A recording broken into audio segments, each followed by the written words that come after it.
Alright, this should be working. Got a lot going on here. Hello, hello.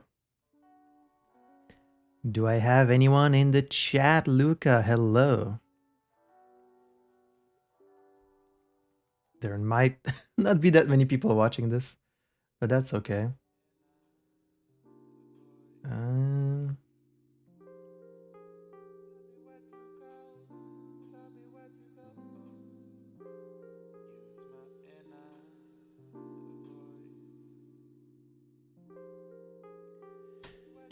Hey, man. Shishmisha. Hello, hello.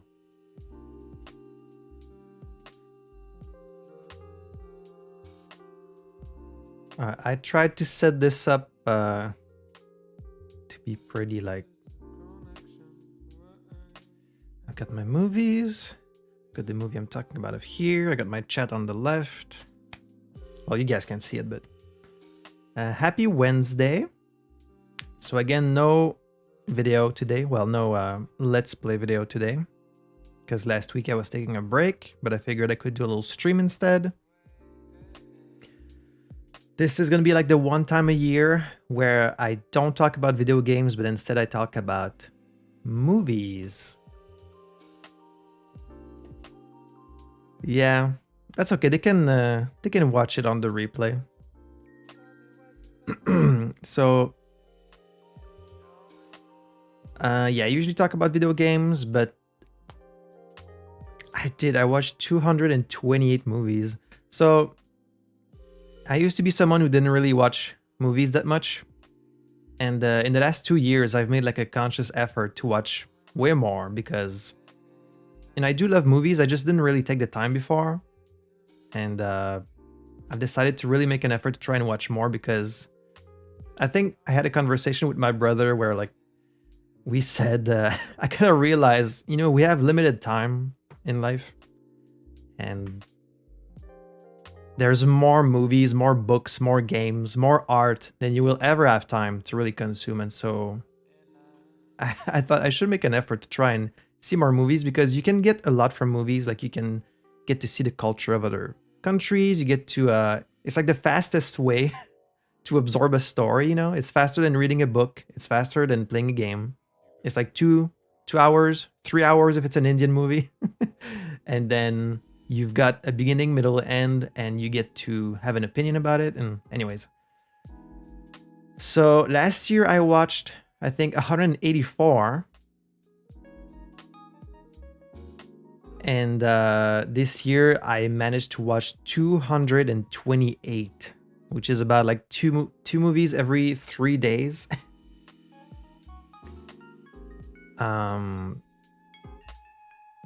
Now, I probably won't remember that much about the movies I watched like earlier in the year. And also 228 movies. So the main reason I'm doing this on stream is because last year when I did this as like a video, it took so fucking long for me to edit. Like it took me, I don't even know, but hours and hours and hours of editing. Because like I didn't know what I was really talking about. Like I had to cut up all the different things I was saying. I had to like edit in the little image of the movie every time. It was a mess. It took so long. Hello, the Radicar author. So yeah, I knew for sure I didn't want to do this again because it was way too time consuming, but I figured on stream I could do it a bit faster. Now, if I talk about each movie for like a minute, we're going to be here for like 4 hours. So I need to try and be fairly concise about each movie because we have a lot to get through. So I'm going to try to stay between like 30 seconds to a minute for each movie. If I might speak a bit more about like some of them, the ones that I really loved or that I really hated. But I'm going to try and be fairly concise.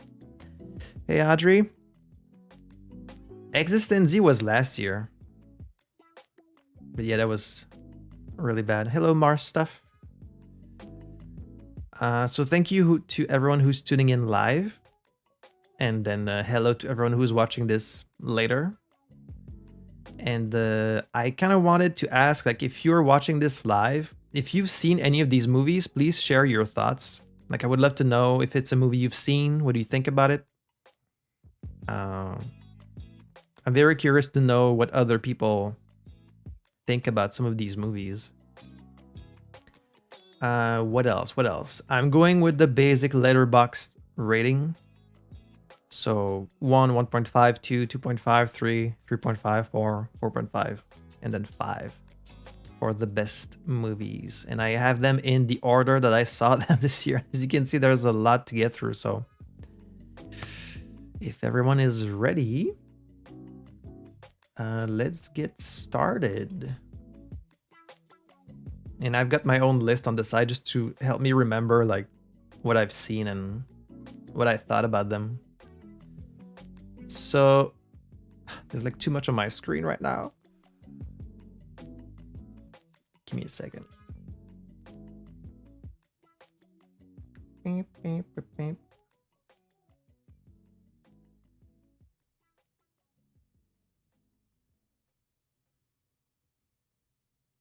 Yo, Jericho. Alright, so first movie of the year. I'm gonna have to get used to this. Should try 265 for 2026. I don't think I would be able to watch a movie every day. Like sometimes you just don't have time.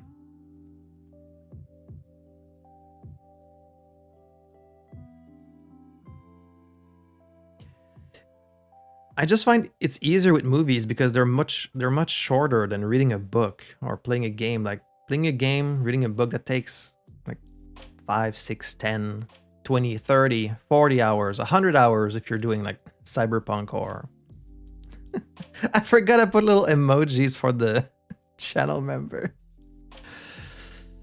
Alright, let's get started or I'm never gonna finish this. Nosferatu. Wait, I want to say like the year and the director. Nosferatu from 2024 by Robert Eggers. I watched this at the very beginning of the year, I think while it was still in theaters. Great movie. That's the review.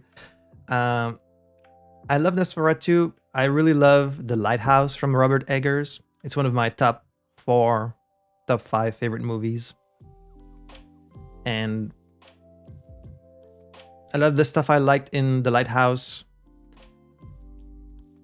No, you don't get those, Audrey. You have to be a channel member to get the little emojis. A lot of what I liked in The Lighthouse was in Nosferatu. Beautiful visuals, really, really great cinematography. Also, if you watch this, you're gonna notice I repeat myself a whole lot. My vocabulary is kind of limited, second language and all. So if you see me use the same words if you see me repeat the same words over and over again, no, you don't. I know it happens, okay? All right. The one thing that Nosferatu makes me think of is atmosphere. The atmosphere is incredible in that movie. Really great visual, great cinematography. The performance by what's her name, Lily Depp, and just everyone is great in that movie. Skarsgård as Nosferatu, Nicholas Hoult, he's great at being terrified, and Depp has a really, really physical performance. Like she's scary in this. I love that movie. There's one big problem with it though. It's filled with jump scares, and I fucking hate those. And I don't feel like the movie needed them. Like it was great with just the atmosphere. Like I don't know why every fucking 5 minutes there's like a loud noise, and I hate that shit in horror movies. So for me, that took it down a few pegs. But I would still give Nosferatu at least a 4. I wanted to make like a re-edit version where like I just took out the jump scares, like and just lower the volume and keep it like just pure dread and atmosphere. And that would probably bring it up to like a 4.5 or even a 5. Should it be a 4.5?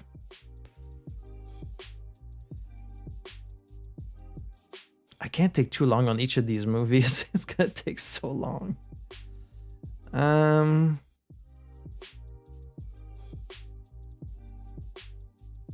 you know what? I'm gonna be generous. I'm gonna put it at a 4.5.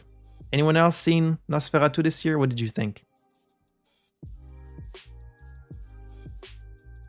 Hello, Lampfrost. All right, next we have Bullet Train from 2022, directed by David Leitch. 3.5. Okay.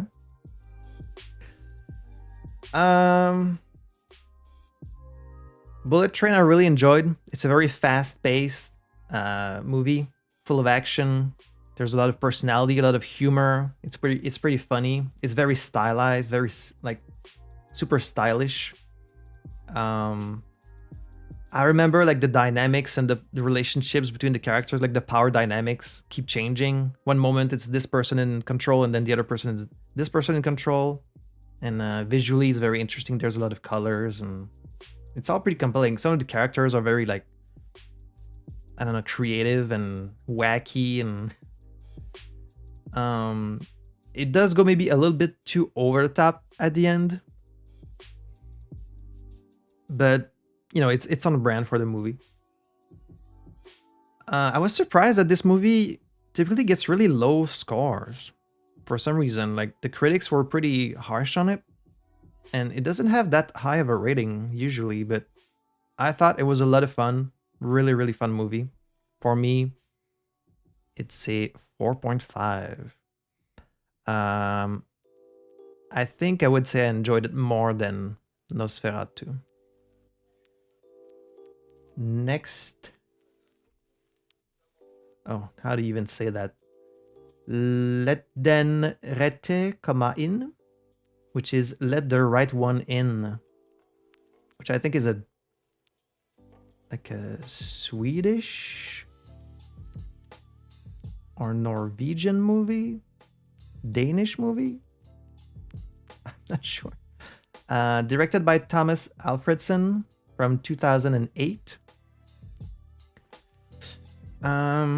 And these movies we're going back like at the very beginning of the year, so I'm a bit hazy on some of them. Hello, Lynn. I'm doing good. How are you? So this is a movie about like, it's like a vampire movie basically, but it's not your typical vampire movie. It's like this little child, and then she meets this other child, and but it's very intriguing. It has a very unique identity. It's kind of like calm and subtle, and you know, it's got like a calm atmosphere. Some interesting ideas, and I was invested until the end. But there's a few like plot threads that don't really seem to go anywhere. Like I wanted a bit more, but I thought it was okay. For it was like it kept me thinking about it after the credits. So let the right one in, I would put in like at a 3. How often do you watch films screened in international film festivals? I don't really watch those, I think. Like what I've done is I've made like a 1,000 movie watch list on Letterboxd, just from either because there's an actor I like, or because someone recommended it, or like because it's highly rated, or just for any reason. Like I've just piled up a huge watch list, and then pretty much every day when me and my girlfriend we get dinner, we'll just put it on random, and then we watch the first thing that comes up. And so there's like a mix of all kinds of stuff. There's like big blockbuster movies, there are smaller indie movies. And yeah, please follow me on Letterboxd. I'm Lukael Plays on there. Don't be surprised if like I'm using kind of my own reviews from Letterboxd as a guide for this tier list. So I'm gonna be repeating a lot of the points I made on my Letterboxd reviews. And yeah, it's the movies I watched in 2025, not just movies that released in 2025. There's movies from all over.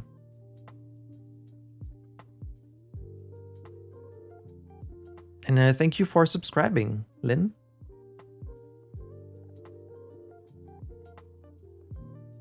No worries.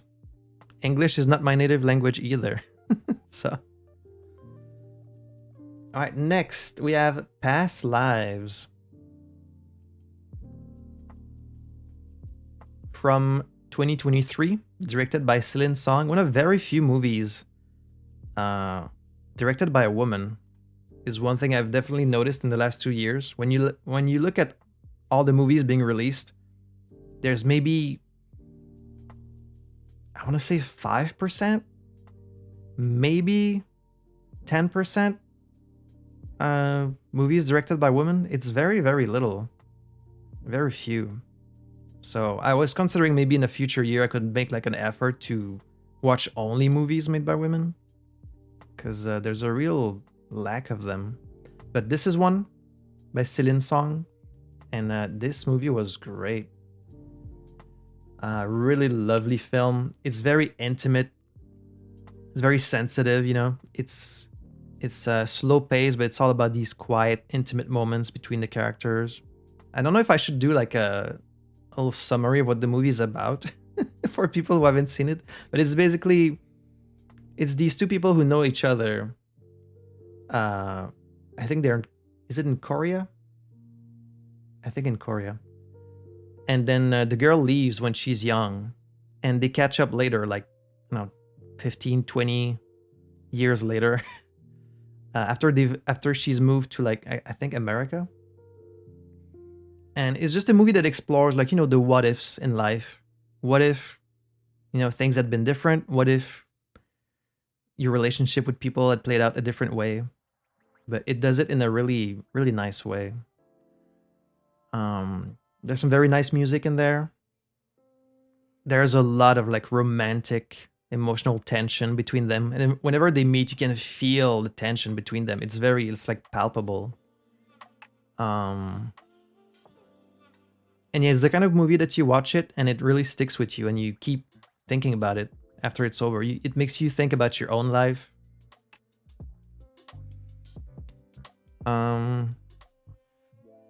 I'm already taking too long for each movie, but some of them I won't have as much to say about. Past Lives, I think I would put at least at a 4. I might bring it even higher.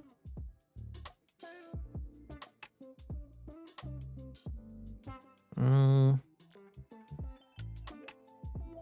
gonna keep it at a 4 for now.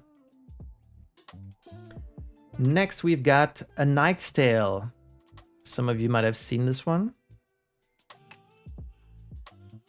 A Knight's Tale from 2001, directed by Brian Helgeland. We will rock you. A movie with... What's his name already? Heath Ledger. May you rest in peace, Heath Ledger. This is just like a knight movie, where they do the jousting thing.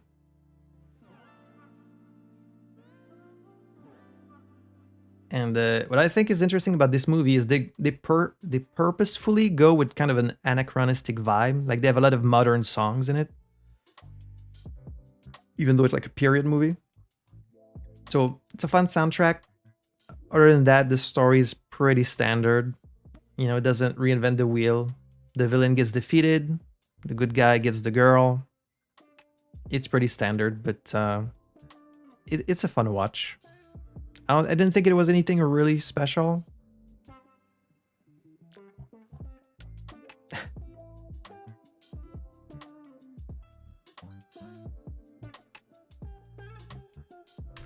Next, we have Le Déclin de l'Empire Américain. This is actually a Quebec movie. The Decline of the American Empire. From 1986, directed by Denis Arcand. One of the few Quebec movies I saw this year. I want to make an effort to watch more movies from here because, if the people in Quebec don't watch their own movies, then who will? But I didn't watch that many of them. And This is kind of like one of the better known Quebec movies. At least it was for a long time.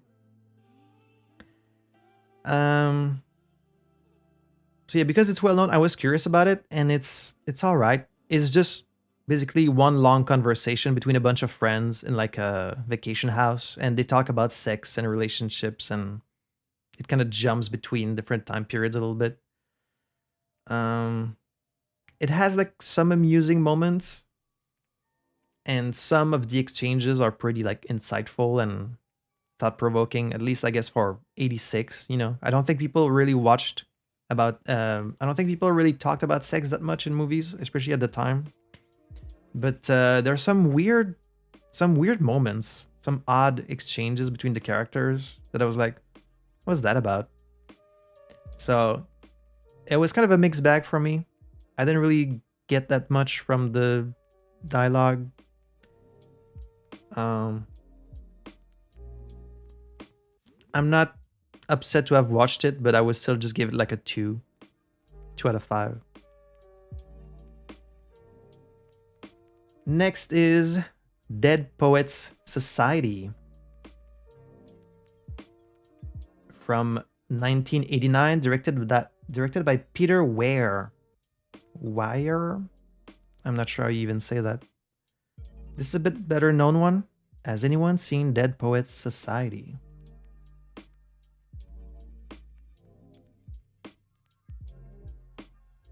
I like this one more than I thought. It's a Robin Williams movie. He's like a teacher. He teaches like poetry or literature at like a school. I think it's taking place in the 50s, 80s. Not even sure. But I think it's considered like a classic. I really liked it because of the kids' performance. All the kids are really good in this movie. And they don't all have like a character arc, but most of the main ones do. And they're very interesting. And you really buy into their camaraderie. I did feel like some plot threads were a bit inconclusive by the end. And the ending is really tragic, which is a bit jarring because it doesn't really vibe with the rest of the movie, I felt. But, you know, it's a bit on the nose, but it has its heart in the right place, I thought. And yeah, I think they also showed us this movie in school. Hello, Yasmin. There's a few rewatches in there, but they're mostly new watches. I will say it if it's a movie I've seen before. Oh, Captain, my Captain. Yeah, this is a classic movie. Hello, Zwarn. Dead Poet Society, that's going to be a 3.5 for me. And just to, I guess, explain my ratings a bit, you know, 2.5 is like average. It's like either very average or left me kind of indifferent, or there was as much good as there was bad.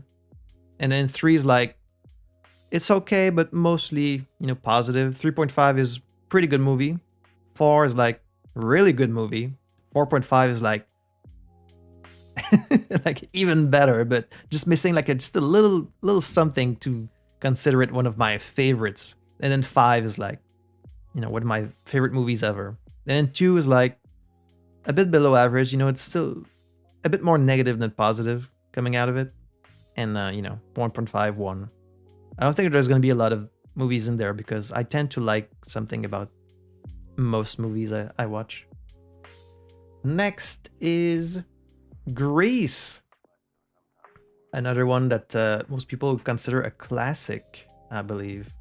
From 1978, directed by Randall Kleiser. Who here has seen Grease? And I'm kind of curious to see what people think about it, because I feel like this is a very beloved movie, and I didn't really like it that much. I found it very chaotic. It's really chaotic. Like, there's a handful of catchy, very iconic songs that most people like know. The dance scenes are pretty fun. But everything in between the musical numbers was kind of bad, I thought. Like, all the characters are really, really annoying, really weird. there's not that much story to follow. Honestly, I was mostly confused for most of it. It's also weird that all these high schoolers are like 35 years old. Like, I don't know why they went with that. You've seen it as a Broadway production. Huh.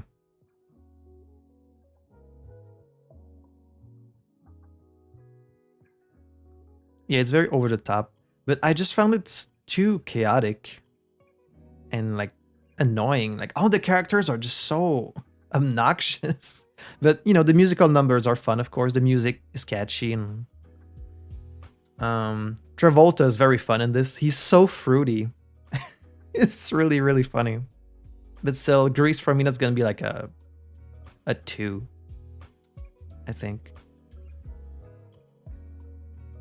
Oh yeah, did you fly off at the end, huh? Spoilers. Next is Baby Driver from 2017, directed by Edgar Wright.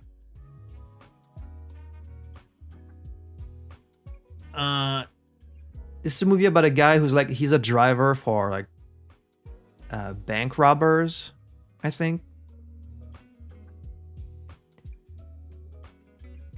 This was pretty good. The characters were entertaining. I think Jamie Foxx is also in this. There's some good action, some good car chases, as you would imagine. The whole movie is very stylized, as you know, an Edgar Wright movie you would expect. The stunts are impressive. There's some good tensions in the scenes when there's like danger. It does this thing where like it will time the sounds of what happens with the music, which I thought was pretty cool and unique. You don't really see that much in movies. You kind of have to see it to understand what I mean. It's a bit hard to describe it. Like the way it times the sounds and the music is like pretty unique. The story itself, it's pretty standard. It's a bit cliche. I think the movie maybe takes itself a little bit too seriously at times for what it is, but I liked it overall. I would give it like a 4. Yeah. Next is The Favorite from 2018, directed by Yorgos Lanthimos. This is about Queen Anne in the 18th century and her 2 close friends. This has a lot of great actors in there. Emma Stone, Olivia Colman, the beautiful Rachel Weisz. A Yorgos movie? Oh, the director? What else has he done? Oh, okay. Poor Things, The Lobster. We'll get to The Lobster. See, it's kind of like about the rivalry between these close friends and lovers of Queen Anne. I thought it was pretty captivating. You really get into this kind of love triangle between all of them. There's a lot of like, it's this escalating war of like pettiness and revenge between them. But you understand each of the characters' perspective. So good performances, some amusing moments, interesting stylistic choices. Oh wow, favorite movie of all time, Poor Things. I haven't seen it yet. Maybe this year. The Favorite is gonna go in 3.5 for me. I think I would place it maybe behind Dead Poets Society.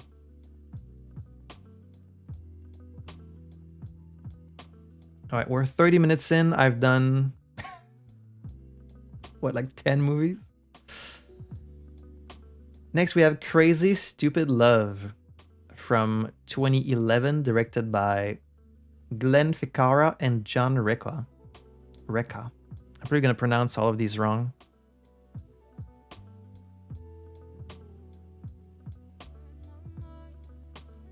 I think this is supposed to be like a romantic comedy, but I didn't find it that funny. um, it There's some comedies I like to call often amusing, never funny. You know, where like there's a lot of amusing moment, but you never really laugh out loud. It's just more like amusing situations. That's kind of what this was for me. Like the setup is decent, and it felt kind of disjointed for a while. I didn't know where it was going, and then eventually, when you get the reveal that, you know, if you've seen it, you know what I mean. You're like, oh, okay, that's how these stories fit together. But for a while, I was like, where's this going? um, there's some odd moments and weird bits of dialogue in this one, I thought. But I thought it was an okay exploration of like the different facets of love, if you will. Also, it made me realize so many gifts come from this movie.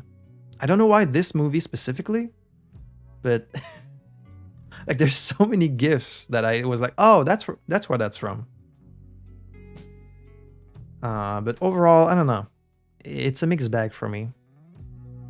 It's gonna go in 2.5.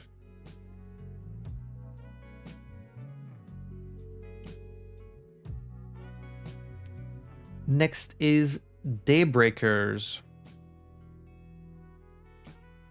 from 2009, directed by Michael Spierig and Peter Spierig, the well-known Spierig brothers. It feels like a 2009 movie too. This is a vampire movie, but it has a very interesting premise where it's like, what if the vampires won? What if vampires took over the world and that's it? Like the humans are now almost extinct, I think. And so they're facing like this famine. They don't have any more humans to kill. And I thought that was kind of like an interesting, unique setup. You don't see a lot of vampire movies like that. It does a good job of exploring the concept, but I think it's almost like too short. I think this whole idea would work better as a TV show, maybe. Because like there's a lot of things you can do with this concept, and it kind of rushes through them a little too quickly. I think it would be better as like a longer TV show.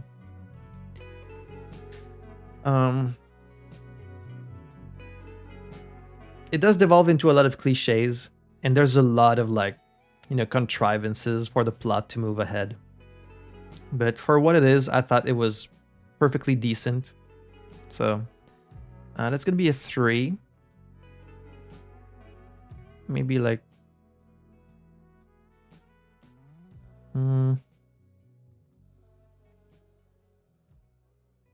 yeah. Next is the Lego Movie 2, the second part, because I watched the first one last year. So this year we watched the second one from 2019, directed by Mike Mitchell.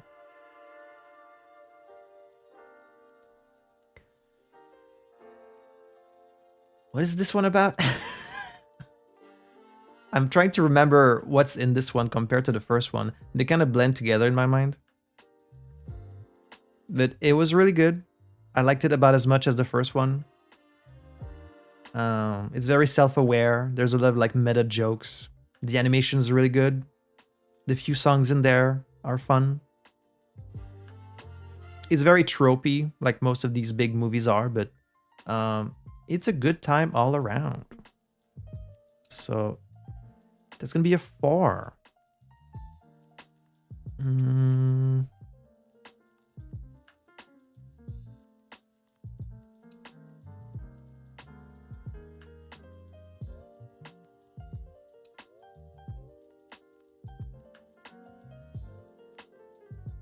I guess that's fine. Maybe liked it more than Baby Driver. It's hard to say. I think it's easier to compare movies than anything else. Like it's easier than comparing games because games are so different, but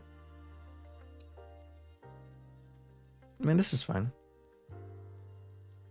Anyone seen the Lego movies? Next is Some Like It Hot from 1959, directed by Billy Wilder. Really fun movie. Very ahead of its time. It's these two like musicians that are like pursued by, I think, gangsters, and so they disguise themselves as women and go on like this in this all-female music group. It's a very cliche setup now, but at the time I think it was pretty novel. And the whole handling of that subject matter is surprisingly modern for 59. Like, you wouldn't expect it, but it's really good. It's lighthearted. It's very fun. And it has a great ending. I think this is considered a classic. I recommend it. And yes, this is Marilyn Monroe in this. But I really, as far as older movies go, I definitely recommend it. This is a 4 for me. Probably here.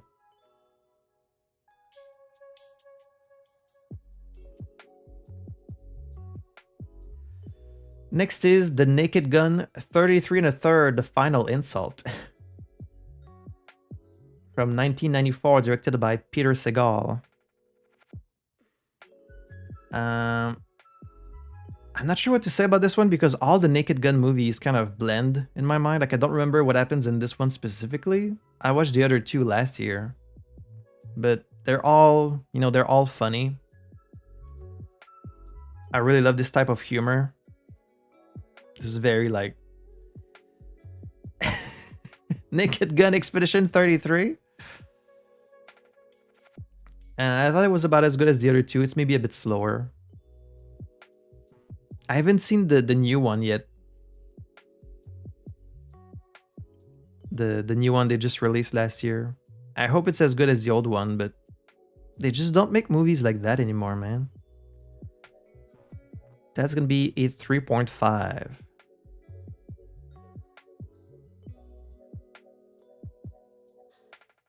Yeah, Leslie Nielsen is really funny in these. I just love this type of humor. They don't really make movies like those anymore. New one is okay. Next is The Lobster. From 2015 by your boy Yorgos Lanthimos. I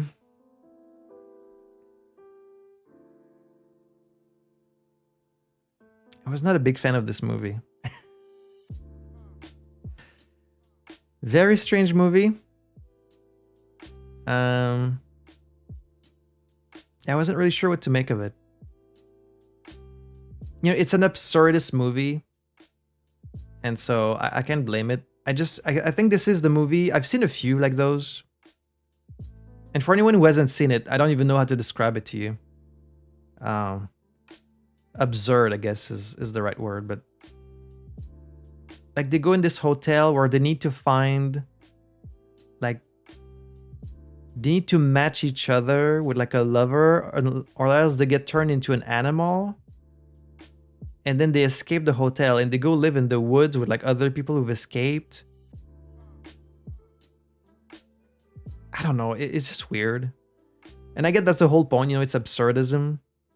But I think this is the movie that made me realize I just don't really enjoy that style of movie. Like, if I can't really follow the... I don't know. I don't know how you even come up with a movie like this. Like, the whole time I was watching it, I was like, how do you write that? Like, how do you even think about such a concept? It's really out there, but I guess it's pretty... Part of me does admire it, I guess. But it's really out there. I'm gonna give it a 2. Like, I do admire the creativity of absurdist movies, but I never find myself enjoying them all that much. Yeah, maybe it was like from a dream or something. Is Poor Things like absurdism? I thought Poor Things was pretty like standard storytelling. Is it the same vibe as Lobster? It seems like a much more standard story structure.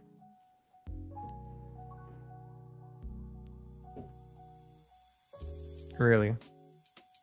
I mean, I'm probably still gonna watch it just because. Alright, next is Good Will Hunting from 1997, directed by Gus Van Sant.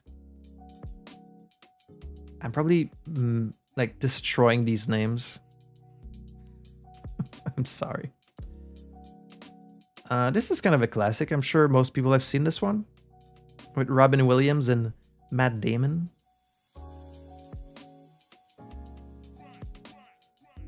It's not your fault. It's not your fault.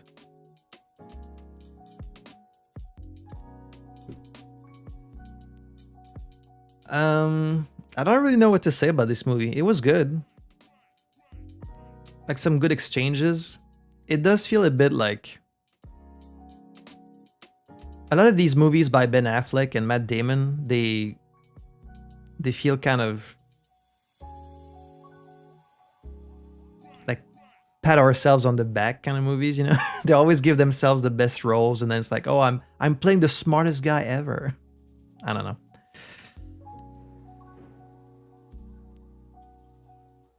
I've not seen October Sky, but I also sometimes mix like two movies and think they're the same. Like I think this movie and Dead Poet Society sometimes I would confuse. I think it's just because the poster is very orange for both and they both have like Robin Williams. Sometimes you just confuse movies. But this is good. You know, the relationship between them is really good.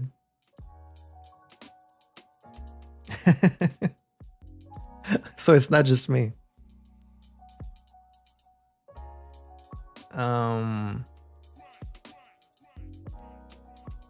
Yeah, no, I don't really know what to say about it. It's a good movie.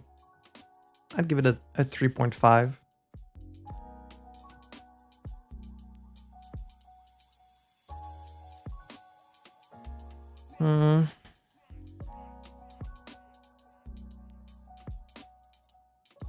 Yeah, that's fine. Next is Nosferatu, the original Nosferatu from 1922. Or its original name, Nosferatu Ein Sinfonie des Grauens, directed by F.W. Murnau. This is the oldest movie I've seen, officially. 1922. It's a silent movie. I'm sure most people know what fucking Nosferatu is, right?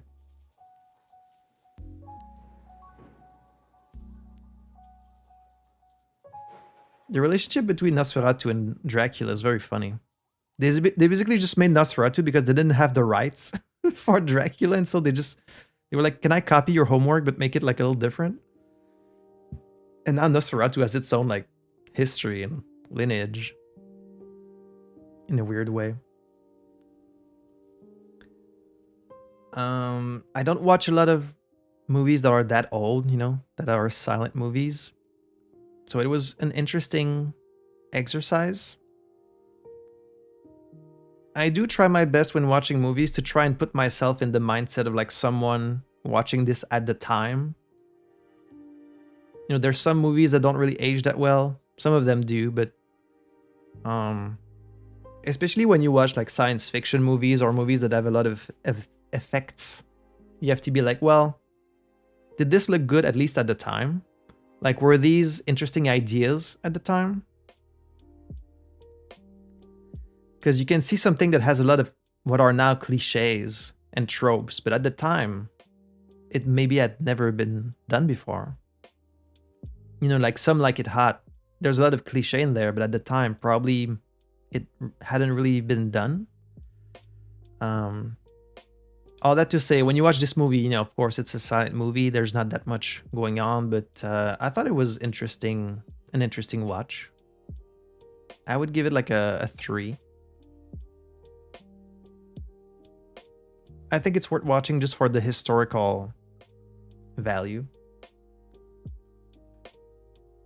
Has anyone seen the old Nosferatu?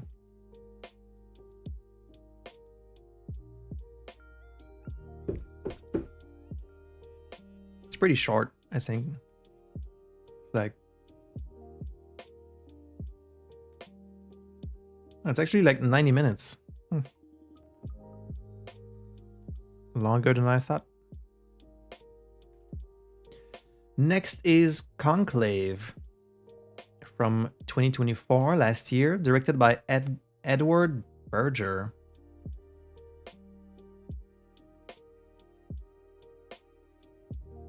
This movie like popped off surprisingly. A lot of people were talking about it.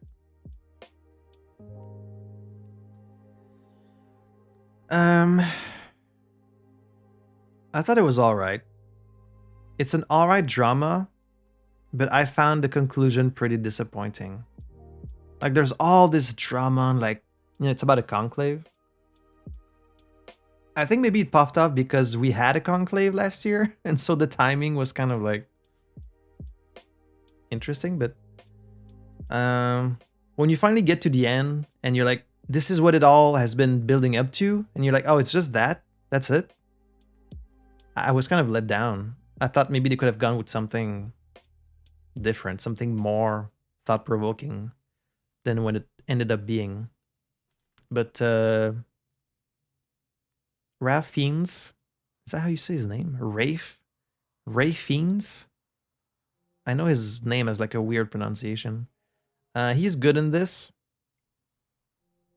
And it's well shot, you know, it's a well-made movie. It's just once you get to the end, it's kind of disappointing. Oh, I did see Shadow of the Vampire actually this year. We're gonna get to it.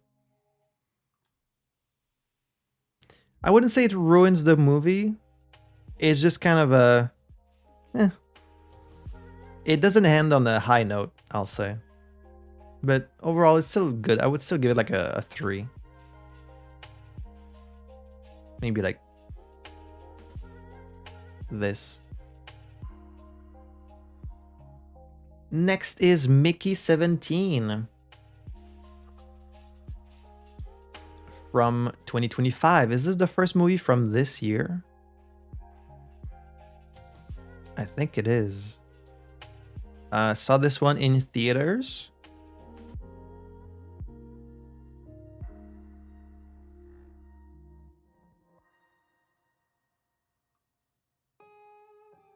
You heard bad reviews of Mickey 17?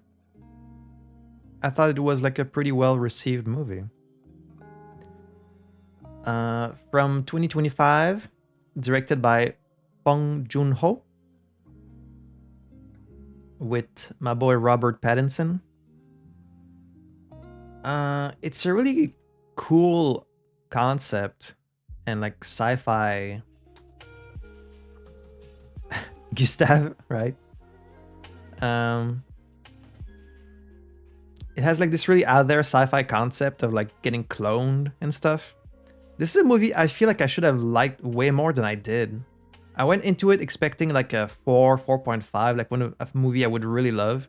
And I thought it was good, but not as much as I thought. And I can't really, it's hard to really explain why I didn't like it as much. I guess because I didn't feel it really explored its premise that much. I don't think it went with the full potential that it had, but it looks really good. It's got a good production, good effects. It's pretty stylized. They would expect from this director. I'm gonna give it a 3.5. I would still probably put it like higher echelon 3.5.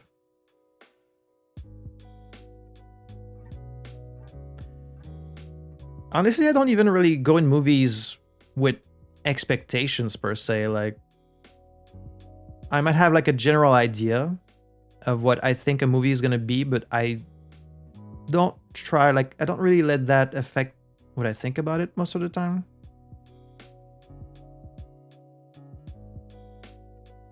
But for this one,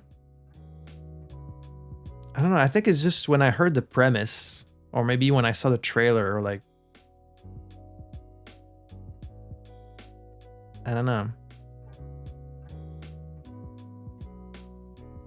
Yeah, I wasn't a big fan of the Mark Ruffalo character either. I mean, it's still a good movie. I just thought I would like it even more, you know?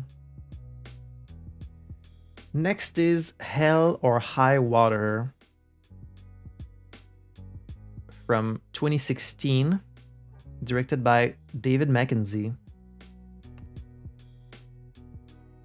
It's about these two brothers who like rob banks, and Jeff Bridges is like the sheriff trying to get them. So I guess it's kind of a Western, even though it's like in the modern age.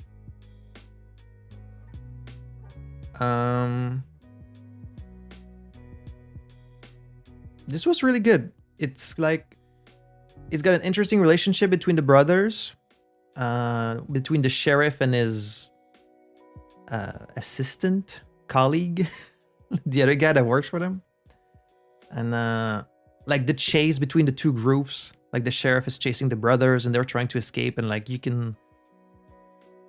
I like how it's all presented. The dynamics are fun. It's filmed well. I don't really have that much to say about it, but I thought it was really good.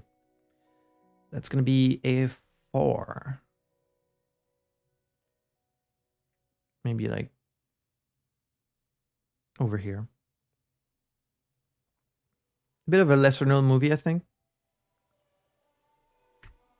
Next is Police Story from 1985, directed by and starring Jackie Chan. Le célèbre Jackie Chan. The man, the myth, the legend. Big fan of Jackie Chan movies, of course. They're always a lot of fun. He's a legend. I love martial arts movies. And I'm trying to remember what happens specifically in this movie. I remember it's like, it turns into like a slapstick comedy right in the middle for some reason. Even though the beginning is very kind of gritty and like the tone is a bit weird. Yeah, exactly. Like we see him in a lot of movies and they're typically kind of bad, but he's so charming and the stunts are so impressive that you can't help but appreciate the movies. And definitely the case for this one. Like there's a lot of huge stunts, especially at the beginning. And then it's like slapstick comedy in the middle. And then at the end it gets really dramatic. And I don't actually quite remember what happens at the very end. And I haven't seen the sequels to this one yet, but that's gonna be a 3.5.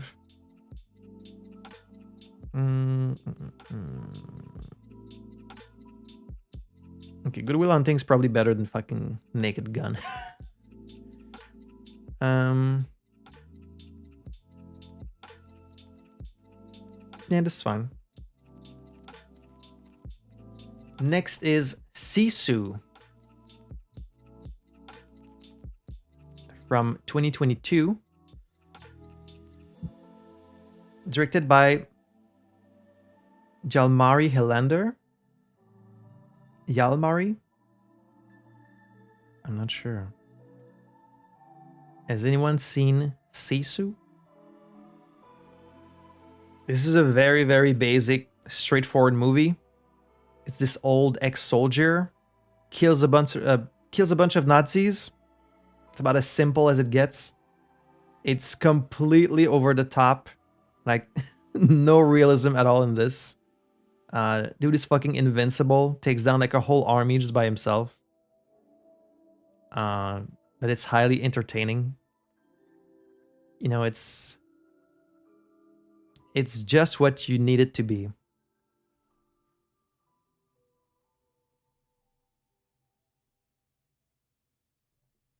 That's gonna be a 3.5.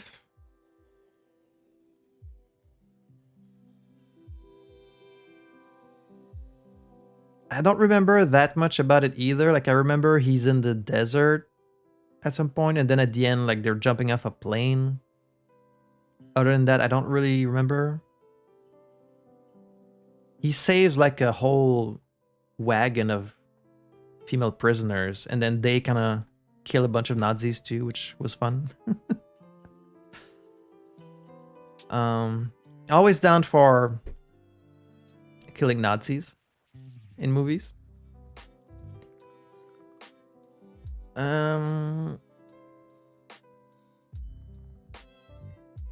That's fine.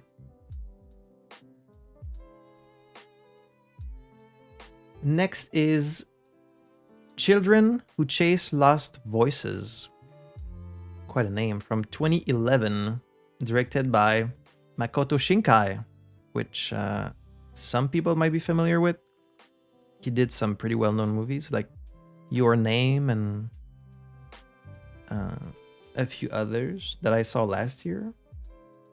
And I guess this is one of his earlier ones. One of the earlier Shinkai movies. I really don't remember much about this movie though. I'm trying to remember what it's about.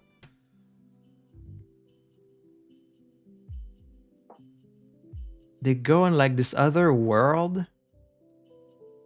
I really don't remember much about this one. I know it was good. I didn't think it was as strong as his other movies. Like, it's not as strong as Your Name or what was the other one? Suzume. Both I really liked, but this one, I mean, it looked very nice. Great animation, as usual. And the story was pretty interesting. It's just kind of... I just don't remember much about it for some reason. Even my girlfriend doesn't remember it. But I remember I gave it 3.5, so I'm gonna trust myself from April.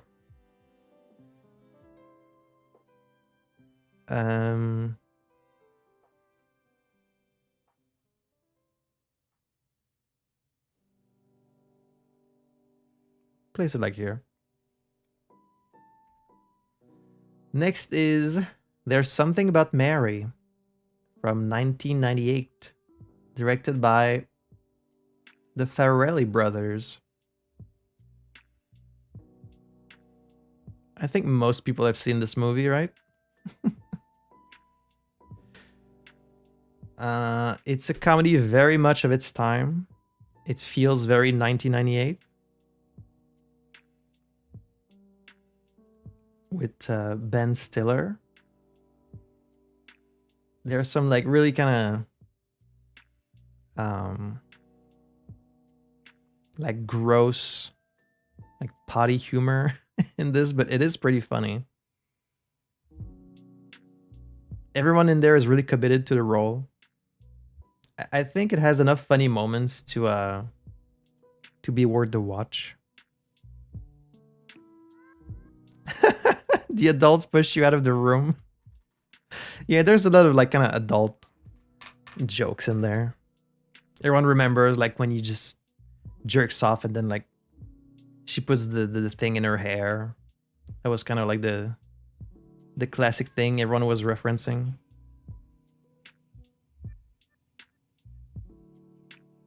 It's kind of crass, but it is funny. It's going to be another 3.5.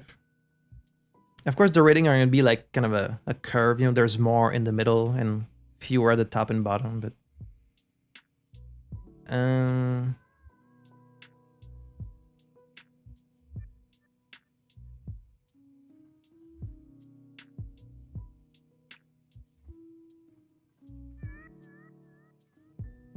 the best part is when he's fighting with the dog. And it's so clearly like a little plushie, but it's very funny. He goes to like put his fingers in the eyes of the dog, and the dog, like, you just see his paw go up. That cracked me up. Next is It Happened One Night from 1934, directed by Frank Capra. My girlfriend says 5 star movie.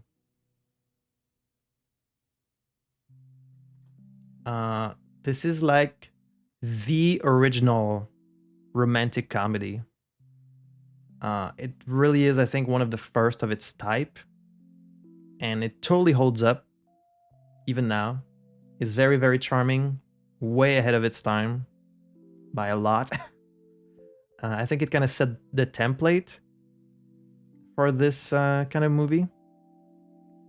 And yeah, especially romance movies at the time. I agree that it puts them to shame. Like, it's very respectful, I guess, of the woman in this. It doesn't have a lot of like the kind of sexist stuff you typically see a lot in these older movies.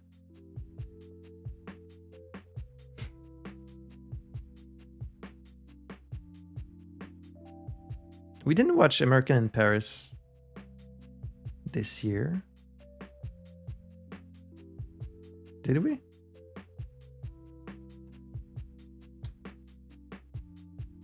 Yeah, it is. I didn't quite like it as much as my girlfriend did. For me, that's gonna be a 4, but it is very good.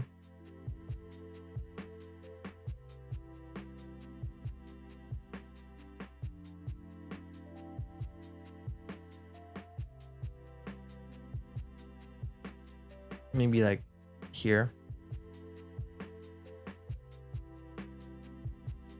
Highly recommend it if anyone hasn't seen it. Definitely worth going out of your way to see it.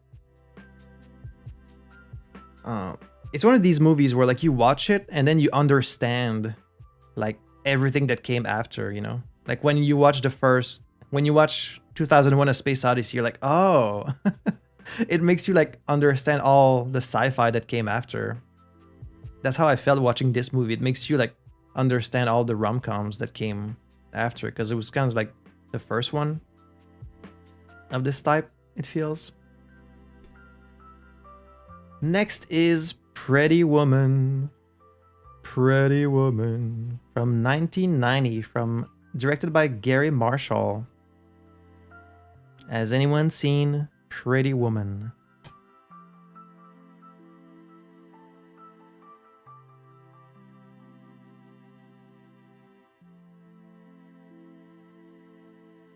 With Julia Roberts and Richard Gere. This is about like this millionaire who picks up like a prostitute, and then like she spends the whole week with him, and like he's buying her stuff, and like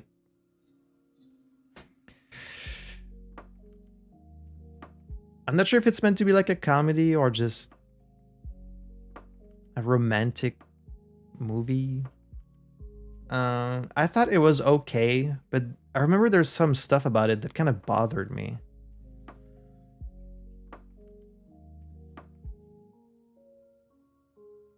Like, I think it's trying to be empowering, but it comes off as kind of...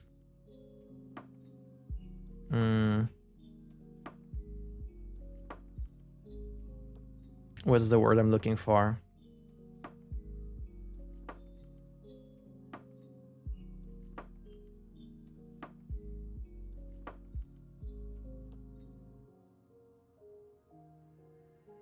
Yeah, infantilizing. I wouldn't say fetishizing, just like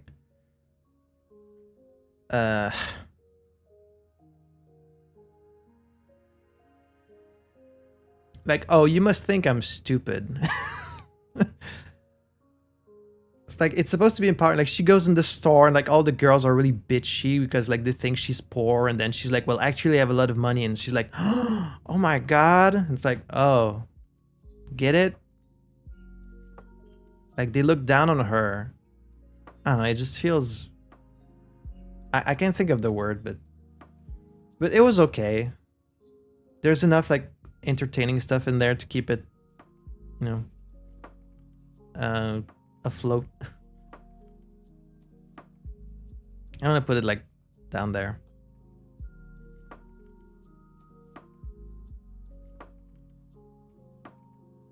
Next is Snowpiercer from 2013, directed by, again, Bong Joon-ho.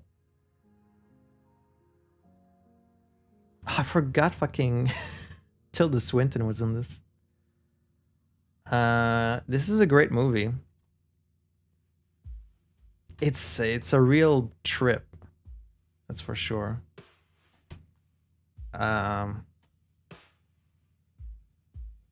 Yeah, it goes through a lot of things.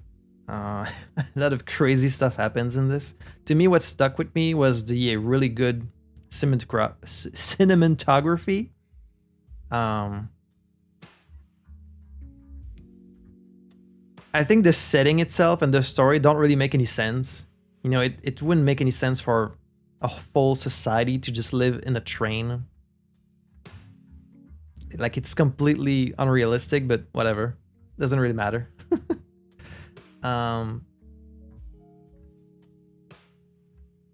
It's all really over the top, but to me, the cinematography is what really makes this a must-watch. That's gonna be a 4.5 for me.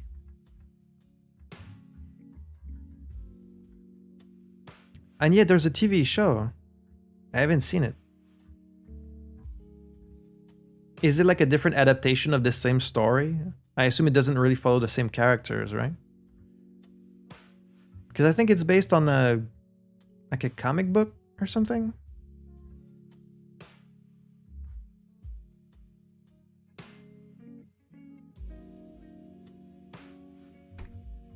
Next is Once Upon a Time in the West from 1968. Directed by the man, Sergio Leone. We watched a lot of Westerns last year. Not so much this year. Its original name, Será una volta il West. I thought this was better than all the Westerns we watched last year. To me, this is the best Western I've seen so far. Like, the way it really, like, takes its time, and it's so, like, everything is so gritty and textured. Like, all the people, you can see their faces, like all the little wrinkles and the sweat, and it's just very, you know, it's got that Western grittiness, and like it zooms in on their eyes, and really takes time to build tension between the characters, and like no one really acts like a real person. They act like Western characters, but it has like such a fun energy. Like there's some real gravitas to what everyone does. Like they really stand still, and like they build minutes and minutes of tension before anyone really shoots their gun, and you know, it's pure Western goodness. Quite enjoyed it. That's gonna be a 4.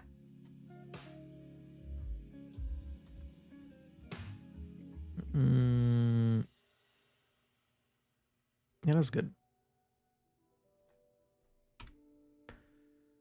Oh boy. Next is Saltburn from 2023. Directed by Emerald Fennell. Oh, that's a movie directed by a woman, actually. Feels like it. Whatever that means. Saltburn.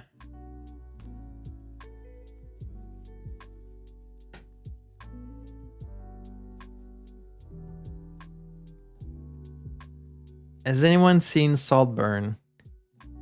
What did you guys think about it? I'm kind of curious to see how other people feel about this one.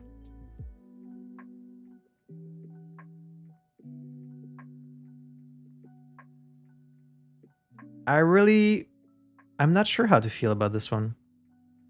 I found it was a very odd story that goes in strange directions. And there's a lot of like just weird, unpleasant stuff in this. I spent a lot of the movie being like just, hmm.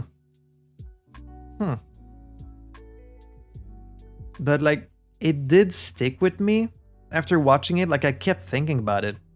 And so I guess it must have done something right. I do kind of like the ending. If you've seen it, you know what I mean. It's kind of funny. But yeah, the whole movie, I don't know. I just weird vibes. Like, funny enough, when I see a movie like this, I do kind of feel like recommending it to people just so that they can make up their own mind about it, you know? Some movies are very standard, you know. I think if anyone watched A Knight's Tale, like, everyone would like it. It's kind of like, it's a basic fun movie for everyone to watch. This one is more like a weirder movie, and so I don't know. I'm gonna give it a 2.5 because I liked some stuff about it, but then there's some stuff I didn't like, and so I'm not really sure how to feel about it. Next is Enemy.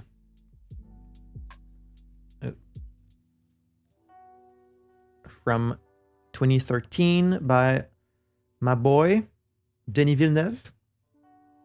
Denis Villeneuve, as he's known in some parts of the world.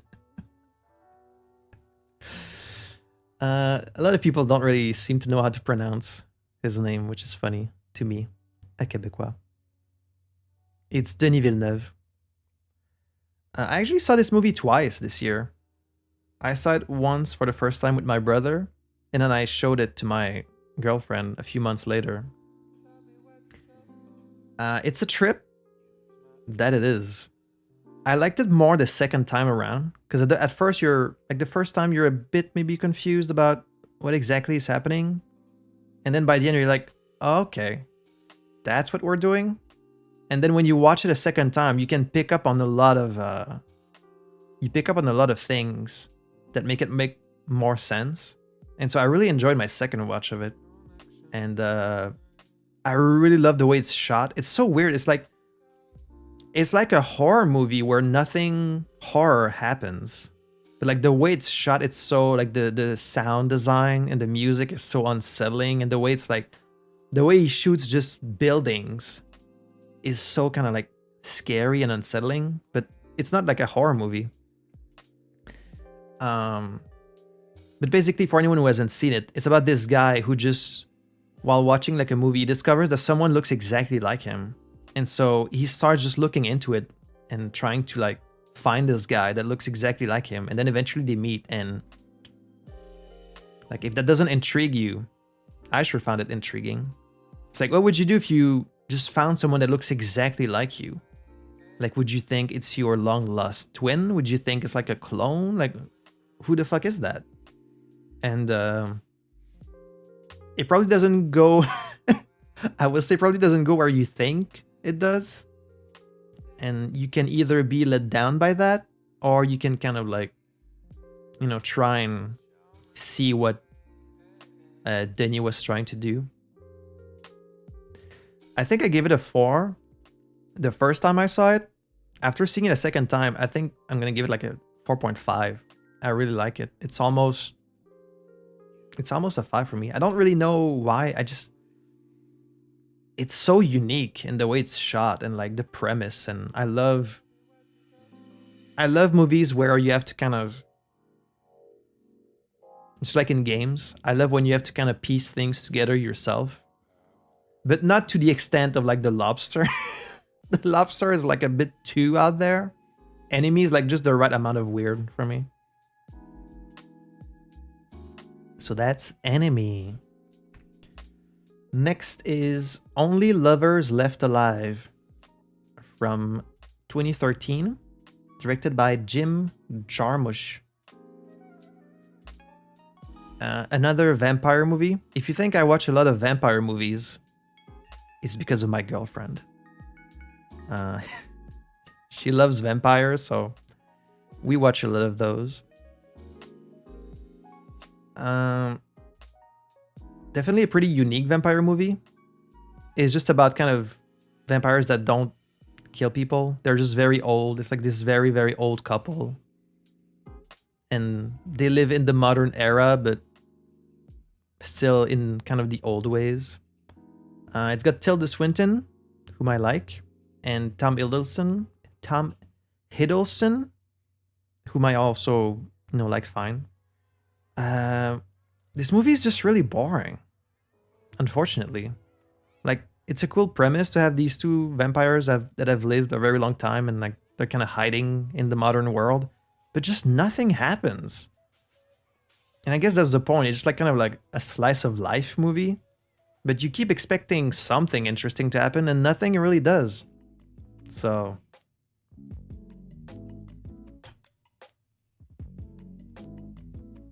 I found it kind of disappointing how boring this was. It's gonna be a 2 for me.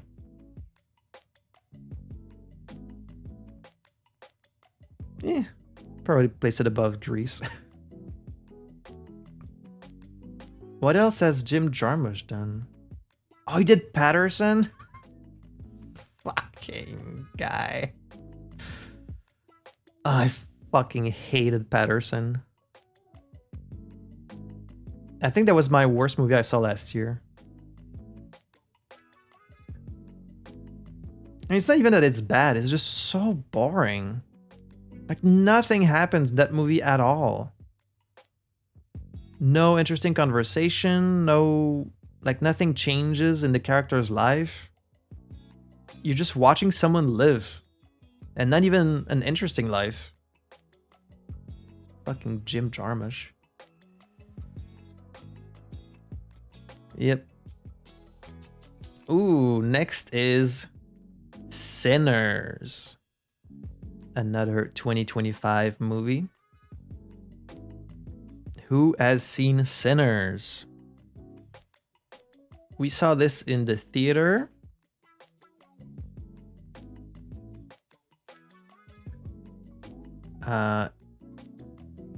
Sinners is going to be our first 5-star movie of the year. Strong contender for the best movie I've seen this year. Strong contender for the best movie of 2025. Also, yeah, directed by Ryan Coogler. Oh, you only thought it was okay. Interesting. Most people I've seen were like, really loved it. Can you share like what you didn't like about it? Like, where you thought it was maybe lacking? There's one thing I don't like about this movie. And it's the jump scares again. But there's only 2. And they're like very early in the movie. You get like when you see the snake, there's like a big stinger at the very beginning. And then when he's in the church and you get like this flash of the thing. And again, there's a big stinger. But there's only like 2, so it didn't bother me as much as Nosferatu. But I hate jump scares. But this movie is amazing. Like, I love just... It excels at everything it does, in my opinion. Like, the performances are great. The visuals are great. The music is good. Like, it's a cool story. I love how it blends different genres. Like, that one music number in the middle that everyone talks about is worth the price of admission alone. And, like, there's, like, social commentary in there. You can take it, like, many different ways. And even just as a pure vampire movie, it's awesome. Okay. Yeah, that's fair.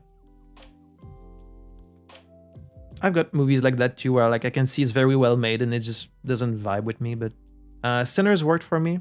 I want to rewatch it with subtitles because some of the characters like have some accents that are a bit hard to understand. Sinners was fucking awesome.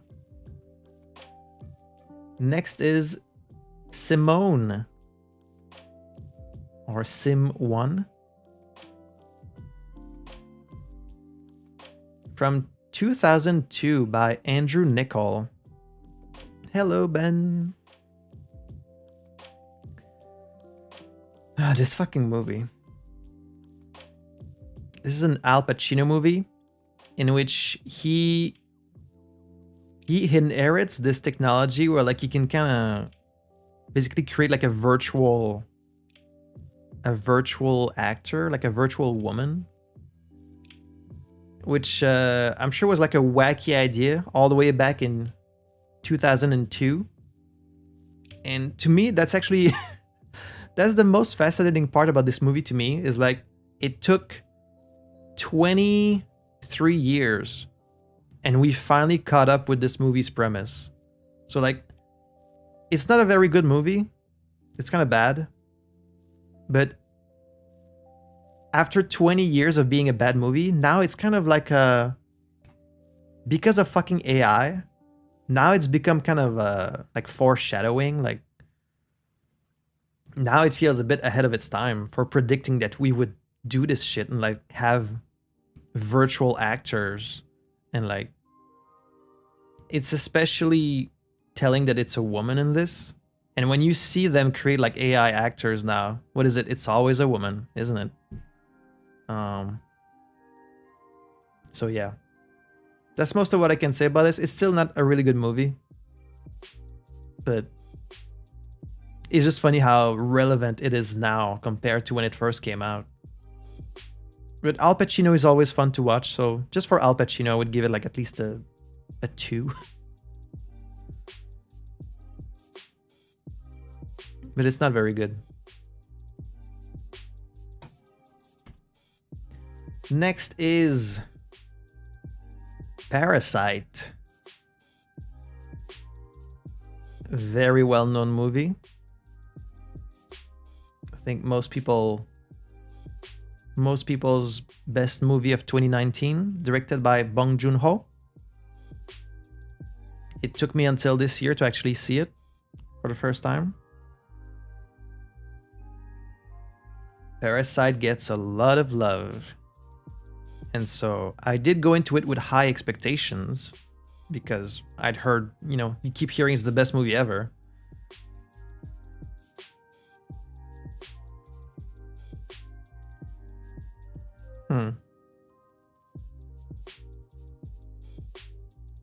Like I said, I try not to go into movies with like any expectations. Sometimes it's a bit difficult when you've heard so much about it. And this was one where like I couldn't help but expect stuff.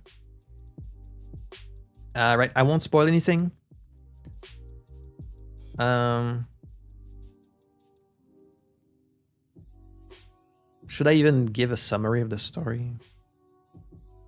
It's just about this family that are kind of poor, and like they try to get some jobs helping like a more rich family. And I guess that's as much as I'll say. I think you can kind of guess where that goes just from the title. But I do think it's a great movie. I don't think it's like the best movie ever, maybe. But it's very well made, good acting. Did not go... does get pretty wild, but it did not go how I thought maybe it would. I think by the end,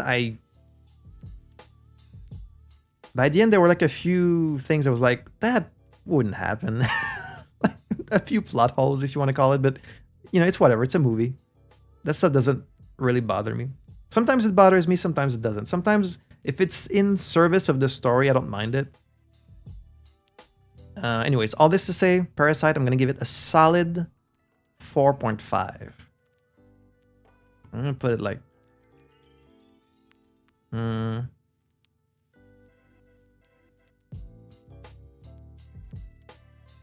Bullet Train's a lot of fun, so I would put it like here. I think 4.5 is fair. Next is Captain America Brave New World, which also came out this year and is directed by Julius Ona. It's kind of a follow-up of the Falcon and the Winter Soldier TV show. I know people have Marvel fatigue. A lot of people are kind of tired of the Marvel movies.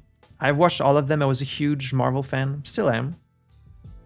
I wouldn't even necessarily say I'm getting tired of them, because I like superhero movies. They're fun. Like, it's an easy watch. You go to the theater, you have a good time, you get some good action, a few jokes.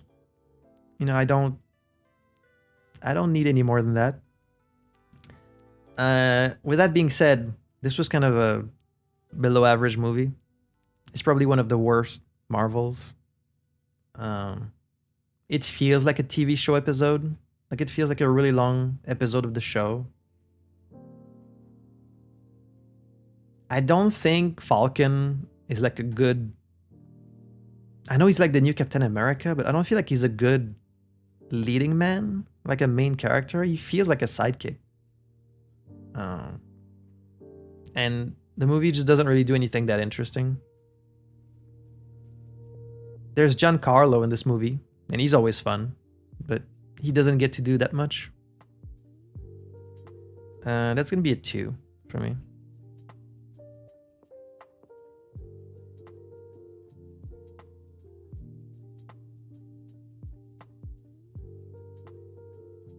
I think it's like a high 2. Well, sure. Speaking of Marvel, next is Black Widow from 2021, directed by Kate Shortland, directed by a woman, as you would maybe expect with a Black Widow movie. This was a rewatch. I saw it, I think, last year, and then I watched it again this year.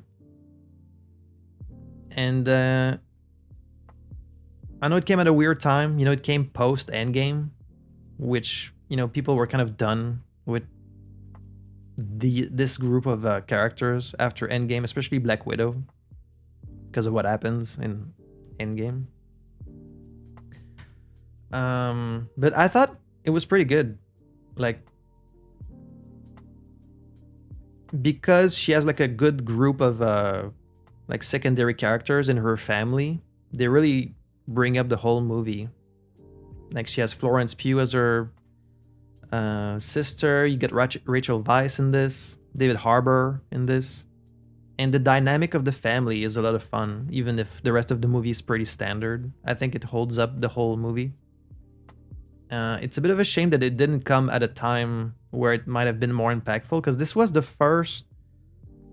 Is it like the first female-led Marvel movie? I can't remember if it came after or before Captain Marvel, but either way. Probably would have been more impactful if it came out before, like, Infinity War, but... it was fine. I would give it... like...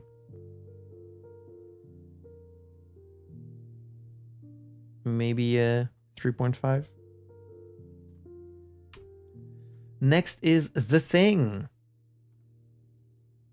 A classic from 1982 by John Carpenter. I think a lot of people have seen this one.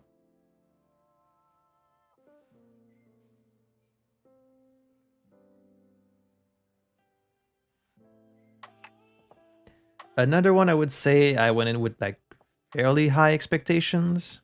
Always hear people talk about how this is a classic. And like one of the best, you know, horror movies ever made. I will say, of course, the special effects are incredible. They still hold up 40 years later. They still look fucking amazing.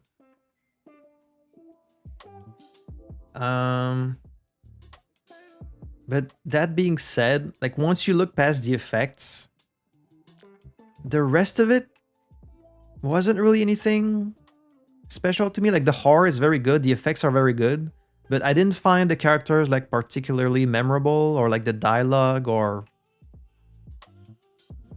you know, even just how it's shot. Nothing really stuck out to me that much other than the effects and like the setting. Sorry, bro. I mean, I still thought it was good, but I was expecting more from a classic like this, you know? I was expecting like these really memorable characters, and but I just remember like Kurt Russell and then Keith David, and that's it. And yeah, the paranoia is cool, but I'm gonna give it like a 3.5.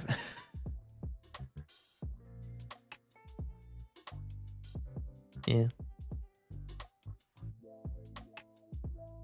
Sorry if this is shocking. Make your own list. I still liked it. I just think, I don't know, maybe there's something I'm missing.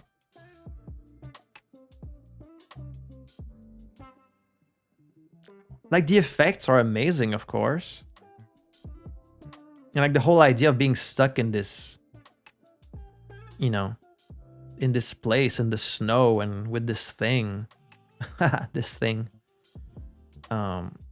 It's a great setup for a horror story, but I don't know, maybe it's because I saw it so much later. Next is Metropolis from 2001. Directed by Rintaro.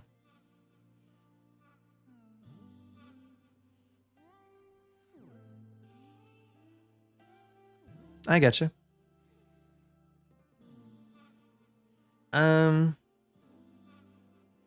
This is an anime movie again. Really incredible visuals.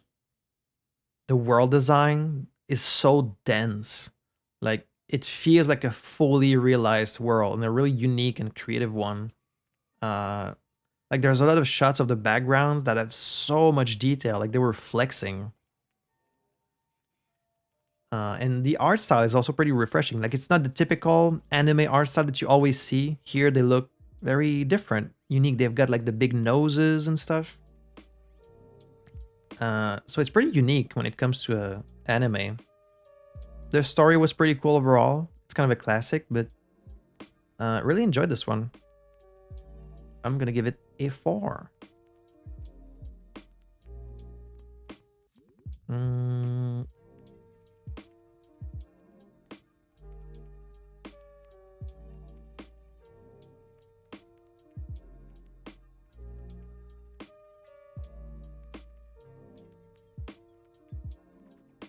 I think that's a good spot.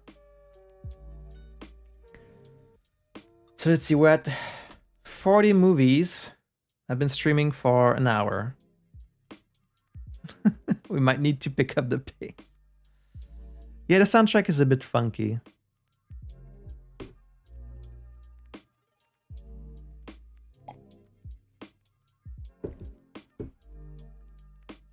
We might need to do some rapid fires here.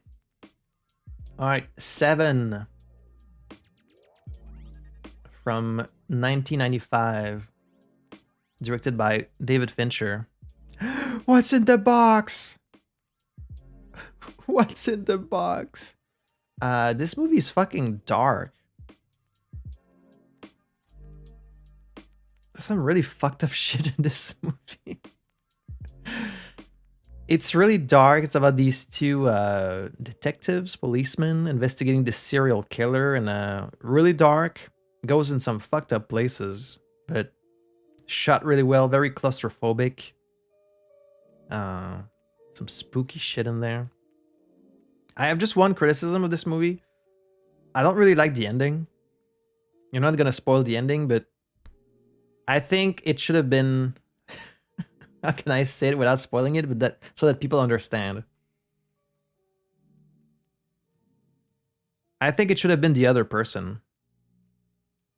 And then that would make a lot more sense with the narrative that they were building. If that makes sense.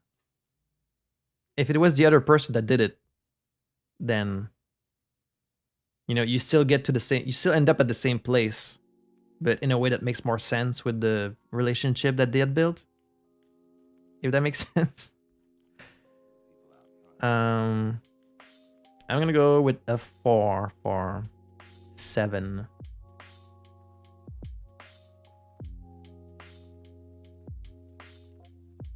It's kind of a depressing movie.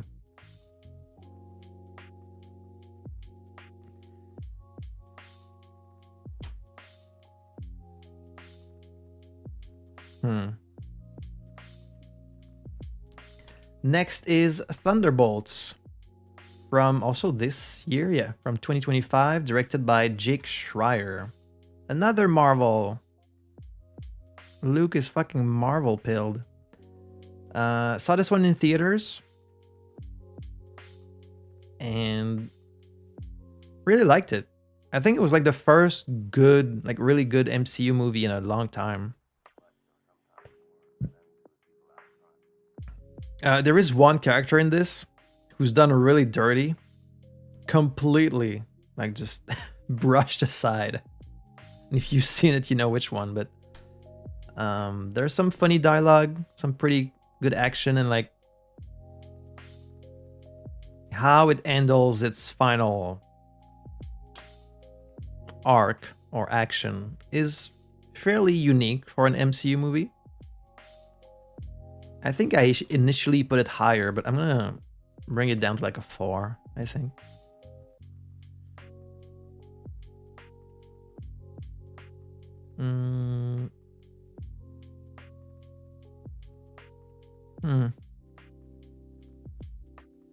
I like Marvel movies, and I like that this brought a lot of like side characters from other, like either from the TV shows or from other movies, and like it kind of rewards you for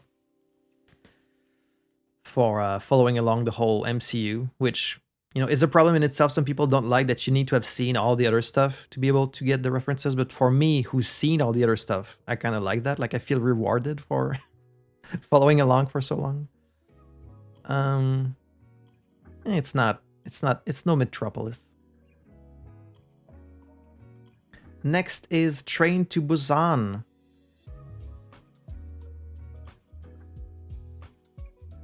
From 2016, directed by Yeon Sang-ho. Hope I'm saying that right.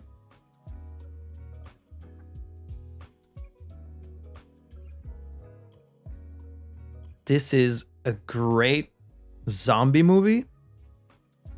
It's probably up there as one of the best zombie movies. It's very, very intense. All the zombies in this, it's not like the slow-moving zombies. They're fucking crazy. Like, they're so... These extras gave it their all. They gave it 100%. They're so fucking intense and crazy. They're really scary. Like, people must have gotten hurt just throwing themselves at walls and people just so recklessly. It's very, very intense. There's a lot of tension. Great acting from the little girl also. When it comes to like a zombie movie, it's about as good as it gets.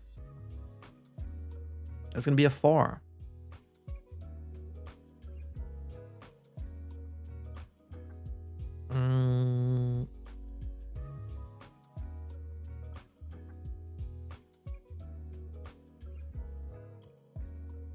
I would place it this high. Really good. Next is Rogue One, a Star Wars story from 2016, directed by Gareth Edwards. Like a lot of people, we watched this one. We rewatched this one after watching Andor. So in May. You know, most people finished Andor in May and then went straight to watching Rogue One. Like, you could see it bring like all the way back up in the list of the most seen movies, which was funny. And you would think it would be better from having watched Andor, but I kind of found the opposite. I found like Andor actually kind of makes it worse. Because like you get all this great dramatic buildup in Andor, and then you rewatch this and you're like, oh, right. It was not really anything that special. And like you bring all this baggage and all this character for like Andor, and in the movie it's not really handled with, obviously because they didn't know at the time, but it kind of makes it worse.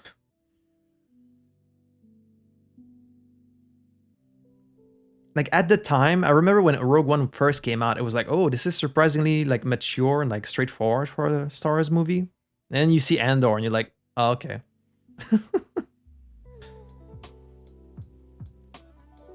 Jin is not a good character at all. Also, she's very boring. The pacing is kind of weird. Also, I fucking hate the dead people CGI. I hate when they do that. They do that with Leia at the end, and they also do it with Moff Tarkin. Hate that shit. Stop doing CGI of dead people. I don't care their family says it's okay. Don't do it. I hate that shit. But I would still give it a 4. You know, it's still good.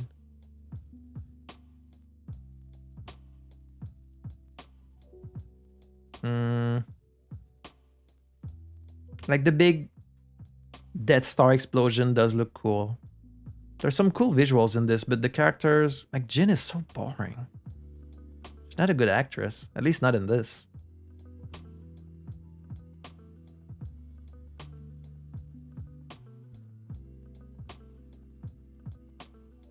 I'm gonna give it like a low 4. Next is Goodfellas by my boy Martin Scorsese from 1990. A classic, I think. It's your dad's favorite movie. It's my dad's favorite movie. It's everyone's dad's favorite movie. And then you watch it and you're like, yeah, that's pretty damn good. I don't think I really need to say much more about it. Robert De Niro, Joe Pesci, Liotta. You know, it's just the quintessential gangster movie. I'm gonna give it a 4.5. Like, it's not one of my favorite movies, but oh, Jirko, Dad fucking loves Goodfellas. Are you kidding me? I'll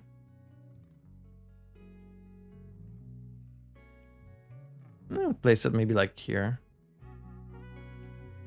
I can hear people being like, "You're gonna put Bullet Train over Goodfellas?" I like fun, sue me.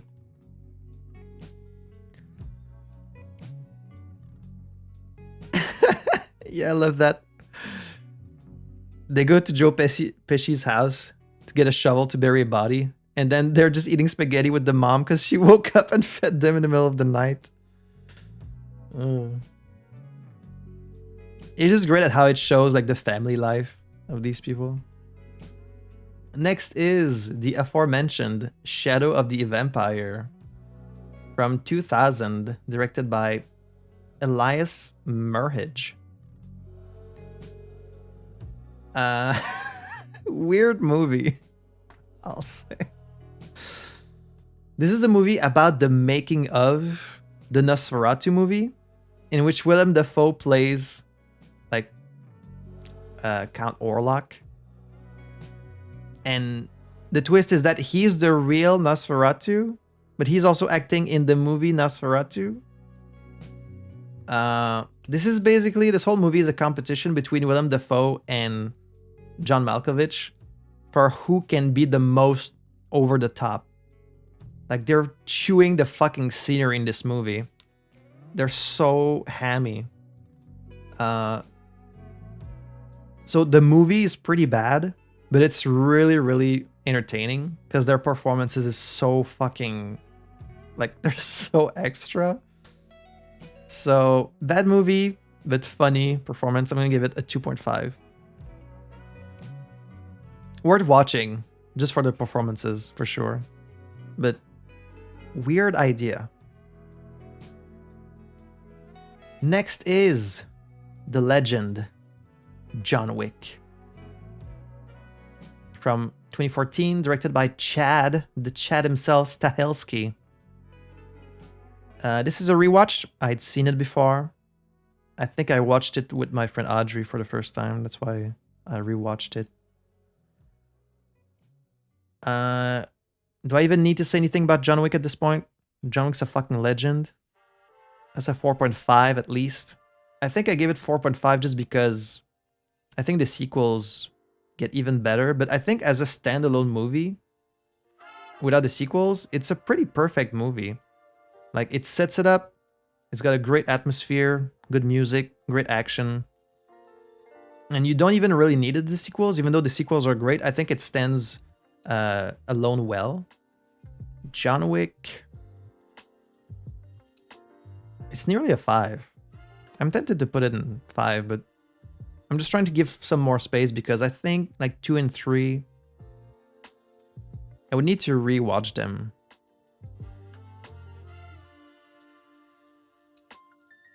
But you have to think about it's the first one, you know? I'm always more complimentary of like the first one in the series because you have to come up with the idea first. It's easier to make sequels. I mean, it's more difficult in some ways, but anyways, I have to pick up the pace here. Atomic Blonde from 2017, directed by David Leitch.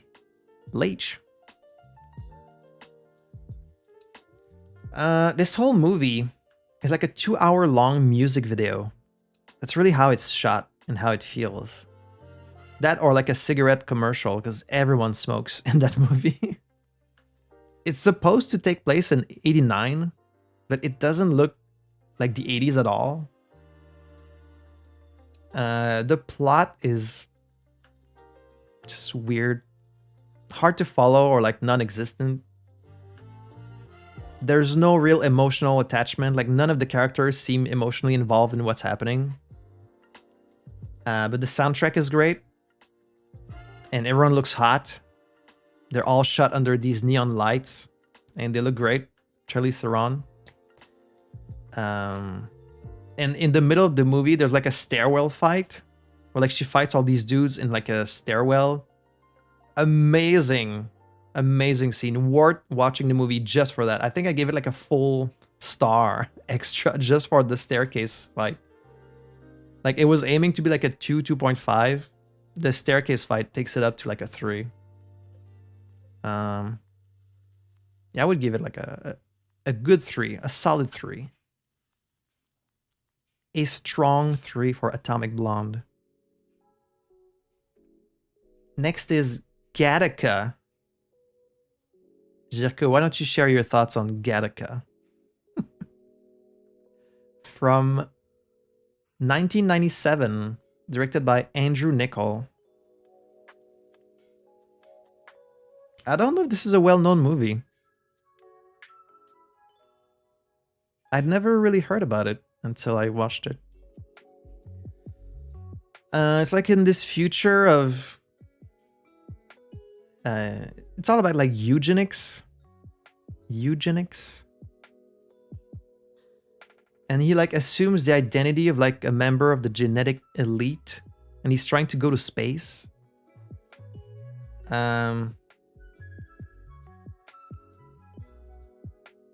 This movie didn't really do anything for me.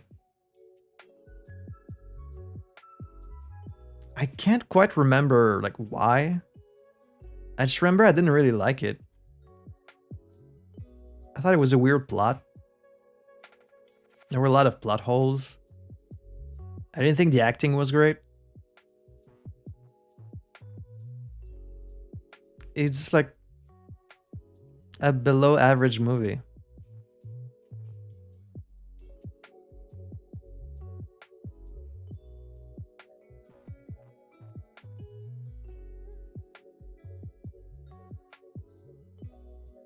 Yeah. Next is Sonic 3 from 2024, directed by Jeff Fowler.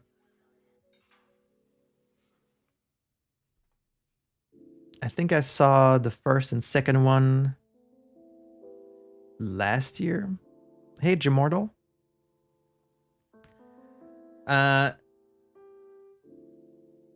Hey. If you had told me in 2002 that they would make a movie with Shadow the Hedgehog and that he would be voiced by Keanu Reeves from The Matrix, it would have blown my fucking mind. Because I was obsessed with Sonic Adventure 2 and The Matrix in like 2002, 2003. It's a fun movie. I think it's the perfect blend of like fun action and like jokes and, you know, fan service for the Sonic gamers. Some jokes for the adults taking their kids in the theater. A solid 3.5. Mm. Yeah. Put it like there.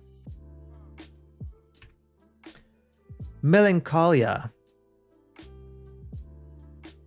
from 2011, directed by Lars von Trier.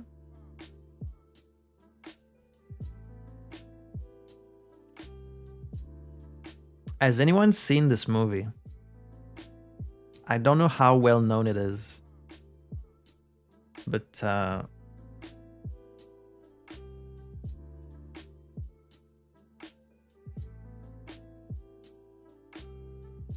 you know, when I watched it, I remember I didn't really like it all that much, and it's really stuck with me, I have to say. Like, I thought about it often, and I think I actually like it more than I originally did when I first watched it. It's really stuck with me. If you haven't seen it, it's about like these two sisters, and one of them is getting married, and but basically there's a planet getting closer to Earth, and the planet will collide with Earth, or will it? And that's kind of what the whole movie is about. But it's really more like I guess it's, I mean, there's a reason why it's called Melancholy. I guess it's more like a metaphor for depression or something. But, and like the first half is kind of like that weird, hard to follow lobster vibe. But then when you get to the second half and like more the relationship between the sisters and like them dealing with the dread of the planet, I found it really powerful. And there's some like really striking imagery and sound design in that movie. I think I was like maybe a bit harsh on it when I first watched it. I gave it a 3 originally, but I'm gonna give it a 3.5, I think. It's really stuck with me.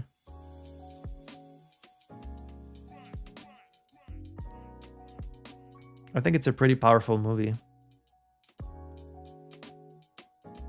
It's very interesting sometimes. Like you watch a movie and then you have like your initial reaction when you first see it.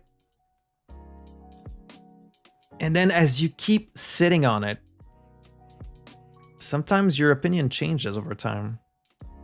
Maybe you're like, I didn't like it that much, or actually maybe I liked it more than I thought. And this is one of the latter for me.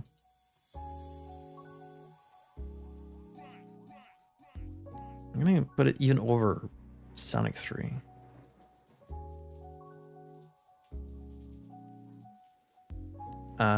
The final shot in this movie, I think you will remember forever. The Menu from 2022, directed by Mark Mylod.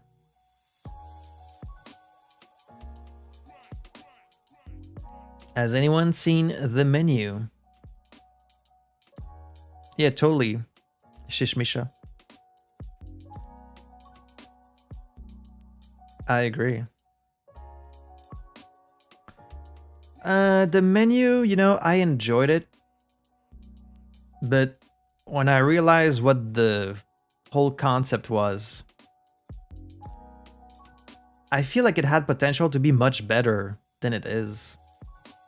Like you get the vibe it's going for, and then you're like, oh, okay, I think I know where this is going and like what you're gonna do, and then it kind of, it doesn't go all the way. And like I don't want to blame the movie, I don't want to blame movies or games for not being what I want them to be, but sometimes you just feel like there's this potential that hasn't been fully realized.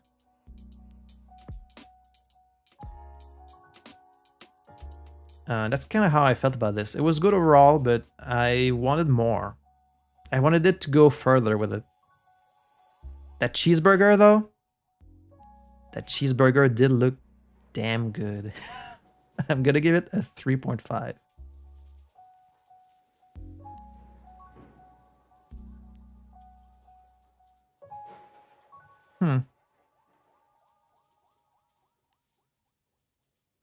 Yeah, it does feel a bit pretentious. I can see that.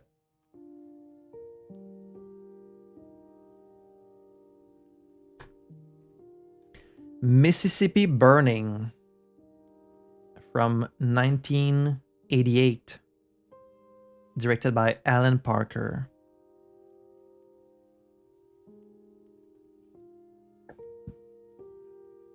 A movie in which Willem Dafoe is Willem the Friend.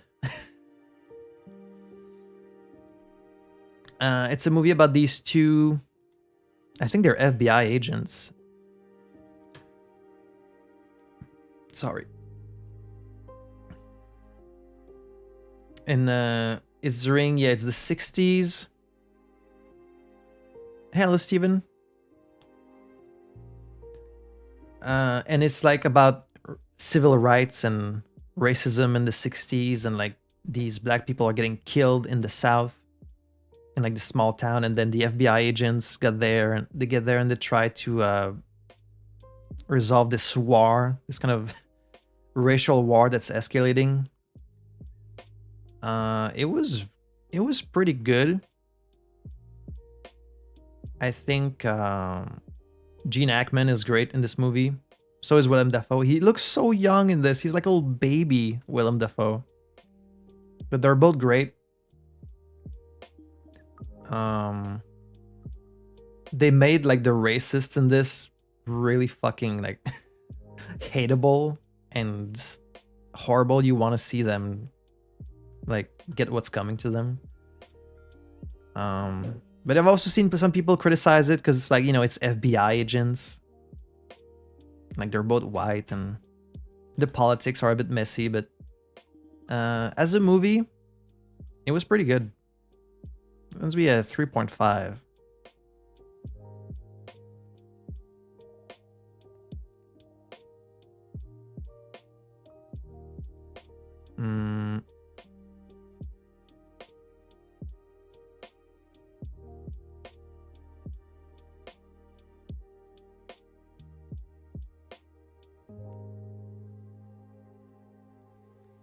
Yeah, we're not even done.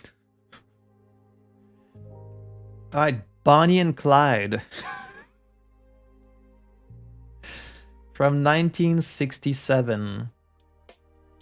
Directed by Arthur Penn.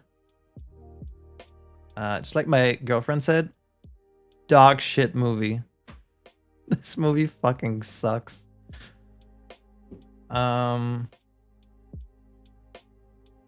I don't know, man. Like you think Bonnie and Clyde, that sounds like fun, right? Cool, like gangsters.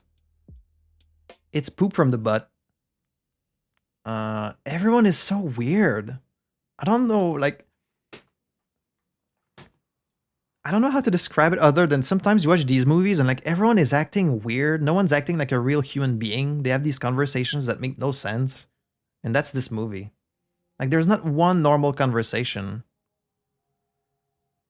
And I think there's like some historical significance because it's one of the first kind of violent movies, from what I understand.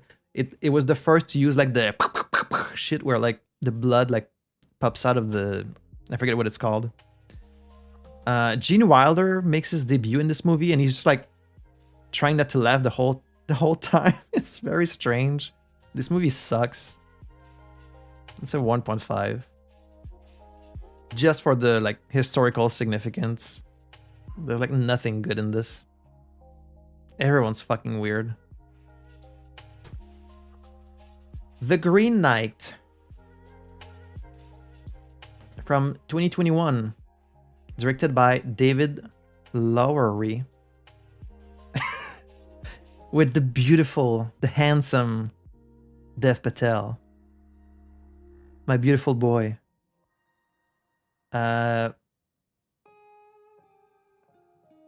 It's really good. It has really good visuals.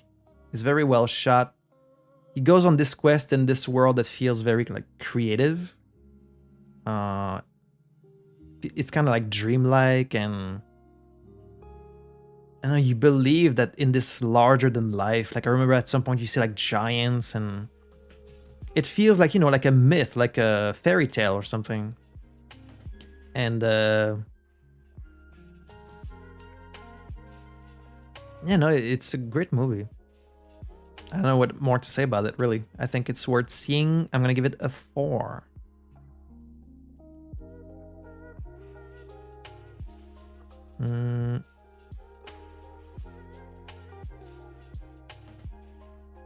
Dev Patel has no right looking as good as he does in this movie.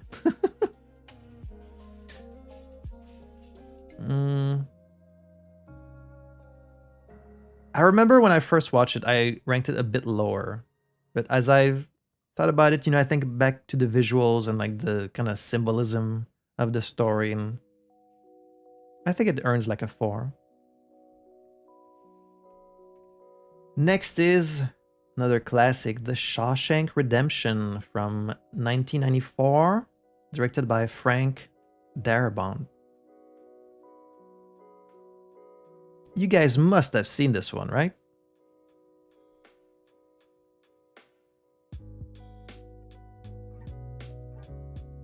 The song that plays at the beginning of this movie is always stuck in my head. It's like...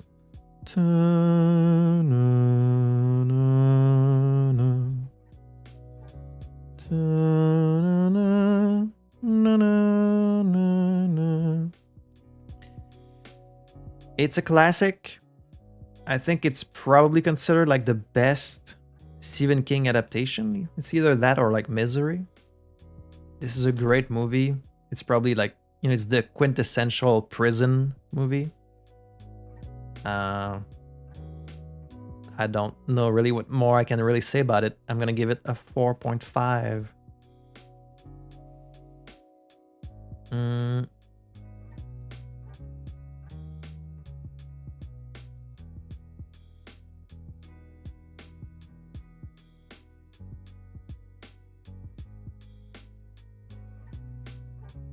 Do I like it more than Goodfellas? I'm gonna keep it like just behind Goodfellas. It's still the #1 movie on IMDb. Oh wow. Is that like critics ratings or is that audience rating?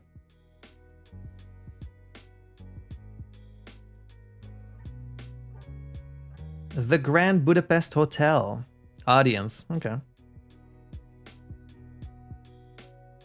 From 2014, directed by Wes Anderson. I didn't know jack shit about this movie. We did see Ralph Fiennes in a lot of films this year, huh? Conclave, The Menu, this. What else? I didn't know anything about this one. It's got that very, I guess people would say, Wes Anderson style of directing. It's very wacky and stylized. It's pretty funny. Nice visuals, creative story. I had a great time. That's a 4.5. That feels like a good spot. Gave us an impression of Wes Anderson that would not necessarily hold up in the long term, but we'll get back to that. Honey, I Shrunk the Kids from 1989. My boy Rick Moranis.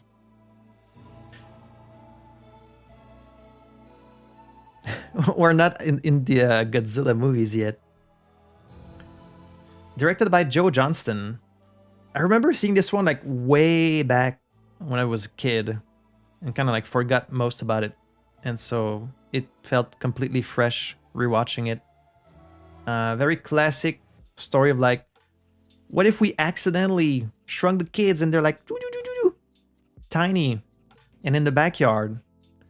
I love Rick Moranis as this kind of, it feels like the role he plays in every fucking movie, but he's great at it. He's like this kind of crazy inventor dad. And there's a lot of practical effects. It's almost all practical effects. They had to build like a giant fucking ant, and they had to build like, these sets, the grass and the leaves and the rocks and You just gotta love the artistry of it. And just a nice little adventure family movie. That's gonna be a 3.5.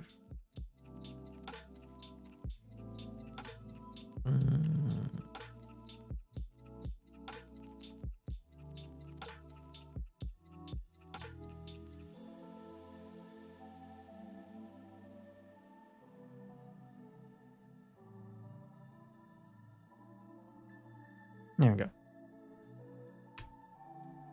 Wonderful Days from 2003, directed by Moon Sang Kim. It's like it's a Korean anime. I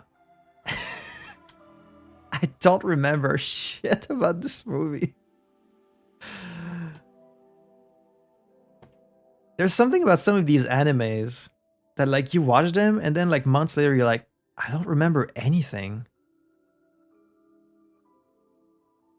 I don't remember much about this one. I just remember the story is really hard to follow at worst and pretty generic at best. Like the characters, the conflict, the world itself, they're all poorly established.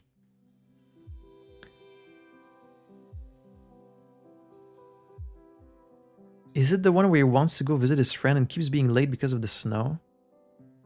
No.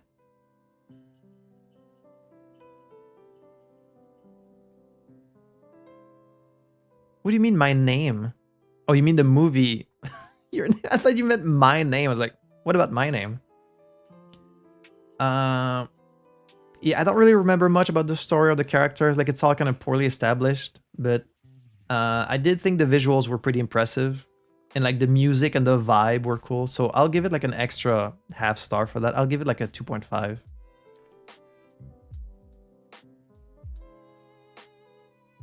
The new hit movie, Lukael.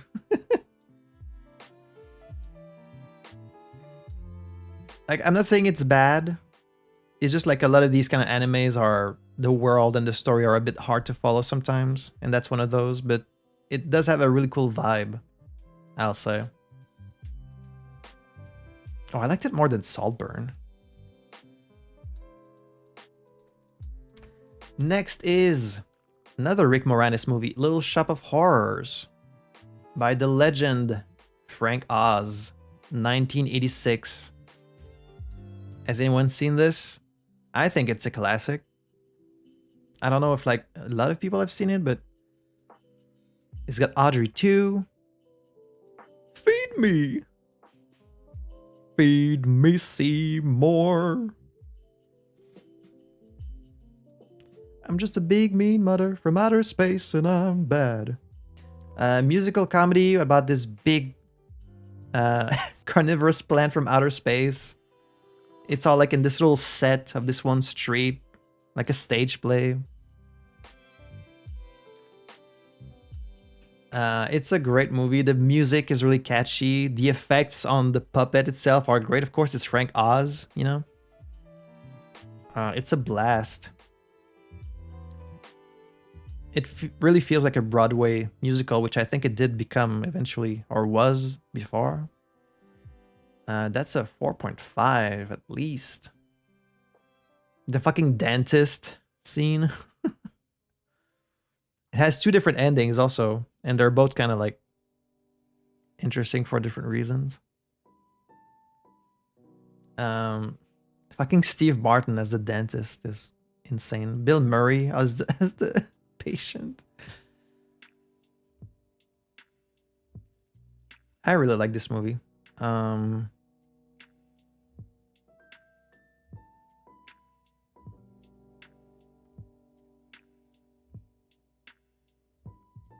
I'll place it here.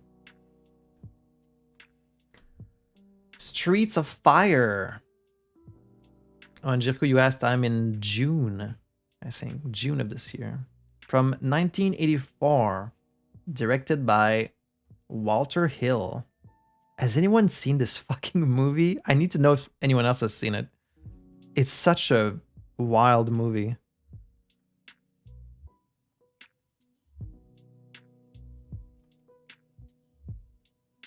Holy shit, I gave this 4 stars? I don't know about that. Ah, man, it's the very definition of like, they don't make him like this anymore. It's so 80s, and like, it feels, I don't even know how to fucking describe it. It has the energy of like a comic book movie, but it's not. It's so over the top, and like, it's straight out of this. It's like this weird dystopia, but it's not. I don't know. It's like this weird alternative world that's in the 80s, but it's not. I'm not doing a good job of describing it, but it's fucking wild. I do recommend watching it just because it's really over the top. Like, Willem Dafoe is the villain in it, and he looks like weird, and like the main guy is like, he's like this cool badass protagonist, but he's kind of strange, and I don't know. I don't know how to describe it. You just have to see it. It's not like great, but just because it's so out there and so entertaining, I have to give it at least like a 4. It probably doesn't deserve it, but I had a blast watching it. Found it very funny. Rick Moranis is in this also as like a totally different character than he usually plays. He's trying to be like this tough guy. And, I don't know why we had so many Rick Moranis movies in a row. Must have been a coincidence. Next is Troy from 2004. Directed by Wolfgang Peterson.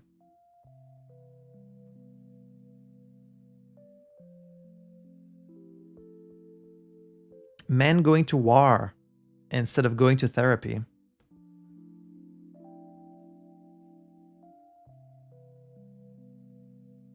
They made Achilles and Patroclus straight.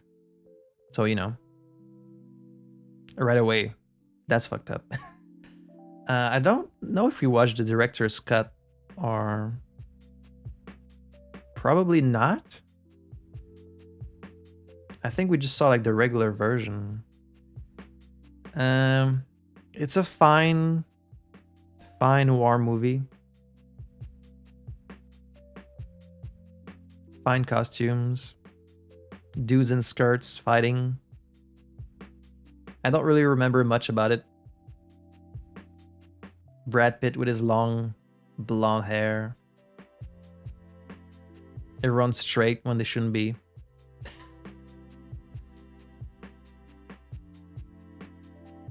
But still, you know, it's a very competent movie.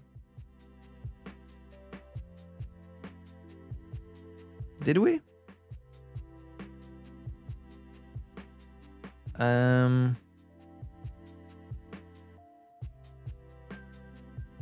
give it like a 3.5.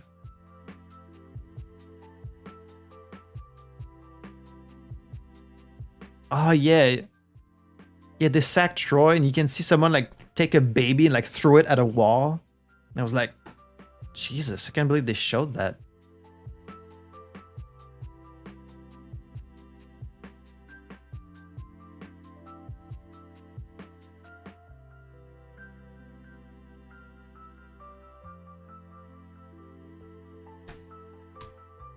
A History of Violence from 2005, directed by David Cronenberg,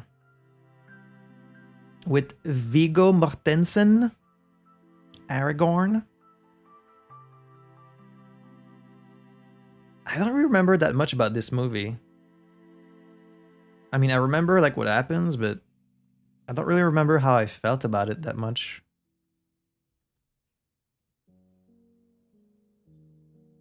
But I thought it was fine. I think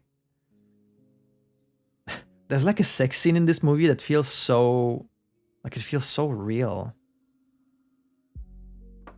It feels like they just went in a room where people were really like doing it, and they just filmed them.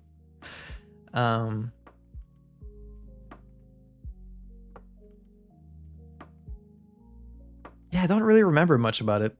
I thought it was okay.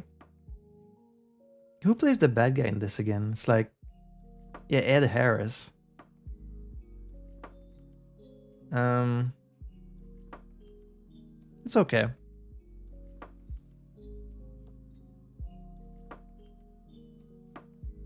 Mm,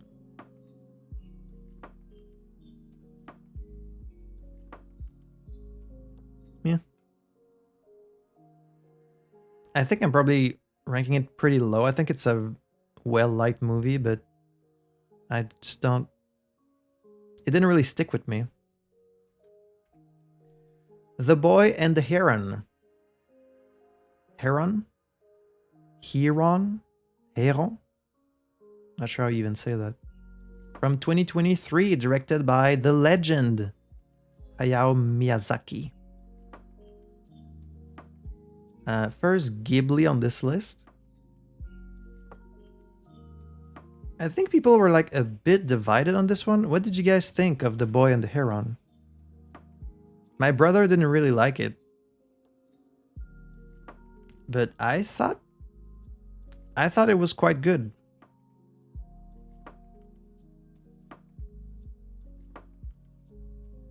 Like, it's not in the upper Ghibli movies for me, but it wasn't bad. Like, animation, as always, is really beautiful. Story goes in interesting places. Yeah. A solid Ghibli movie.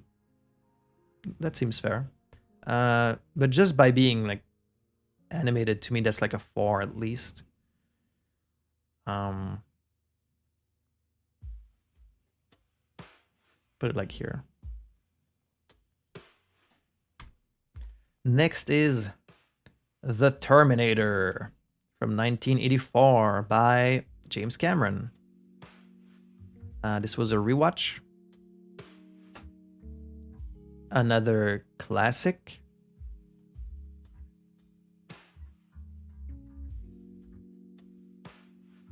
What are we feeling about The Terminator? I love... Like, this movie feels so 80s. It's always at night. It's always just like... The streets are always wet. When I think of the 80s, that's what I think. I think wet streets at night. And it's fucking great. It's like a slasher movie, but it's got sci-fi in it.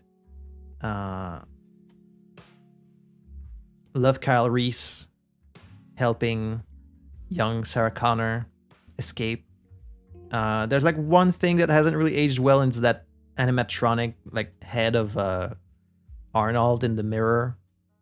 I respect them going for it. Like, I respect them trying to.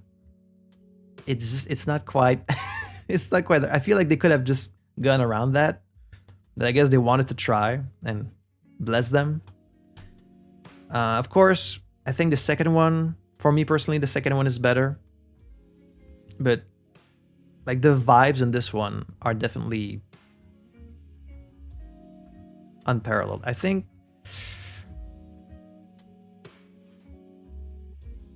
it's like a high 4 for me.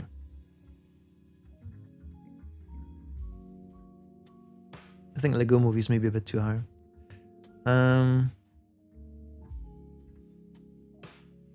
Yeah, it's like a really high 4.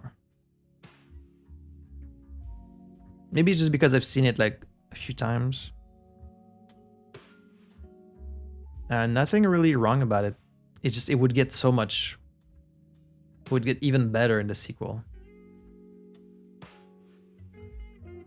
Next is Call Me By Your Name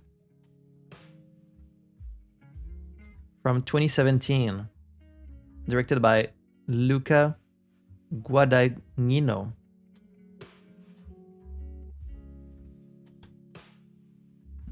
What did you guys think about this movie? It's very, very popular on Letterboxd.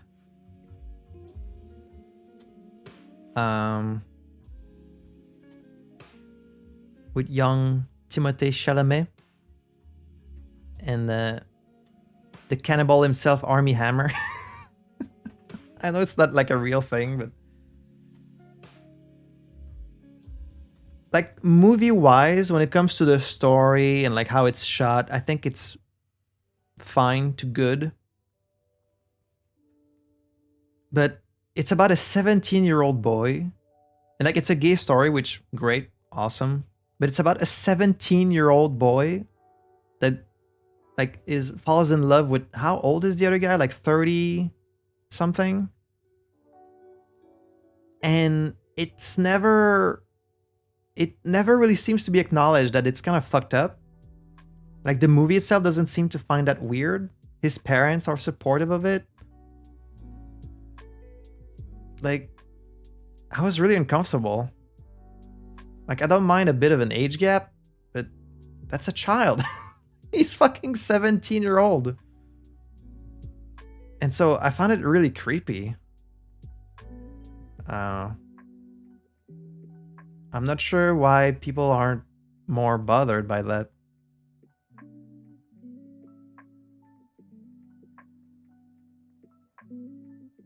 Yeah, like I wouldn't mind if it was about that, you know? You can still make a good movie about like this problematic age gap romance, but it's kind of portrayed as like this really cute thing. It's like, oh, it's so cute.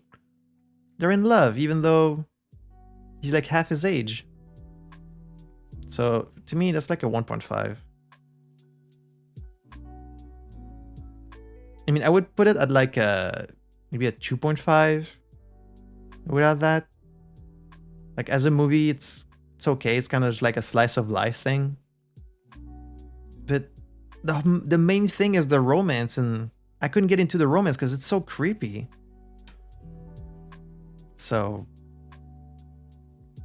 like even the director, when you read about it, he's like didn't seem to find any problem with it. And it's like, well, I think maybe you should. I mean, I guess, I don't know.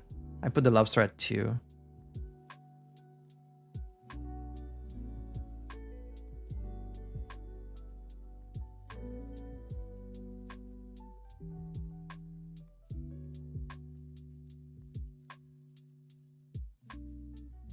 I don't know. It's creepy to me.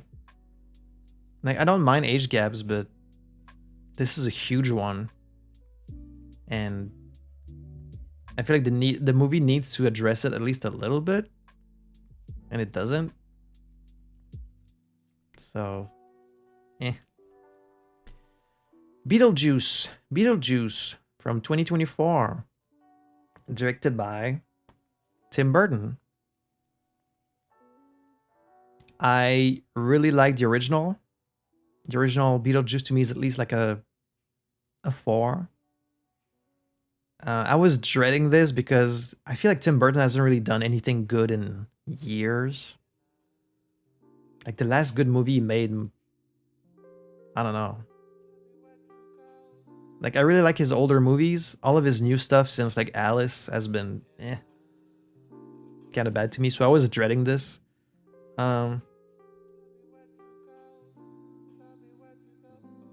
It's a really, really convoluted plot, and yet it's really underwritten. It's like a random collection of scenes. They're like loosely connected by some plot threads that then get resolved like really quickly. The whole structure of this movie is really weird. Hello, Alma. The dialogue's pretty bad, the acting's pretty bad, but you can tell the whole cast is having fun, and that counts for a lot. Like they're having fun being reunited for this sequel. And they did try to do a lot of practical effects, which I appreciate in these modern movies because it's kind of a lost art at this point. Happy New Year's, that's right. Tonight is the new year. I think there was enough wacky moments in this to make it enjoyable overall, even though the story structure is kind of all over the place. I'm gonna give it like a 3.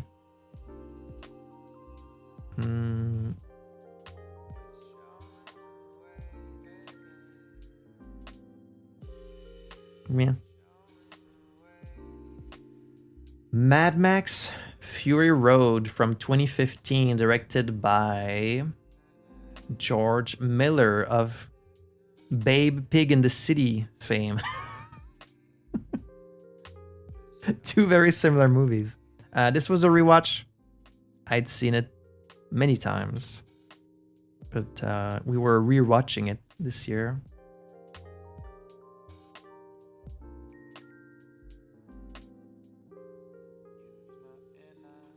absolute peak. Mad Max Fury Road, that's in my top 4 movies of all time. Flawless movie. Fucking incredible. Like every time I watch it, I can't believe people made this movie. Like you look at the stunts, the fucking like people should have died filming this movie because I know a lot of the stunts were like real.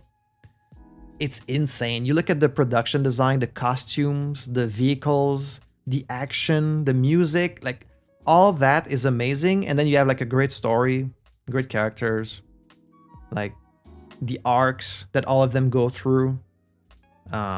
Like you can even read more into like the dynamics and just it's a flawless fucking movie.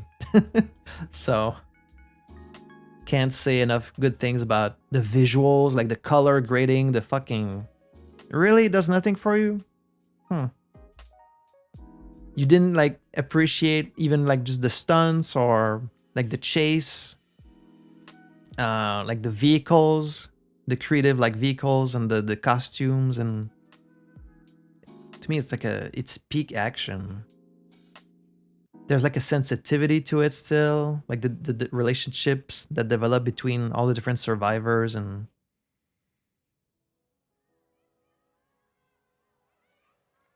oh wow, you saw a talk from someone who worked on the VFX. That's awesome. I mean, if you're not into action movies, that's totally fun. Yeah, the truck is like a character in itself. Ah, there's just I could speak about this movie for like a whole hour. It's so good. Next is Stardust from 2007, directed by Matthew Vaughn. Wasn't this movie directed by the guy who just got killed?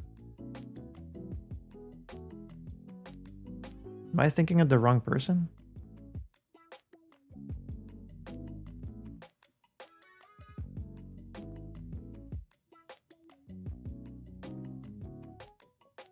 This is one of my girlfriend's favorite movies.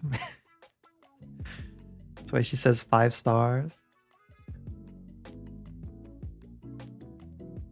It's like a fairy tale movie. So like there's a lot that doesn't really make that much sense, but you know, it doesn't take itself seriously. They don't make him like this anymore. It does feel like very much from like a bygone era. And I never thought I'd see Robert De Niro play like a manic pixie gay pirate. I will say, Robert De Niro like pretty much plays the same role in every movie he's in, like Casino, Goodfellas, like The Irishman. I always feel like he's just playing the same guy. In this, that's like the one Robert De Niro movie where like he's playing like a different character. He's having fun in this, and you would not expect him in this kind of role, but he does great. Yeah, it's just a fun like fairy tale movie. Doesn't take itself seriously. I don't think I'm necessarily like the target audience for it, but I enjoyed it. I would give it like a 3.5. I remember I almost gave it a 4.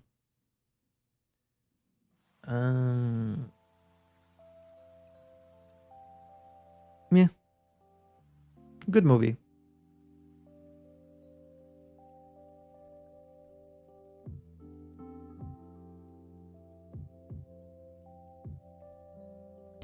Gone Girl. Another movie that's very popular on Letterboxd. From 2014, directed by David Fincher.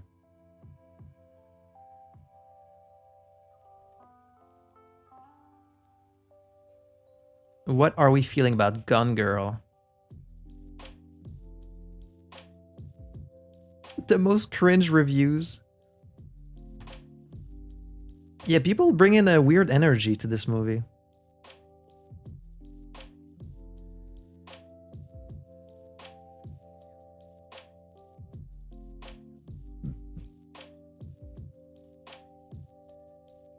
It gets very highly rated. But Like, I think it's good. I don't think it's that amazing. I was into it for the first like 2/3, and then it gets really weird at the beginning, and I was like, I'm not really sure where you're going with this. I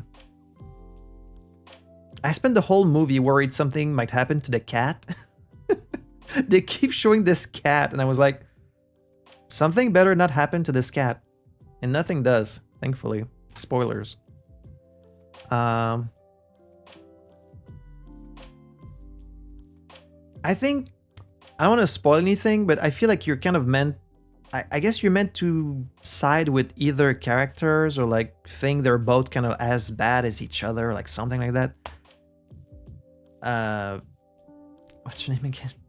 Fucking Rosamund Pike is fucking crazy in this. Like, she's gone, girl. I don't know. That's gonna be a 3.5. It's a good movie. It's just, it's a weird movie.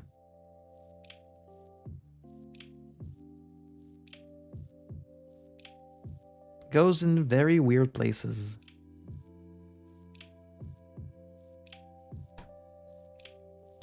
The Picture of Dorian Gray from 1945, directed by Albert Lewin. One of many adaptations of this story. It's a movie that's in black and white, and there's one shot in color, and it's when they reveal like the painting after it's gone all fucked up. Nothing can fucking prepare you for that shot. First of all, because you don't expect color, like the whole movie is in black and white. Spoilers for a 1945 movie. Do they always show it in color? I just remember like the one big reveal when they show it, like when it's all fucked up. And it's so, like there's a stinger sound, the color is jarring, and like the way, like the what the painting looks like is fucking insane. It's really, it's worth watching just for that. The rest of the movie is fine. It's a fine adaptation of that story. Yeah, very ahead of its time. The psychedelic art of the painting. And the main guy, Dorian, like he plays it very, he's like a weird guy. But it's fine. It's very alien. It's like a 3.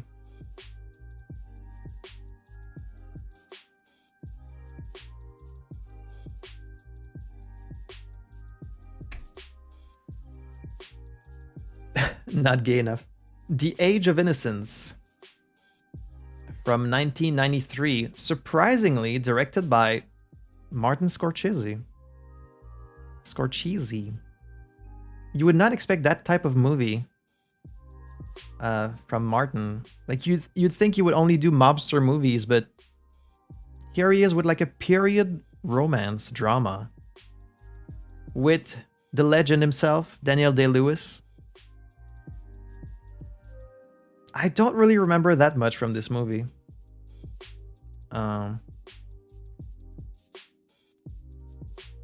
Martin Scorsese. Scorsese.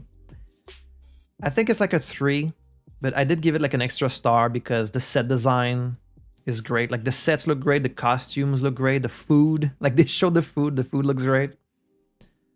Daniel Day-Lewis being extremely dramatic in this. But you know what? It's good. Michelle Pfeiffer does feel kind of miscast in this.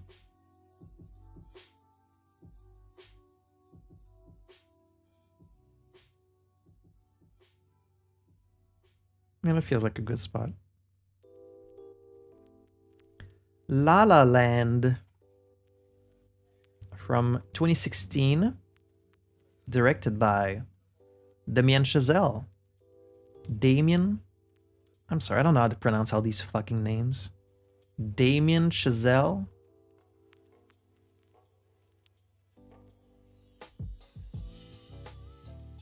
Like, it's a 2016 movie, and as soon as you start watching it, you're like, oh, they shot this on film. Like, you can tell it's shot like an older movie, which I love. And the colors are really good. Interesting story. I don't want to spoil anything because it's still not that old of a movie, but I do like how they. I do like the direction they went with for the ending.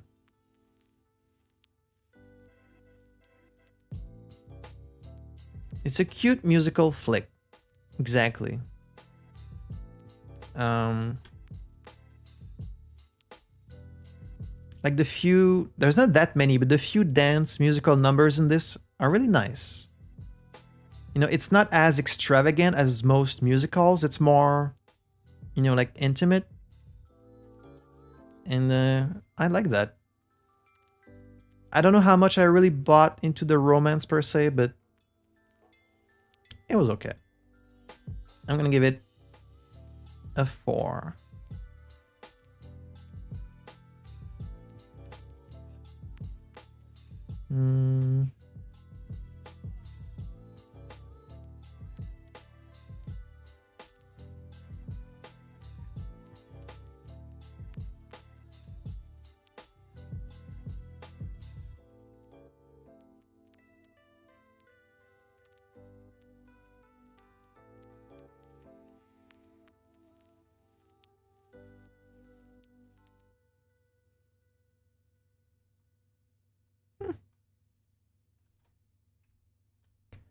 The Mummy from 1999, directed by Steven Sommers.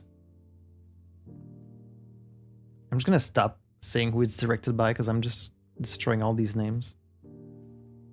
I feel like The Mummy has grown in popularity over time, actually.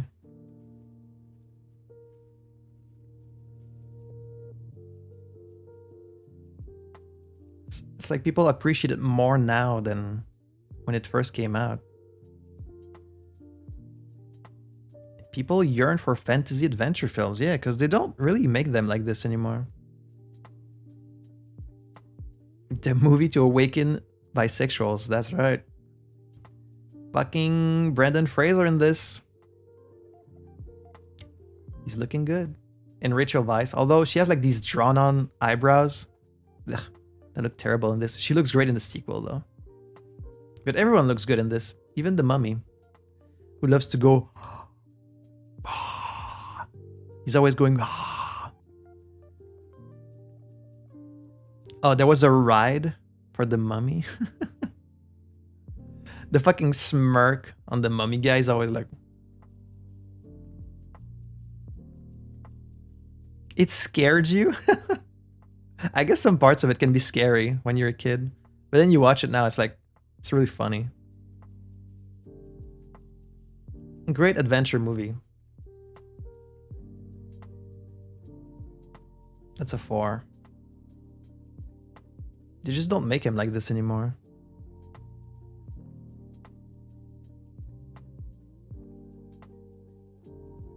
Oops. Wait, I just messed up my whole order. And that's fine.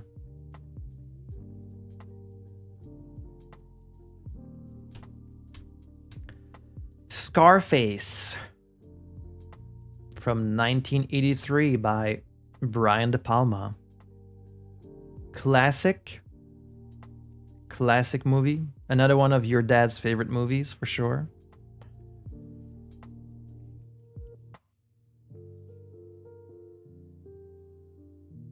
My boy Al Pacino doing what he does best. I've seen this movie countless times. Must be one of the movies I've seen the most for some reason. I don't even know what to say. It's an iconic movie. Great soundtrack. The descent into, you know, the greed. Icarus flying too close to the sun. Many wannabe gangsters' favorite movie. But he's just such a magnetic character. Like, you can't help but like follow along, and it's great to see him go through all these different stages in his life and the inevitable downfall. That's a solid 4.5.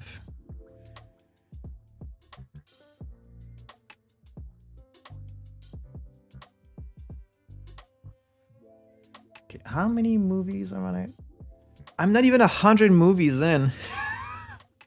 I'm not even halfway through. Okay, I really need to be faster here. I'm gonna try and be faster because Jesus, I'm gonna be here all day. The Devil's Advocate. Al Pacino again. 1997, directed by Taylor Hackford.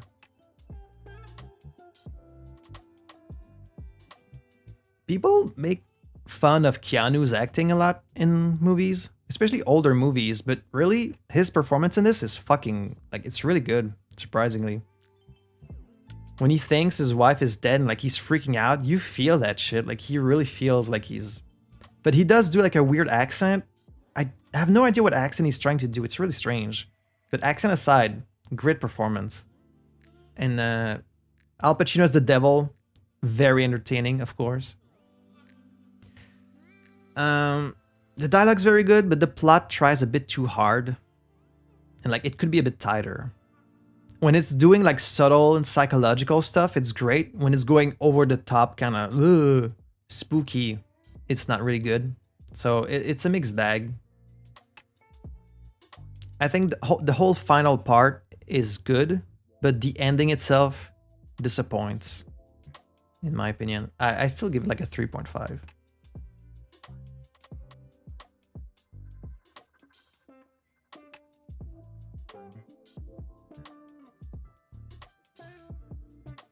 When it's entertaining, it's very entertaining.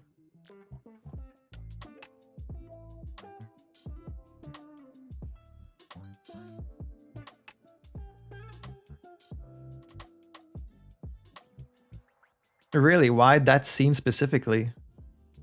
What is it about that scene that helps you calibrate your sound?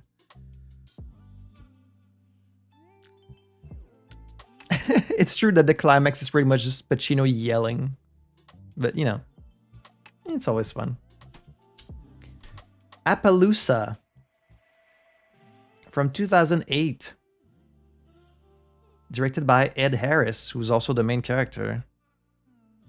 Oh, okay.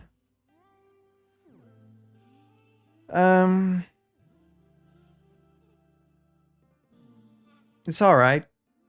It's like this Western. The whole movie is about people being in love with Renee Zellweger in this, and she's so boring. She feels really miscast in this role. And like, honestly, they kind of build more romantic tension between Ed Harris and Viggo Mortensen than with the woman, so I kept waiting for them to kiss. I thought maybe that's where it was going, but of course not. Other than that, it's alright. Like a 3.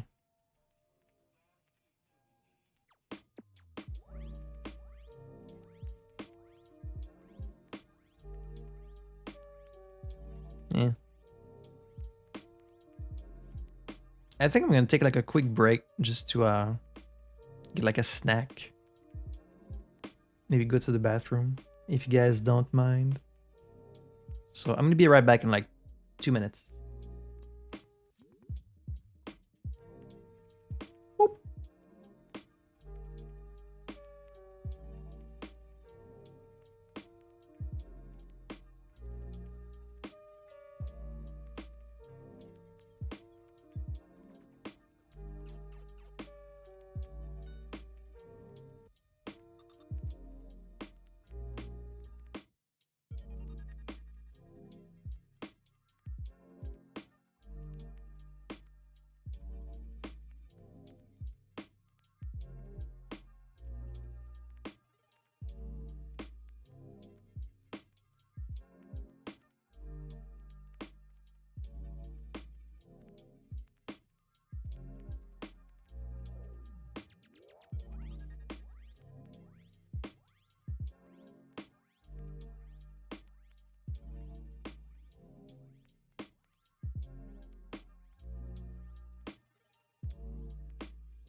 I've got a little cookie.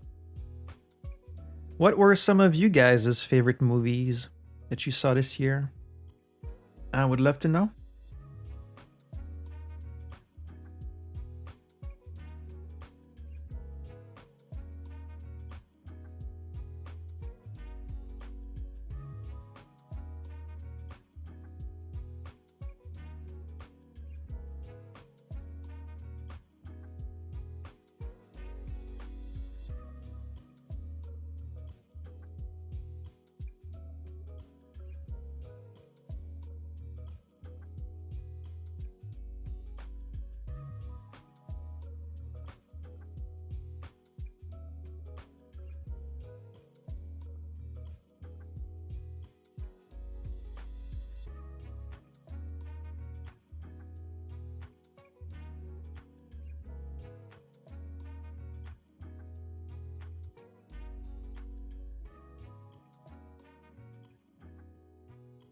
Severance is fucking peak.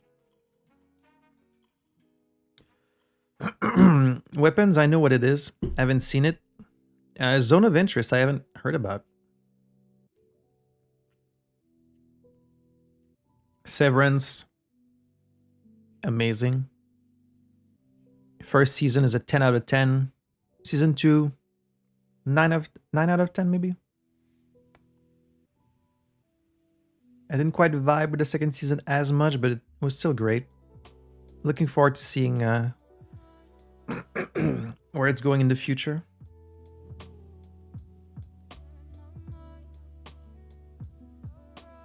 I gotta pick up the pace. I'm not even 100 movies in. I'm not even halfway through this. I have to try and be faster.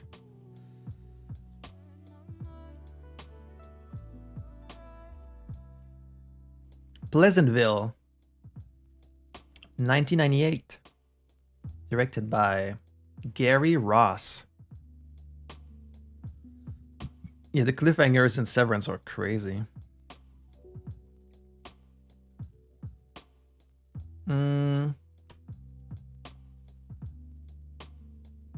Pleasantville is a fun concept. You know, they get absorbed in this TV show. It's like old TV show in black and white. And then like they bring color to the world. It has some good ideas. It's shot very beautifully. You can tell its heart is in the right place, but sometimes, like when they get to the no colored stuff, or like no colored people, and it's like, that feels a bit clumsy. It feels a bit tone deaf, like too on nose. For a movie with only white people in it, especially. It's like, I get the metaphor that you're going for, like the allegory, but it feels a bit clumsy. Still, it was pretty good. It's gonna be like a 3.5.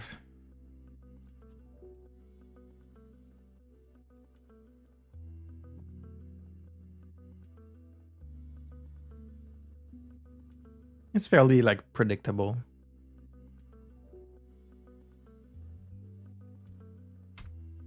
The Nice Guys from 2016. Directed by Shane Black.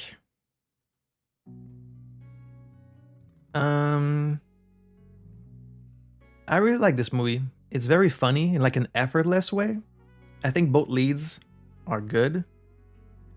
And I love the 70s setting. It's shot really well. Interesting story.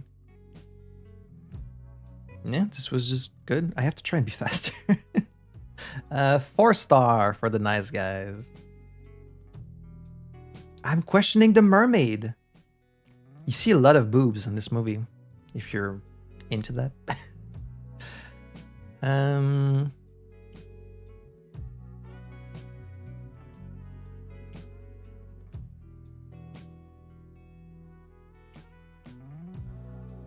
Do a Ryan Gosling movie right next to each other. Oppenheimer. That's a big one.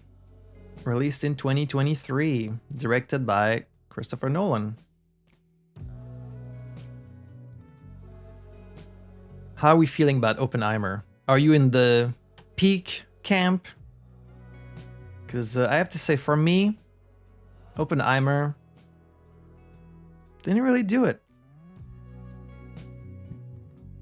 Like, on a technical level, when it comes to how it's shot and like the sound design, like, you know, all the technical aspects, it's fucking amazing. You know, it's like a 4 or 5. Like, it's well shot, well acted, but I was just kind of bored. Like, it's a really long movie, and I don't really feel like they do a good job of showing you who the characters are, and like,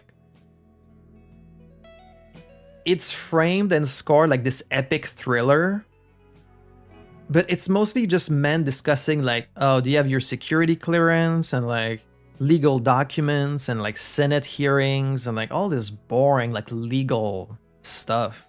And like, it's shot and the music is really epic, but it's just people talking about legal shit. So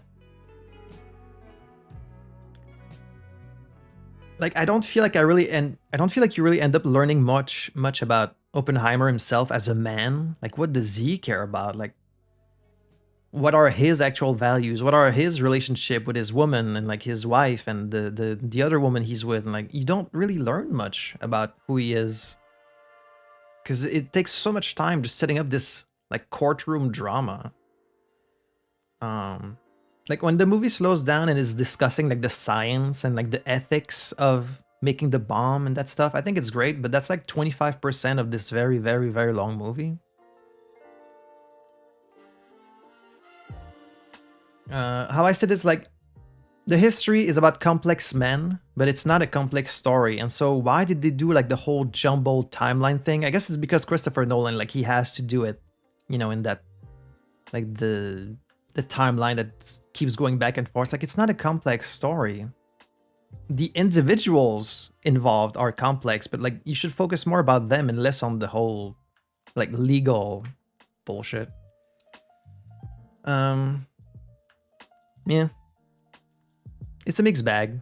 Technically it's great, story it's kind of meh, so it's gonna be like a 2.5. That feels harsh for Oppenheimer, but I was bored.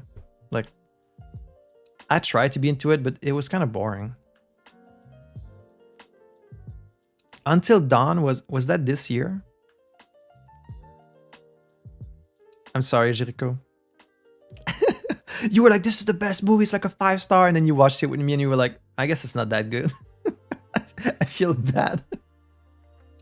You can still love it, it's just, it's not really my thing. Ex Machina.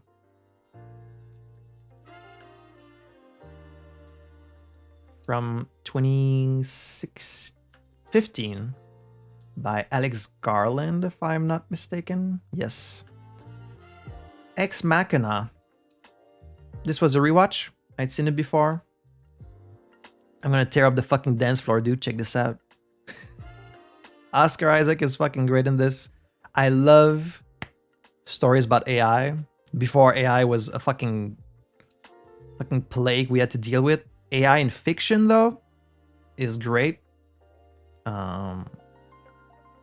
Intriguing story, well shot, good characters, good performances, funny, thought-provoking. One of my favorite movies.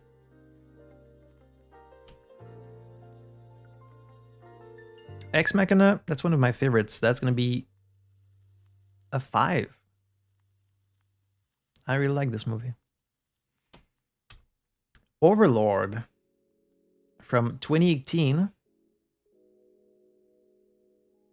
directed by Julius Avery. I put this movie in my watch list because it had Jacob Anderson in it, and he gets killed in like the first 5 minutes of the movie. Oops.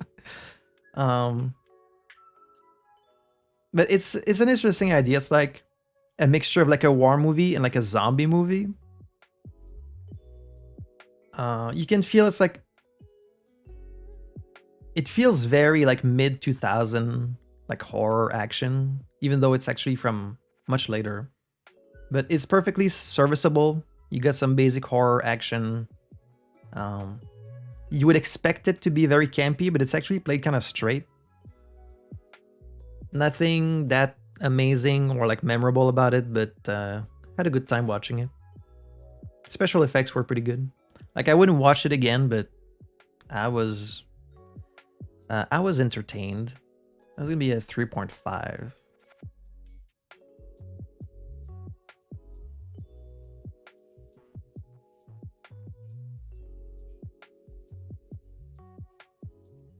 Yeah. The Fantastic Four. First steps from this year. Directed by Matt Shackman.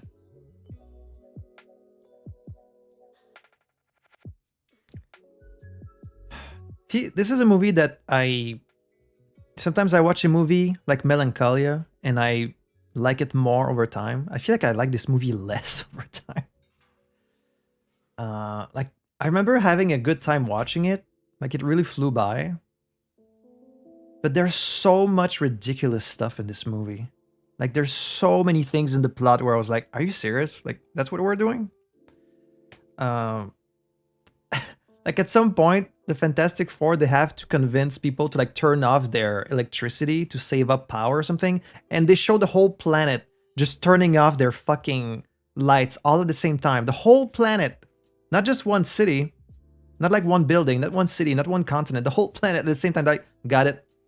Like, it's so, but I mean, it's a comic book movie. So, you know, it's fine for things to be silly and over the top. But I feel like when you adapt something in live action, that comes with like a certain responsibility to try and have it be a bit more grounded in reality. And like, I don't know why they keep trying to put fucking Galactus in live action. Galactus does not work in live action. Like they have, surely the fucking Fantastic Four have other enemies that, you know, they could put in these movies, but it's always about Galactus.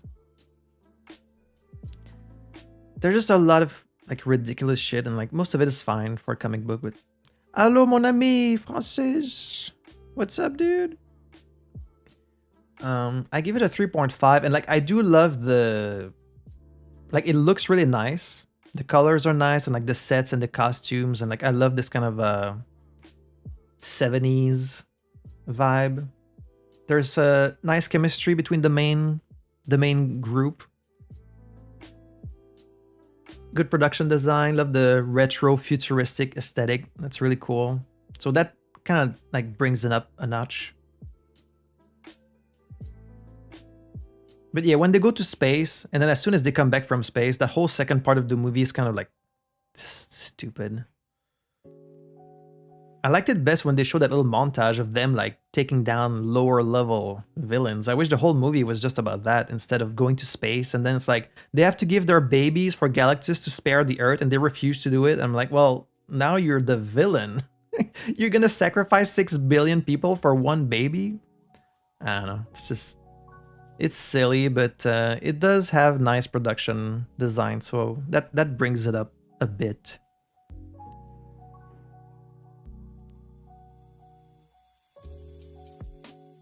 It's very, very silly.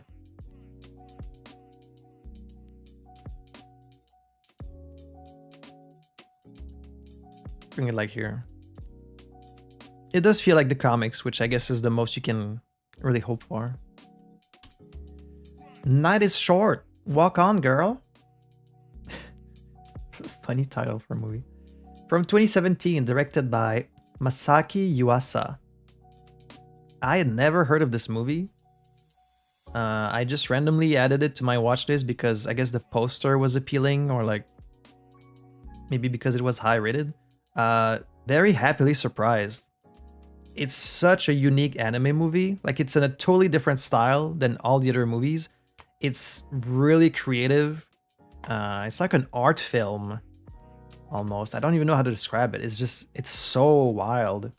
I don't think a lot of people have seen this. I would definitely highly recommend it.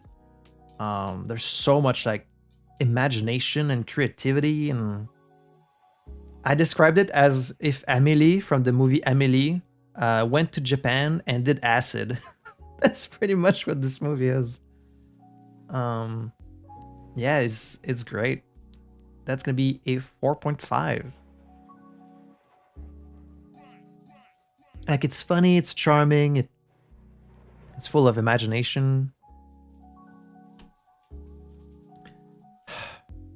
Next is Gloria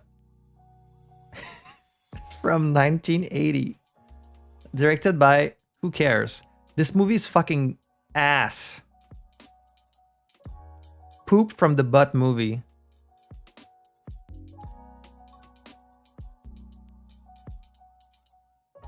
This movie has like fairly high ratings on Letterboxd. And it's one of these instances where like you watch the movie and you're like, really? Have I gone insane? Like, did you guys see the same fucking movie we just watched? This movie is so bad. Like, the script makes no sense. The characters are so weird. There's not one conversation in this that makes sense. It's like Bonnie and Clyde, but worse. Like, none of the scenes seem to amount to anything. They walk in a room and then like they say some weird shit to each other and then they leave and then they go to like a different place and then the same shit repeats. Like that same thing happens like 10 times in this movie. And like none of what happens makes sense. They say they have the kids say weird shit. I don't have like a single good thing to say about this movie. I guess it looks kind of like, I mean, it's the 80s, so it looks kind of cool because I like 80s movie, but this is the worst movie I saw this year. 1 star. And I feel like that's kind of generous, to be honest. I couldn't believe the ratings it got on Letterboxd. And it's not just me. My girlfriend agreed. This was fucking shit. Anyways, next. Gladiator. The movie is like, it's about this kid, like his whole family gets killed by mobsters. And then like his neighbor, this Gloria woman, tries to like protect him from the mob. And like, oh, you're like, oh, that sounds cool, right? This woman tries to protect a kid from the mob. That sounds like a cool movie. No, it's really bad. I almost recommend watching it just to see how fucking shitty it is. Gladiator from 2000 by Ridley Scott, if I'm not mistaken. Yes. This is considered a classic. I think it won like all the Oscars when it came out. What's there to say? It's a great movie. That's kind of all I have to say about Gladiator. It's kind of depressing. It's shot really well, good costumes, good acting, good story. It's a 4.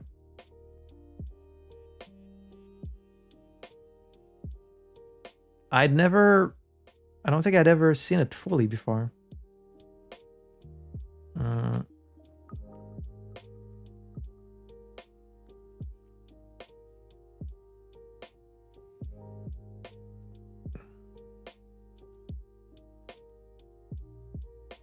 I'm gonna bring this down a bit.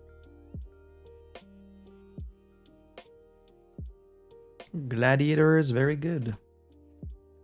Kung Fu Panda from 2008. Directed by Mark Osborne and John Stevenson.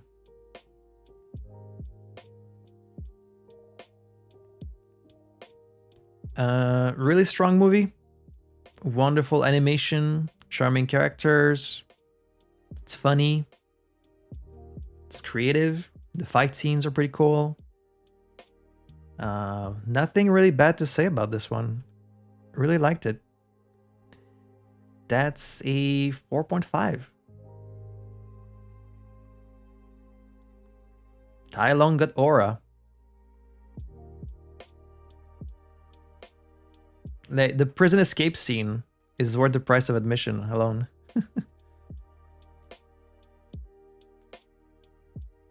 Jack Black, you know, doing his Jack Black thing. I don't know why they got so many, like, even for the minor characters, they got like really well-known people. Like, did you know fucking Lucy Liu does the snake? And like Jackie Chan is the monkey? All the side characters are like really well-known actors and they only have like a few lines of dialogue. It's weird. Um,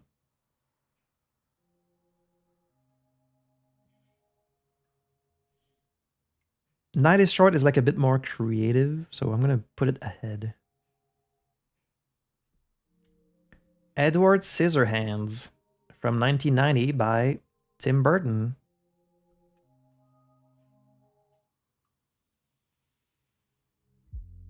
Yeah, they're all famous martial artists. I mean, it makes sense. It's just weird that they got such famous people just to say a few lines.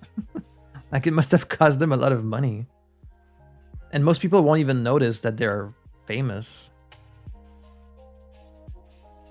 Edward Scissorhands. It's fine. It's good. I never really know what to say about this movie. Like, it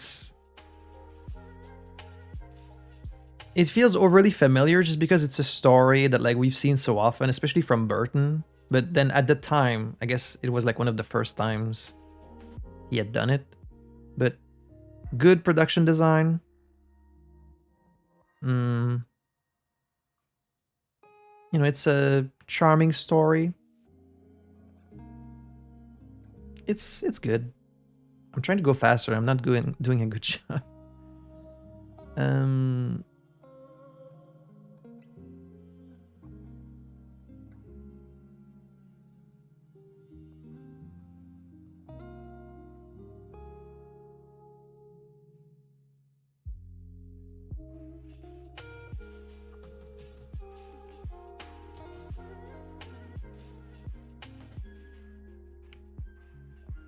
Yeah. Surrogates from 2009, directed by Jonathan Mustow. The premise of this movie is like it's in the future and humans live in isolation and like they kind of live their lives through surrogates, like these kind of androids that are like, you know, you sit in like your VR chair and then you live your life through a surrogate, which I thought was kind of like an interesting idea for a movie. And it's okay. It feels very 2000.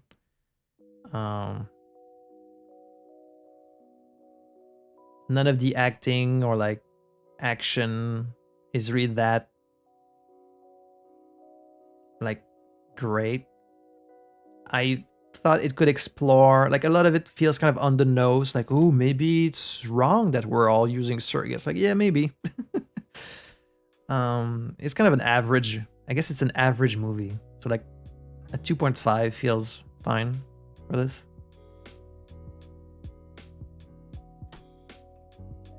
Napoleon Dynamite from 2004. Kind of a cult classic. Directed by Jared Hess. I'd always heard about this movie my whole life. Like, I knew it was a cult classic, and I hadn't actually seen it until now. I didn't know what to expect. And it's very funny in a pretty unique way. I didn't know it was going to be so like just slice of life kind of. There's no real story. It's a weird movie for sure, and like not all of it lands, but I think it's got a very unique like sense of humor, which most of it did work for me. It's very quotable for sure. It's a weird one to rate, but I think I would give it like a 3.5.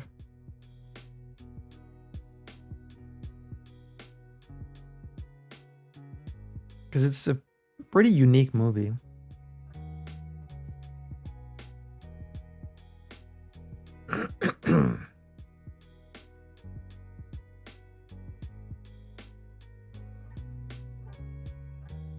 I think Gone Girl's too high. A Silent Voice, the movie. I don't know if there's like a TV show. From Naoko Yamada. From 2016. Beautiful animation. It looks very good. It's pretty emotional. It feels a bit too like overly melodramatic at point. And with these like anime movies, sometimes I never know if it's like, is there maybe some stuff that's lost in translation? Is it like the cultural divide? Like sometimes you see them having these conversations, and you're like, is that really such a big deal? I guess maybe in Japan it is. Here maybe not as much, but like there's a lot of conflict in this movie. Where like, can't you guys just get over it or like talk about it or like? But I guess that's the whole thing. Is like they don't really talk about their emotions enough, especially when they're younger. So, but it was good.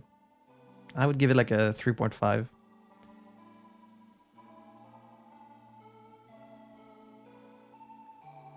It is like fairly sad, but sometimes it's almost like too much. Like, okay, you're just oh, patronizing. That's the word I was looking for Pretty Woman. Pretty Woman feels patronizing. Not a silent voice, but it does feel like it piles it up a bit too much. Like, oh, isn't it sad? Like, look at her life. Isn't she so pitiful? It's like, all right, just, like, stand up for yourself, girl. Come on. But the animation is very beautiful.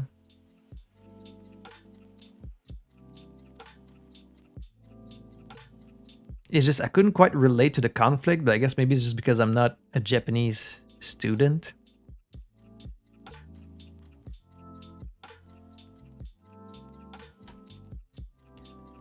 The Beast. Heavy-handed, yeah. That's a good word for it.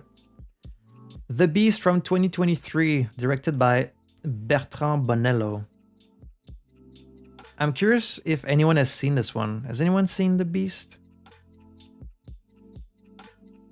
It's such a weird movie. I don't know how to rate this one. I was really confused when I watched it. I was like, I don't know if I should give this a 2 or a 5. Like, Yeah, it's not that well known. I do recommend it because it's very unique. It's kind of like an art film a little bit. It's not absurdism, but it's, I don't even know what to describe it. It's just like there's a lot I love about it, and there's some stuff I don't really like about it. Surrealism. Like it's really beautiful. It's really beautifully shot. It's very evocative, like the themes that it talks about. But it's also kind of confusing as you're trying to understand what's happening. But it's very compelling. And yes, that's Léa Seydoux in the main role. Yeah, very confusing. I think it's a bit too long. I think it was like 30 minutes shorter, and I say that about a lot of movies. But there's a lot of really strong stuff in there. That's another one that's really stuck with me a long time, like Melancholia. Great performances by both the leads. Interesting themes. A lot to unpack. I do recommend it. It's like, sometimes I was really confused. I was like, oh, this is like a 2. And then sometimes it would be like, oh, this is like a 5. So I'm going to give it like a 4. Because there is a lot of strong stuff in there. I wasn't quite sure what to make of like the ending, but I do recommend it because it's one of these movies that I think you need to watch for yourself. And I haven't even said what it's about, but I almost don't want to say. It's almost better for me to say nothing. Just watch it. Just watch it and make of it what you will.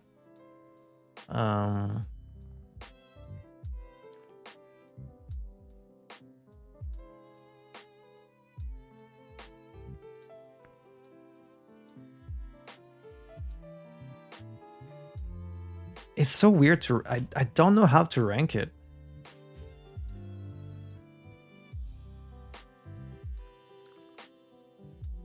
I think maybe I would like it more like a second watch because I would understand it a bit better.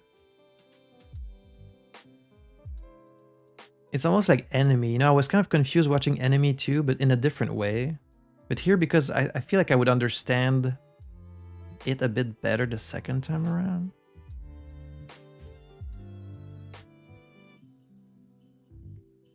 Maybe like here. I don't know, maybe I need to see it again. K-pop Demon Hunters! Everybody's favorite from 2025, directed by Chris Appelhans and Maggie Kang. I'm sure everyone has seen this one. It's very popular. And this is one of the very rare cases where I thought it could be longer. It was actually a bit short. And I think if it was like 30 minutes longer, they would have had time to develop the characters a little bit more. Because like the main girl gets a lot of time, but the other two not so much. And I thought that was kind of like unfortunate. I wish they had given more characterization to the other two girls and to the rest of the demon gang. Like only the main guy gets any screen time. And yeah, like they just tease like a lot of this lore, like about the demons and stuff, but they don't really explain that much of it. Like I wanted a bit more information. Like, are all the demons humans that have transformed, or like what exactly is the rule? Like what happened with her parents, and if it took some time to answer some of these questions, I think it would be like an even better movie. But even as it is, it's very good. The music is really catchy, and visually it looks very nice. But yeah, it's all about the main couple, and then everyone else is kind of secondary. If it took a bit more time and like gave a bit more characterization, it would have been like a 4.5 or higher. But as it stands, I'm gonna give it like a 4. But the music, of course, I mean, it's K-pop, so it's excellent. It's a lot of fun. Bring it like up here. Megamind.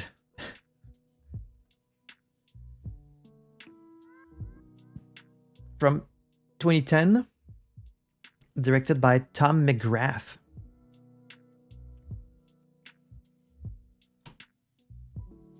I don't know why you say that. The K-pop's really good in that movie. Megamind. I love it.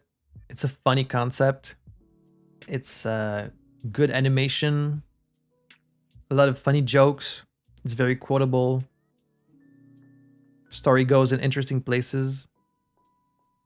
Megamind. That's a 4.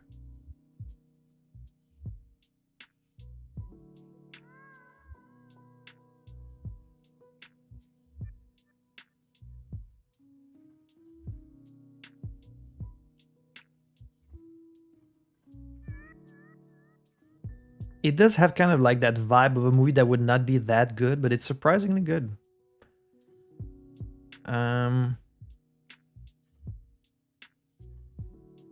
Okay, it's starting to become hard to rank them because like I have so many.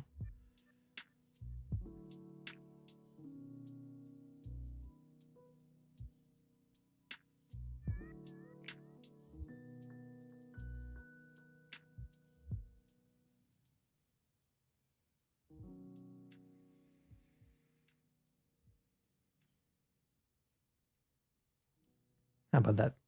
What game will you play now that you're done with Cyberpunk?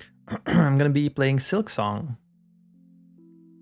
When I finish Clair Obscur, I'm gonna be playing Silksong, and then I'm not quite sure yet what the other game will be. Belle from 2013. Directed by Ama Asant. Directed by a woman. Rare one.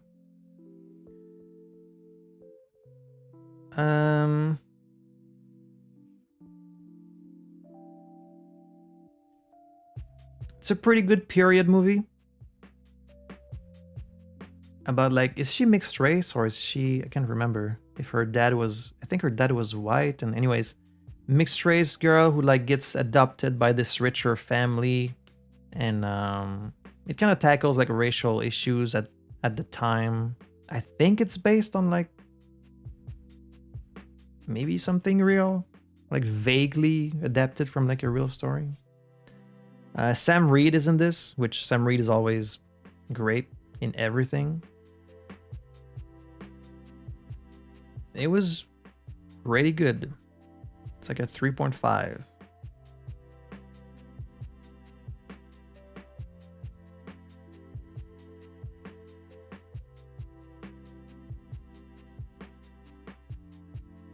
Kung Fu Panda 2 from 2011. Directed by Jennifer Yu Nelson. Oh, directed by a woman.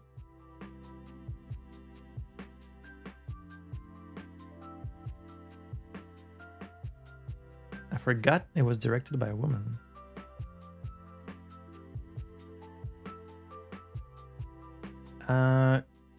Also great.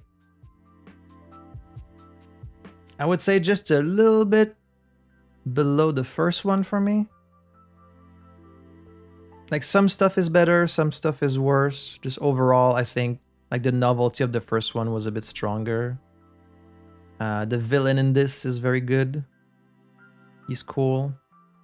Some of the big set like action sequences are great.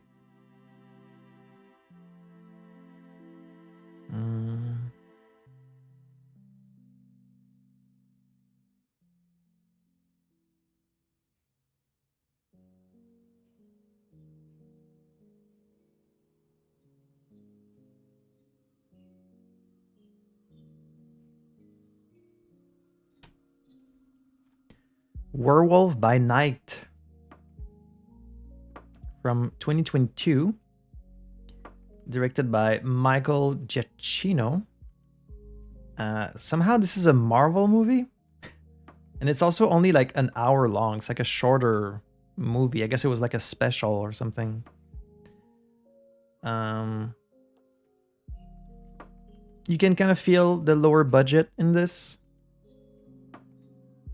It has like a few interesting ideas, but overall, you know, it's not, because it's so short, it doesn't really have time to set up that much.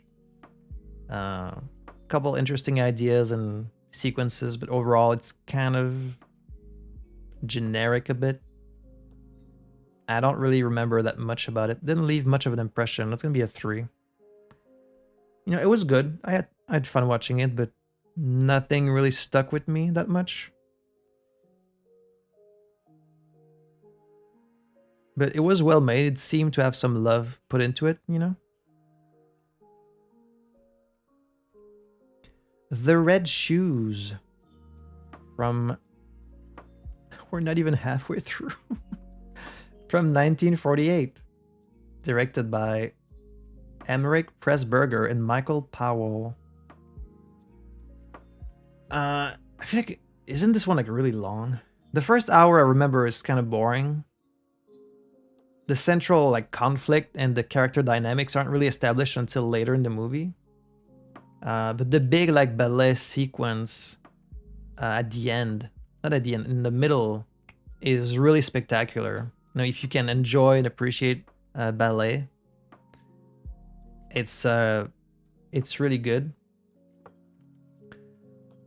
And the story does pick up after that, and it ends on a strong note.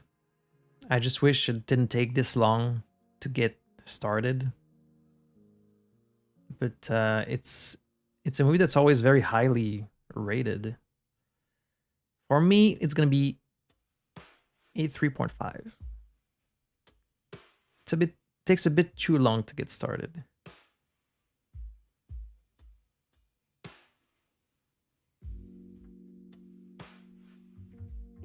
Who Am I? From 1998. Directed by Jackie Chan. Yet another Jackie Chan movie. The story and acting are both pretty laughably bad. Like it's a bad story. The acting from everyone involved is pretty bad. But you know, it trucks along at a steady pace, and the stunts and the fights are as impressive as always for Jackie Chan. So I was entertained the whole time. It's just nothing. It's not one of his best ones. It's gonna be a 3.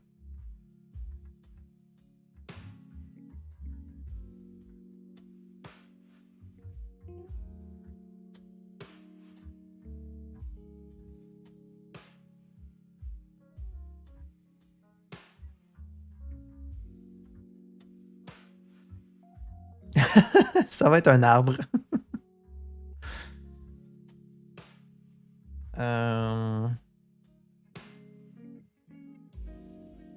Yeah. The Emperor's New Groove from 2000. Directed by Mark Dindal. A movie my brother gave 1.5 stars to. Shirko, I'm calling you out. Good movie. Fun movie. It's basically Disney's take on a Looney Tunes cartoon. It's got that same energy. How can you find that boring? It's so much fun. You're wrong. Emperor's New Groove is like a 4-star. Everyone here in chat will tell you you're wrong. You're entitled. You're entitled to your opinion.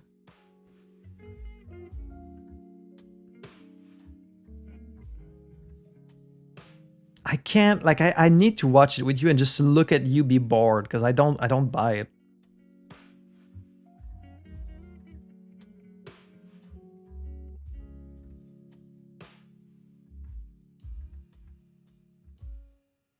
Oh, it's so much fun.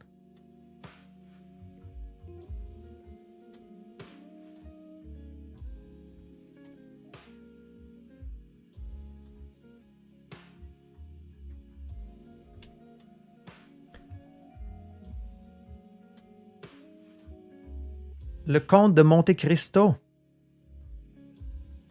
The Count of Monte Cristo. Maybe.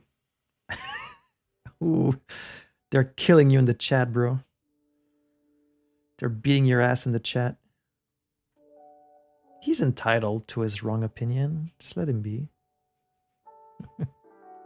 The Count of Monte Cristo, a big epic French movie from 2024.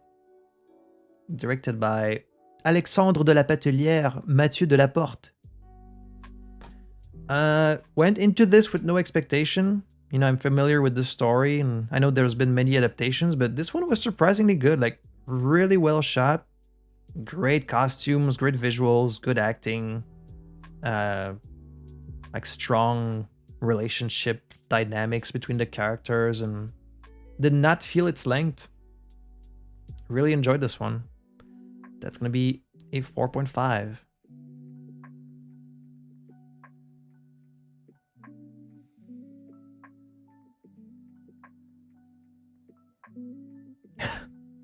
No mute servant. Yeah. The Princess Diaries. A film I'm decidedly not the target audience for. From 2001, directed by Gary Marshall. One of countless movies I saw this year that is so clearly about women, with a target audience of women, and directed by a man. Always find that just weird. But, oh well. I think a lot of people will think that this movie is peak. Again, I will readily admit I'm not the target audience for this.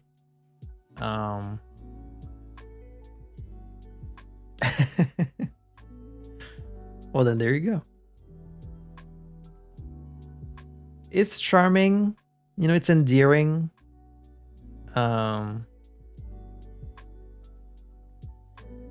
It's the classic, like, oh, she's ugly, but now she's beautiful, and everyone like treats her different. That kind of story never really does it for me. It feels like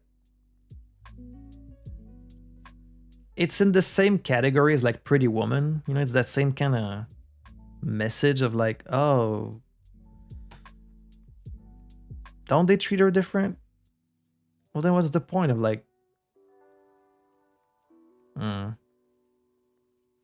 Maybe I'm misremembering it. It's just always this message about like, oh, your appearances and money and like...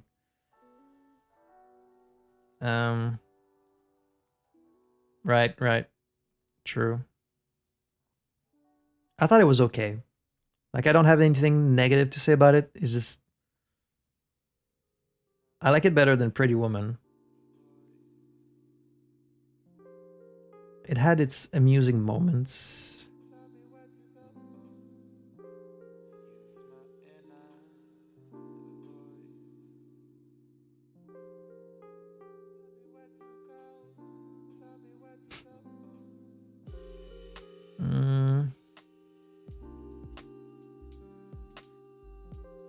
There's just something that rubs me the wrong way about like showing these teenagers, and like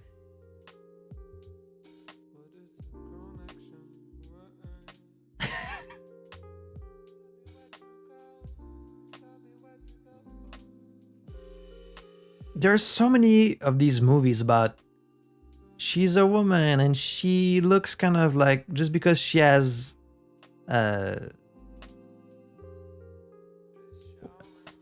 like the brush, how do you even say it, dentures,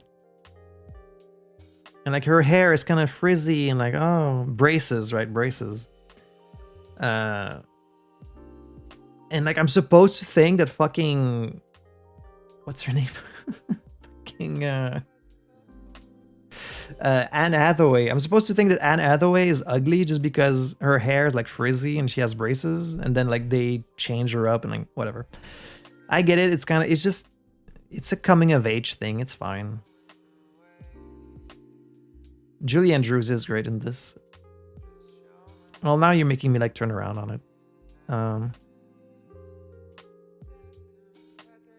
It's better than Conclave. It's better than this. Oh, it's better than this. There you go. Are you happy? It's in the upper 3. The Exterminating Angel. Ooh. Who has heard of this fucking movie? I'm sure like no one's heard of it. I'd never heard of it. From 1962, directed by Louis Buñuel.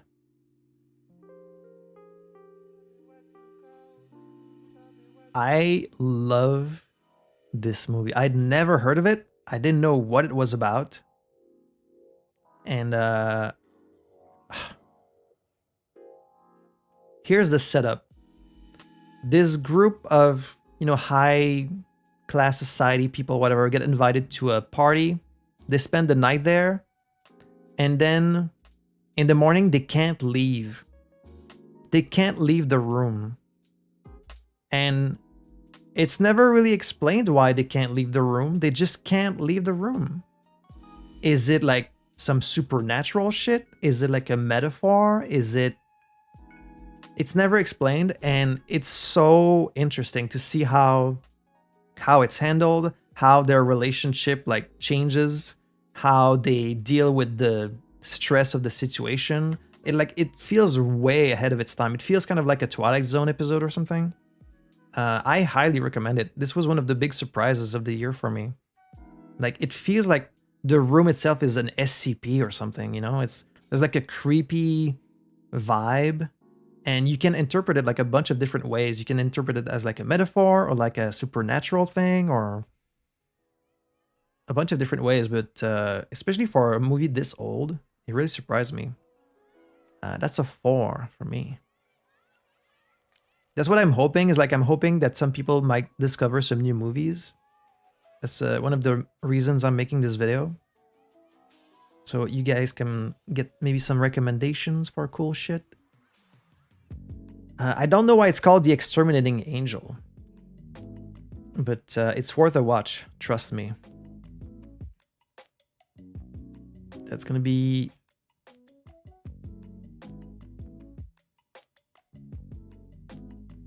like here. We finally passed the 100 movie mark. We're almost halfway through. I've been streaming for more than 3.5 hours. I'm still not going fast enough. Living in Oblivion. Only 4 more hours to go. From 1995, directed by Tom DeCillo. DeCillo? A rare movie with Steve Buscemi in the main role. And this is another one I'd heard nothing about, and I was happily surprised. It's really interesting. It's like funny at times, and then surprising, at times, and like it's just about people trying to make a movie, but like everything keeps going wrong, like they keep arguing, and it feels like a movie made about the art of making movies, you know? Liked it. That's a 3.5. I do recommend it. It's better than this.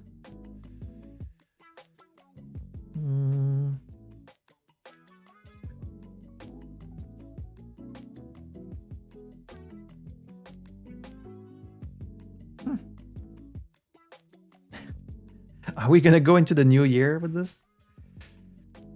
Hill of Freedom.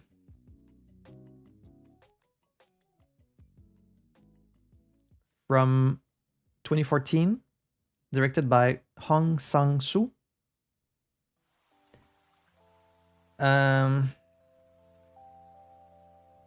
This was not good. The whole movie is kind of like, if I remember right, it's in English. It's like all these, it's Japanese and Korean people speaking in English. And so, you know, I know conversing in your second language is difficult, as you can tell from me. But all the conversation in this movie, it's giving baby's first human interaction. Like, everyone is either boring or like rude, and nothing happens in the whole movie. And it was boring, and that's a 1.5. Still better than Bonnie and Clyde. The Wolf of Wall Street. From 2013 by Mr. Scorsese.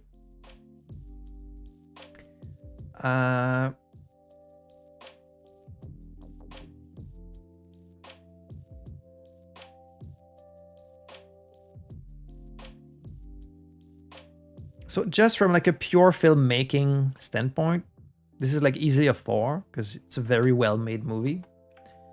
It's well written, it's well acted, well shot. I mean, it's Scorsese, so a lot of memes and gifs came out of this movie.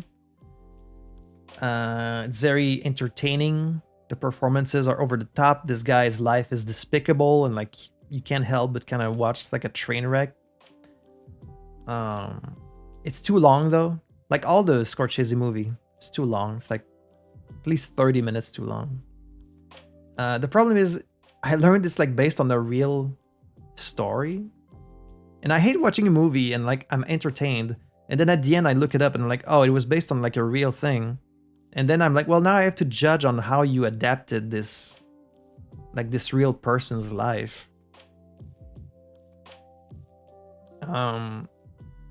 And you know, the guy who did all this shit is still alive. And a lot of people suffered, you know, were scammed out of their money. And like a lot of people suffered from this guy's actions. And this movie feels more like a celebration than like a condemnation of what he's done. And it really only focuses on the guy and not at all on his victims or like the consequences of what he's doing. It's mostly just like showing his life as this huge party. It's like, oh, look at how much fun he's having. And sure, by the end of the movie, it's like he kind of gets his comeuppance, but not really. I had the same issue with Killers of the Flower Moon, where like it's really all about the perpetrators and doesn't give the victim's perspective at all. And you know, I'm still gonna give it a 4 because it's very well acted, well shot, all that stuff. But it did leave like a bit of a bad taste in my mouth. The way it felt kind of like a celebration of what the guy did rather than anything else.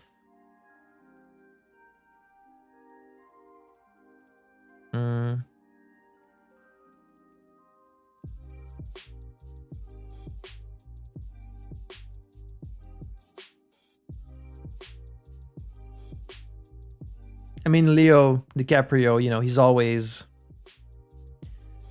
Yes, like you try and make this what should be a cautionary tale, but then most people will see the movie, see like, oh, this guy's fucking awesome. You know, he's like the coolest guy ever. And then all the kids just think like, oh, so this is good. Like this is an example I should follow. Like just because he has a bit of a falling out with his wife and shit, it's like, it's not enough to really show that what he's done. Because like you don't show the perspective of all his victims, you know, the people whose life was ruined because of him. So like this meta aspect is kind of bad, but as just a movie in itself, it's good, sure.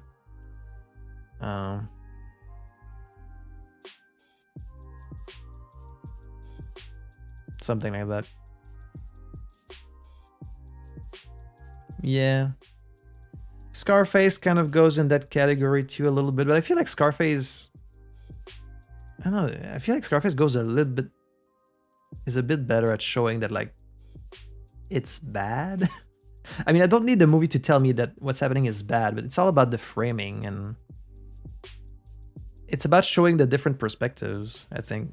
Like Scarface kind of takes a bit more time to show the people around him kind of suffering from his actions, but anyways. Top Hat from 1935, directed by Mark Sandrich. It's a Fred Astaire, Ginger Rogers movie.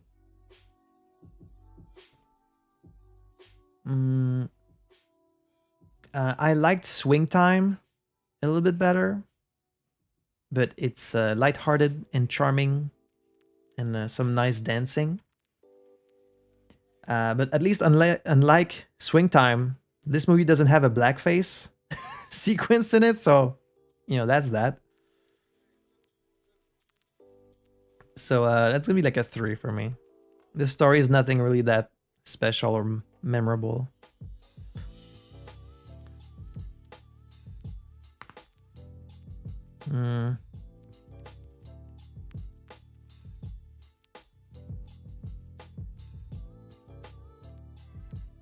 Yeah. The Royal Tenenbaums from 2001, directed by Wes Anderson.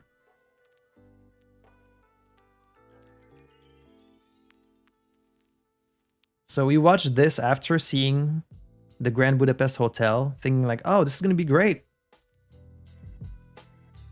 Did not really like this one as much.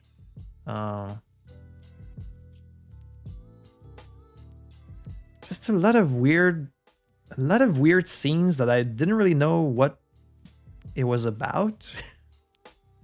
Some weird dynamics between these characters, like some weird incest shit in there.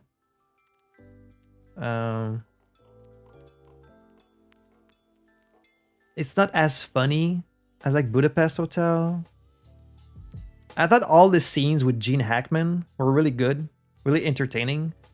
Everything else that's not about Gene Hackman was just kind of whatever. Like I still enjoyed it overall, but it's gonna be like a 3 for me. But Hackman is really funny in this. His character, and like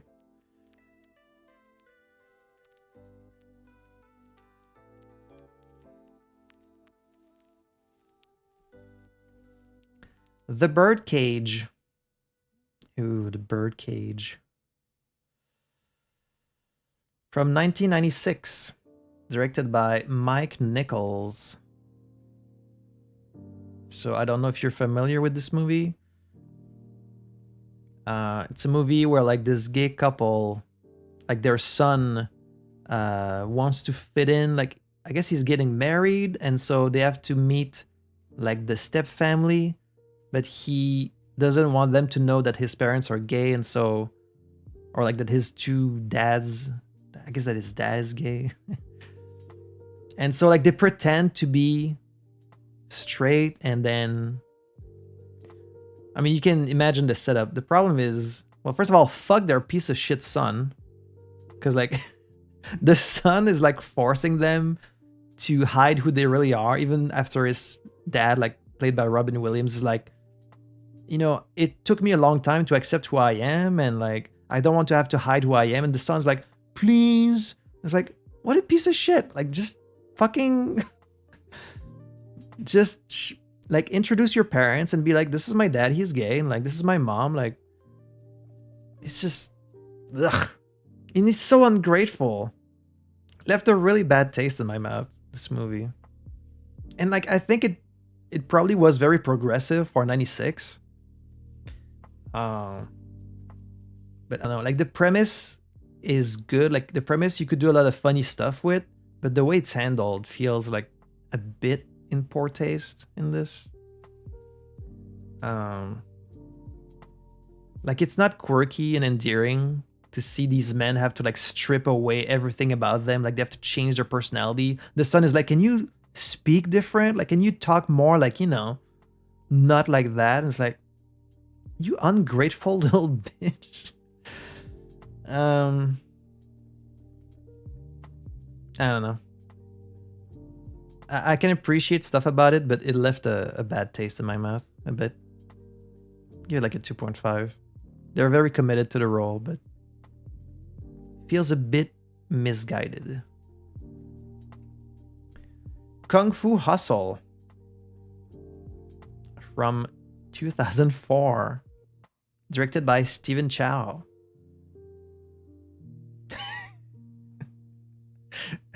I love my girlfriend chiming in. Peak 5 stars. I wouldn't go as far as to say 5 stars, but this is definitely a fucking amazing movie. Oh, we've got some people agreeing with you. Look, it is amazing. I will say. It does earn like a 4.5 for sure.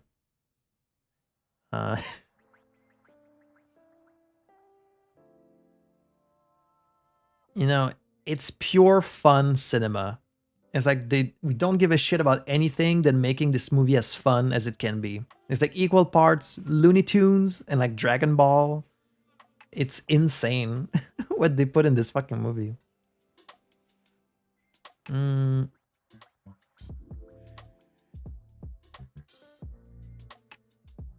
Yeah, if you like martial arts and like comedies and some fairly good, character work too. The effects are surprisingly good. Well, some of them. If you like having fun while watching a movie, then you should watch this movie. About Time. Is it About Time? From 2013. She called your ass out. Directed by Richard Curtis. I left a very long review on this one on my Letterboxd. About time is what you say when that movie ends.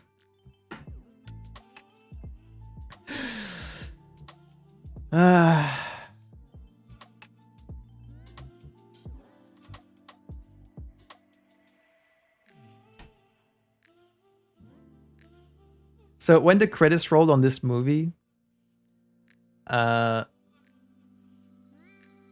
thought that was a very nice message. That also seems like a big waste of your time travel powers. So About Time is like this guy who learns that once he comes of age, he can rewind time. And that's just something that all the men in his family can do. Why only the men? They don't say. And so he's like, oh, that sounds cool. And then he mostly uses it about like trying to get the best possible relationship that he can.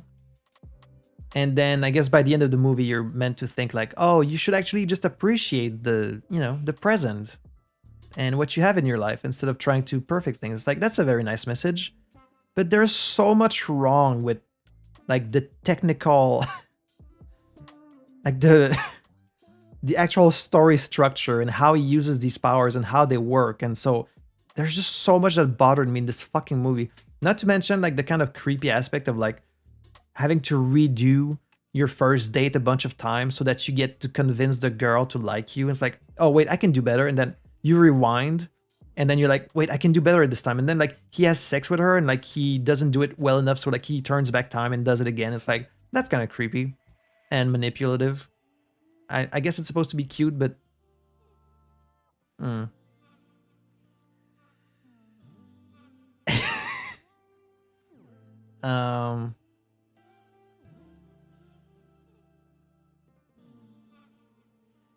like it sounds like a fun idea, but they keep contradicting their own rules. That's what pisses me off. Like at first he tells the son, okay, you can't travel forward, only backward.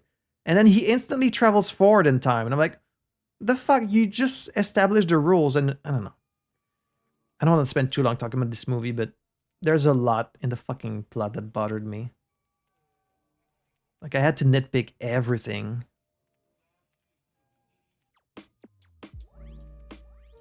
Like, everything he does is really self-serving and just... I don't know. It's gonna be a 2.5 because there's a lot...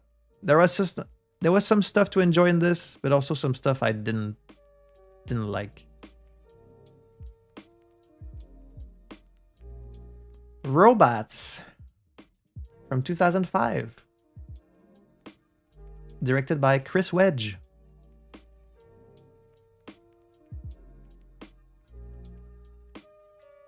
Very nice visuals. A lot of creativity in the world and the design of the characters. Some very funny robot jokes. A bit of a standard story structure, you know, it's kind of cliche and it's very, very, oh, there's the girl and there's the bad guy and there's the blah, blah, blah.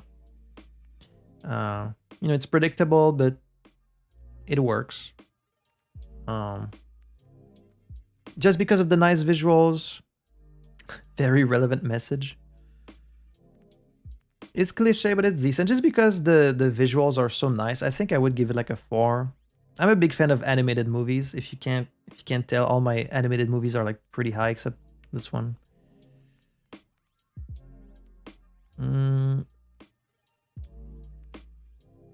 The Robin Williams character I was not like a huge fan of. He felt annoying even for kids.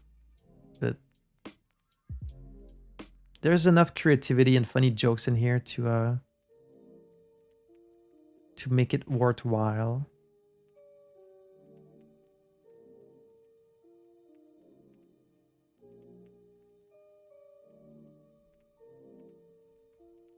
Lady Vengeance from 2005.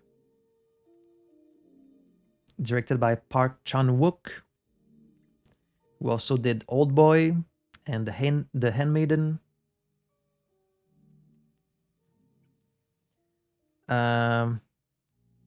Jerko, you saw this? Okay, you saw Robots. Big Weld is the boss. I was like, Big Weld and Lady Vengeance?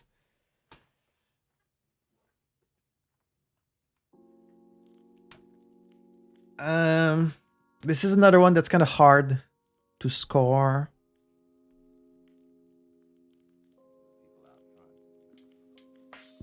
Hey, Happy New Year. That's right, you guys in Europe are like just getting through New Year right now. I should wish my dad a Happy New Year because he's in Italy right now.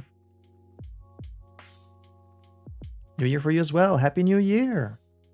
Still 6 hours to go left for me. If things keep going at this pace, I might still be here in 6 hours.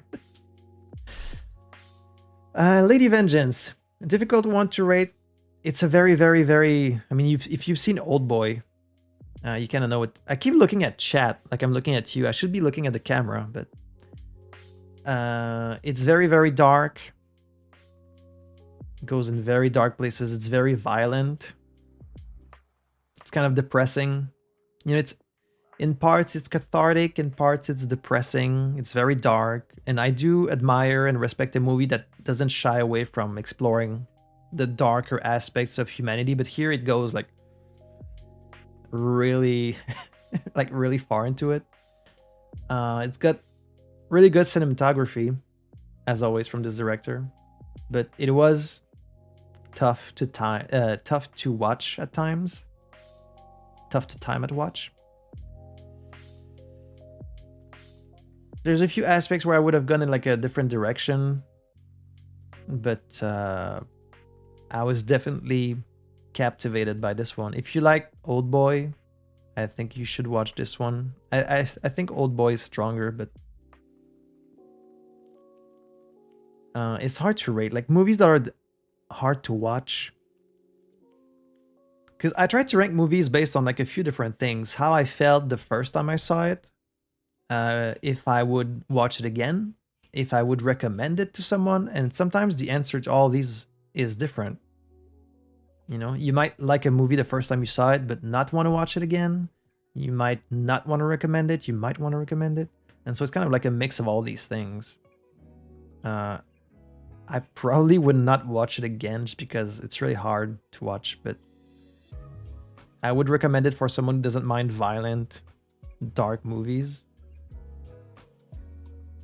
But yeah.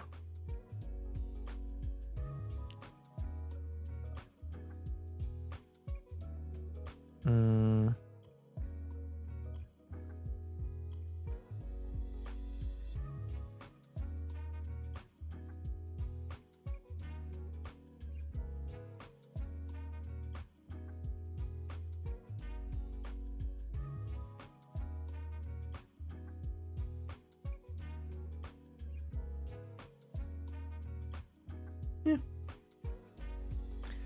Godzilla raids again. It begins. We're in the Godzillas. We're in September.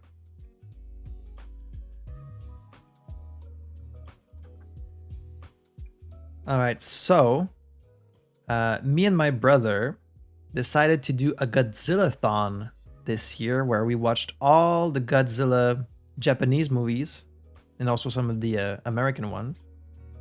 Just because, you know, Godzilla is this thing you hear about all the time. And I knew there were like a bunch of movies, and a lot of us are familiar with some of the most well-known like kaijus, but I never took the time to watch them. And I was kind of curious, and so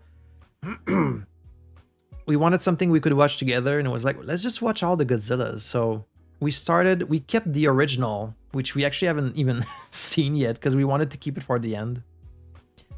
And so we watched them all in order of release. And number 2 is Godzilla Raids Again from 1955, directed by Motoyoshi Hoda. The Godzilla movies are a bit weird to rank. It's kind of like I rank them against each other more than against like other movies almost. It's like a tier of its own. Like I almost need to make like a Godzilla tier.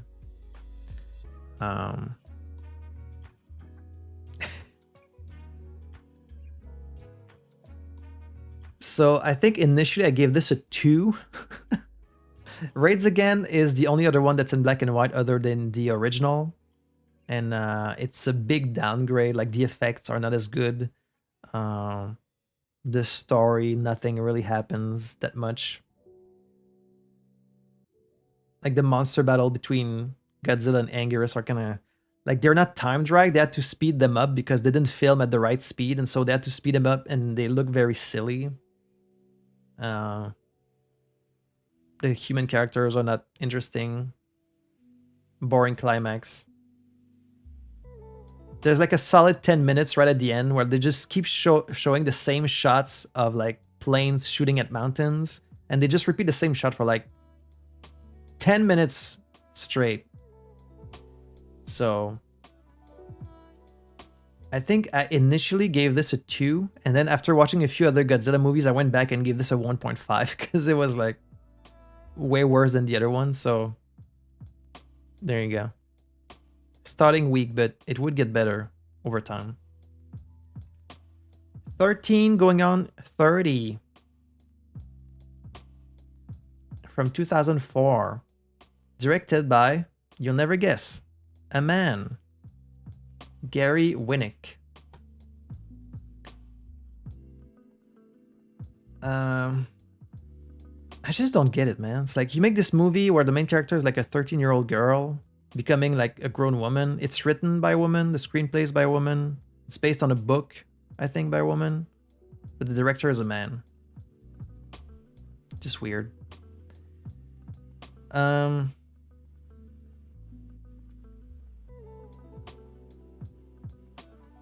mean, this is another, I guess they call it like chick flick. It's like Pretty Woman and Princess Diaries, and they are all kind of in the same category for me.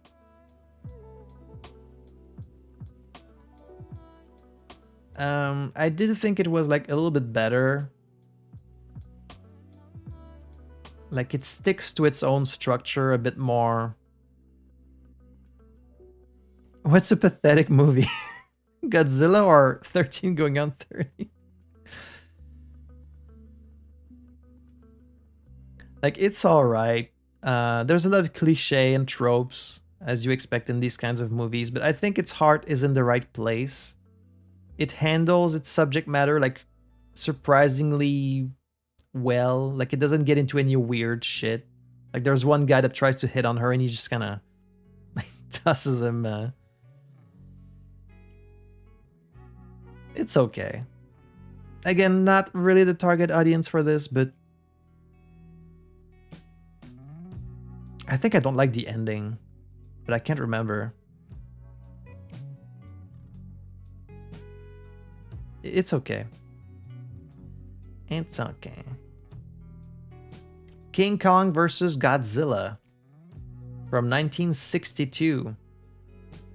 Directed by Ishiro Honda, who did a lot of the Godzilla movies. The Godzilla... This is not a good movie. It's bad, but I was smiling the entire time I watched it because it's so silly and like they try so many things. I think this is the first one in color. Yeah. Oh, you were late. That explains it. The King Kong suit looks so bad. Like it's the worst suit of any of these movies. Yeah, there's like a live octopus in this. They just try so many different effects, you know, like filming two different things and then like I forget what you even call that. There's a ton of different effects like miniatures and CGI and just, well, what counted as CGI at the time. There's a blackface in this, so sort of. It's just all over the place. But you can tell they were trying to make this big epic film, and so mostly it ends up silly, but you can't help but smile because it's just... They were trying. They were trying. That's gonna be a 3. Like, it's just impressive to see, you know, there's puppets in this, there's miniatures, like superimposing, there's like... It's human ingenuity on full display. You can tell it's a big production, you know, there's a lot of big, like, buildings being destroyed, like a lot of extras running around.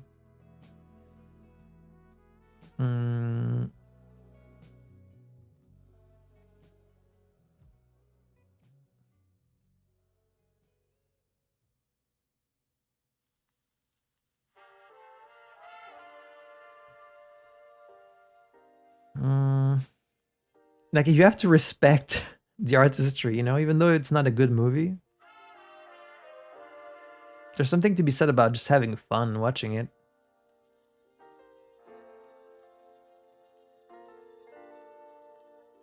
Yeah, sure, that's fine.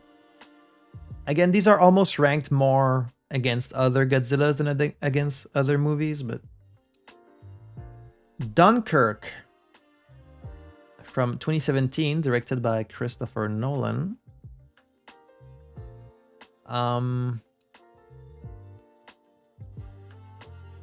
This is typically rated really high, and I did think visually it looked great. Good sound design, all that stuff was really good. Good job at making you feel that war sucks ass. But I don't really remember that much about it.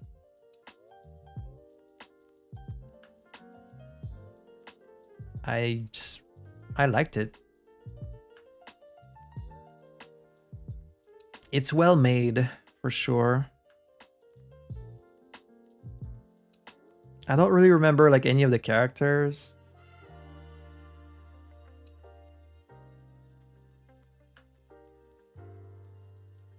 There you go. Dunkirk. Mothra vs. Godzilla from 1964. Directed by Ishiro Honda. I don't really remember much of what happens in this movie.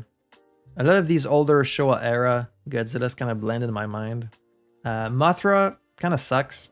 Mothra is not that interesting in any of the movies, which is surprising because she's one of the most popular kaijus, but like she never does anything. And I just remember Godzilla is really clumsy in this movie. Like, he keeps falling over and, like, bumping into stuff accidentally. And my boy, real clumsy. This one's gonna be a 2.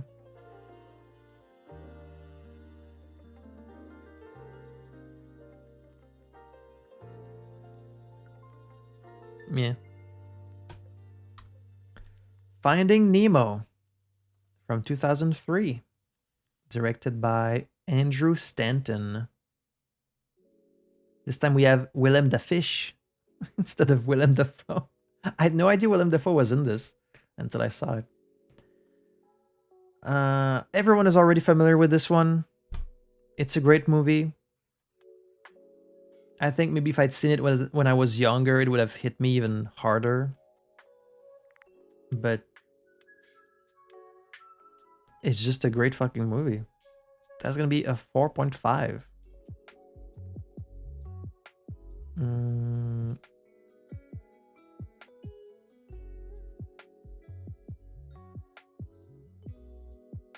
I think I'll put it above Kung Fu Panda.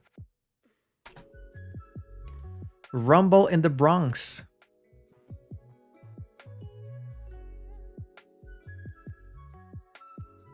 From 1995. Oh, God, this fucking... Now I'm remembering it. Directed by Stanley Tong Guai Lai. This movie, some of the stunts in this fucking movie are like insane. The fact that Jackie Chan did half of this shit, which he did. I think he like broke his leg on one of these too. Is just crazy. And this depiction of 90s New York is absolutely unhinged. Everyone is crazy. There's like crime everywhere. Everyone is insane. Much like most of these 90s Jackie Chan movies, not that interesting of a story, but you know, the stunts are so impressive, and Jackie himself is so charming that it elevates the movie to a 3.5. Better than Police Story, I think.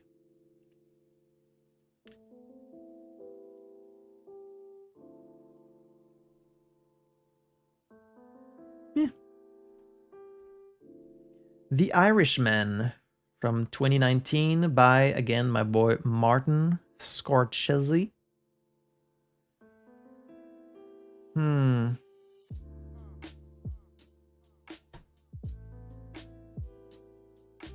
Yeah, they did give everyone blue eyes in this.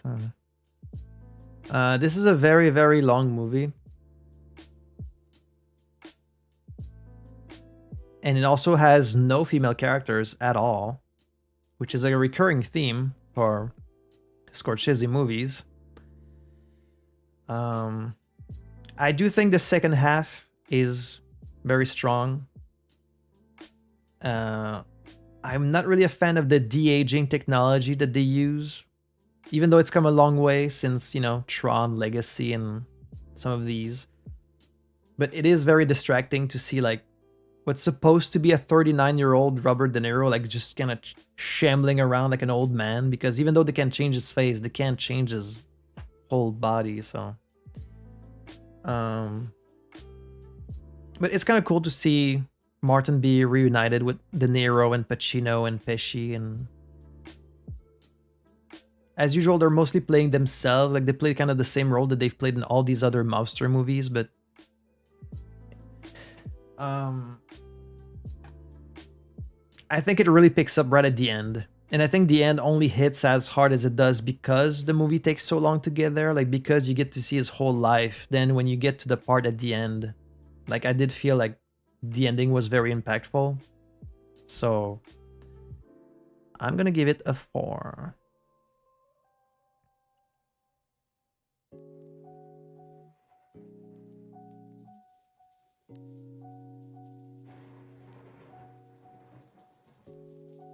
Taken from 2008, directed by Pierre Morel.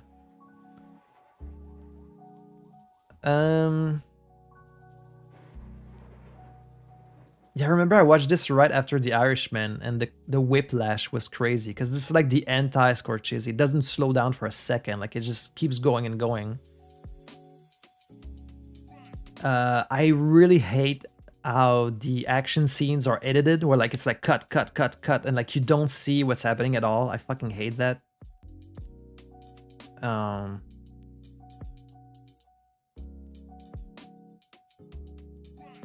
True, it did lead to a lot of memes. It's all ridiculous and predictable, and it's kind of like a power fantasy for dads. Like, what if I was really cool and like invincible and like I could save my daughter from human traffickers? But you know, there's no denying it's fun and it's satisfying to watch, so I was entertained. I would give it like a 3.5.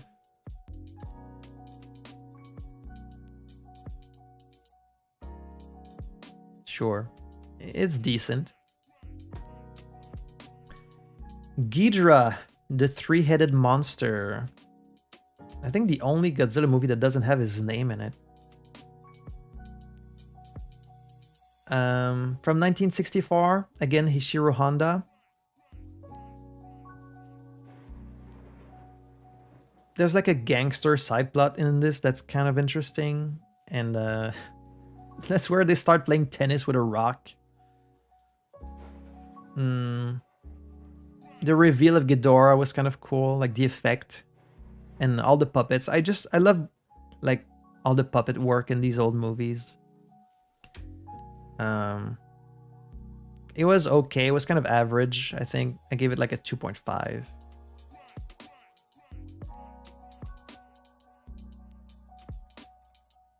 Legally Blonde from 2001, directed by, you guessed it, Robert Lukael. Interesting last name.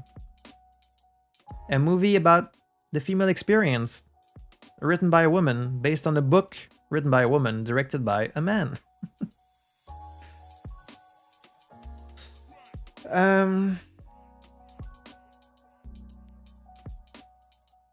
I know this is like a really popular movie, like an iconic movie, and Elle Woods is an iconic character, definitely. I can't take it away from that. But I feel like it's a bit too heavy-handed often. Like it feels a bit patronizing. Like the whole movie is like one joke that just keeps repeating. She walks into a room like in all pink. Everyone in the room like actively looks at her and scoffs like, and then she does something good, like shows that she's competent, and then everyone's like, what?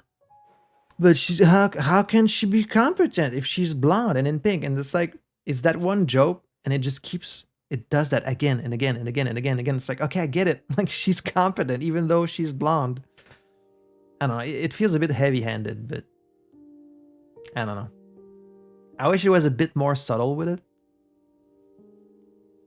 Like they're all students at Harvard, so they're grown adults, but they still behave kind of like bratty teenagers for some reason. But I do think that it holds up surprisingly well for a movie from like 2001.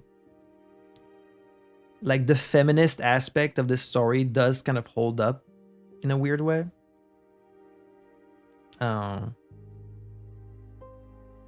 Yeah, I just wish it was a bit more subtle, but it is a fun movie.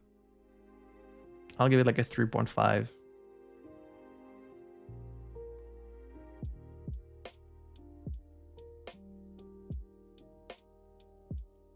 Yeah. Time Stalker from 2024. It's a bit of a lesser known movie. I think it's kind of like an indie movie. It's like a lower budget one. It's another weird kind of like surrealist movie, or like a bit absurd. And it's a weird movie, but it's visually interesting, occasionally funny, but mostly it's kind of weird. It was okay. I would give it like a 3.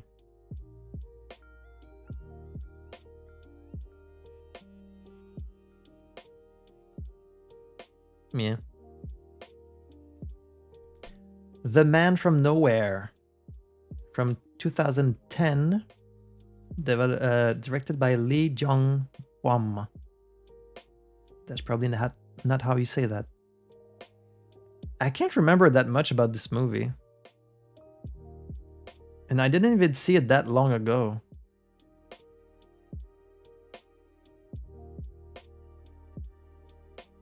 What happens in this movie?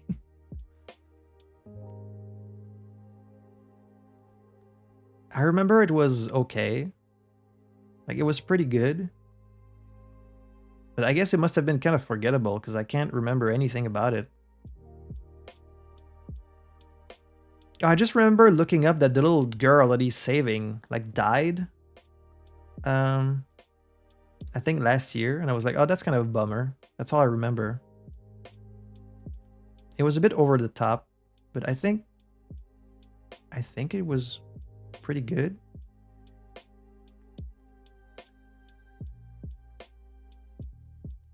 I guess I'll give it like a 3.5. That's what I gave it on Letterboxd. It's probably better than Taken. Invasion of Astro Monster. That's right, this one doesn't have Godzilla in the title either. The first one with... I think the first one with aliens in it? The first of many? Of all the kind of bad Showa era movies, like other than the King Kong one, I like this one the best because the aliens look so ridiculous and the plot is so just stupid. But that's when they really started like leaning into the silly aspect of these movies, and so you just have to love it. Like, it's fun. The puppets and stuff are pretty well done. This one was like a 3.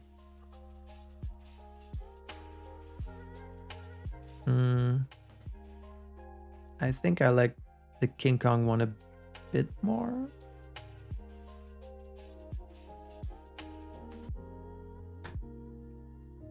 Commando from 1985. Directed by Mark Lester.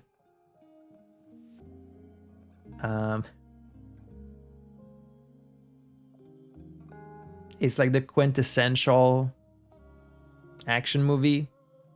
It knows exactly what it is, does a good job at it. Arnold is fucking jacked, kills all the henchmen easily. He's like a one-man army playing with cheats on, just destroys everyone by himself and saves the girl, and that's it. Like, it's peak 80s, that kind of movie. So you can't really fault it, you know? It knows what it is, and it does it well. So for me, it's like a 4. Maybe a low 4.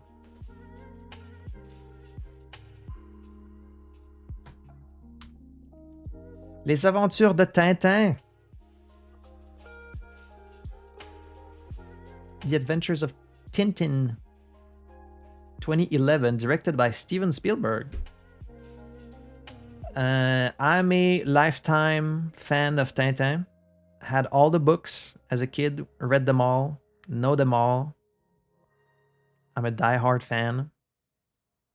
And so I was kind of curious to see this movie, how they would adapt Tintin as a movie. And like visually, it's very, very impressive. Like, it looks great. The action set pieces are like really like really stunning to see. It's a great adventure movie. As like a longtime fan, I did have like some nitpicks at how they kind of changed some of the stories and how they portrayed some of the characters. But that's just kind of my own nitpicks as a fan. But there's no denying it's a great adventure movie. I would give it like a 4.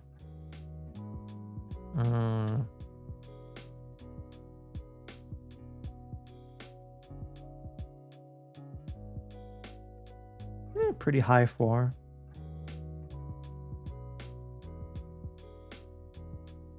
Yep, they went with like a unique style for it.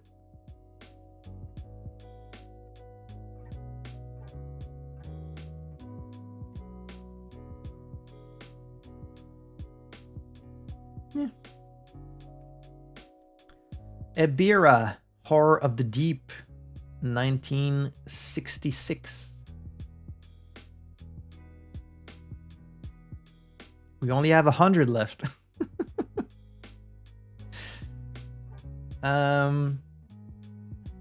Directed by Jun Fukuda, who did a few other Godzilla movies.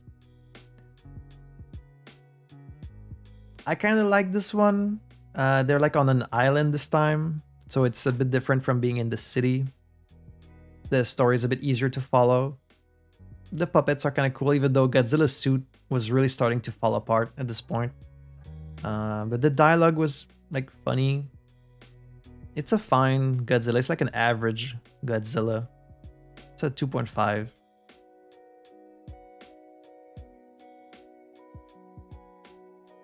Yeah.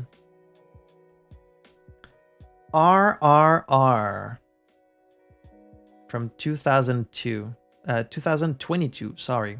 Directed by Rajamouli, who in this chat has seen this movie.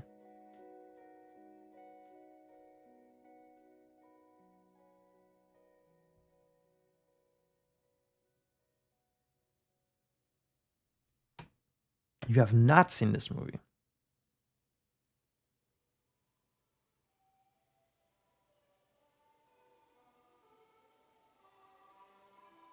I wish it had a more catchy title than RRR. I'm just gonna say, easiest 5-star of my fucking life. That's what I thought when I saw it. I think it's just shy of beating Mad Max.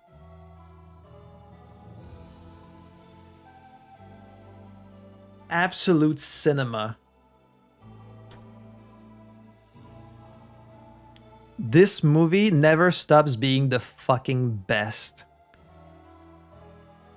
Like, it's a bit long. I could maybe shave like a 20 minutes in there because all these Indian movies are like 3 hours, and I feel like it's a bit of a tall ask. But this movie is fucking amazing. It looks amazing. The action is amazing. The music is amazing.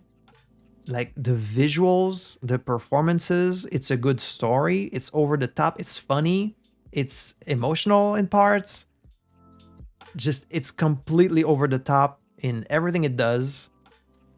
It's like putting your meter at 100% in every area and just not letting go for the whole 3 hours. The relationship between them is so much fun. The action scenes are fun. The fighting is fun. The music, everything. Peak. Probably the best movie I saw all year. The bromance is just hype moments and aura nonstop for 3 hours. Like you're watching this and you're like, I can't believe they made something so awesome. The first of these types of movies, like the first kind of big budget, Indian movie that we watched, and will lead to us watching way more. Probably the best movie I saw this year. For the first time.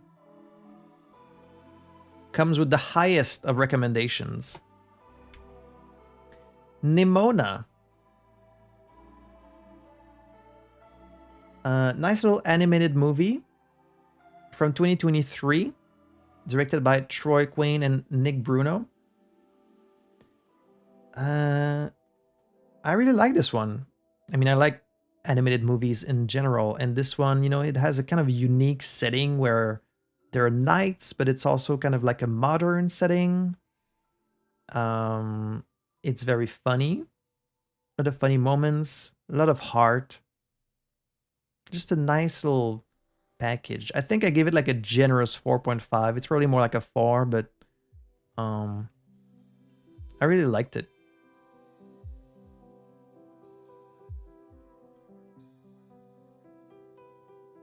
it does a lot of these kind of like modern jokes that fail so often, but in this movie, I thought they kind of landed.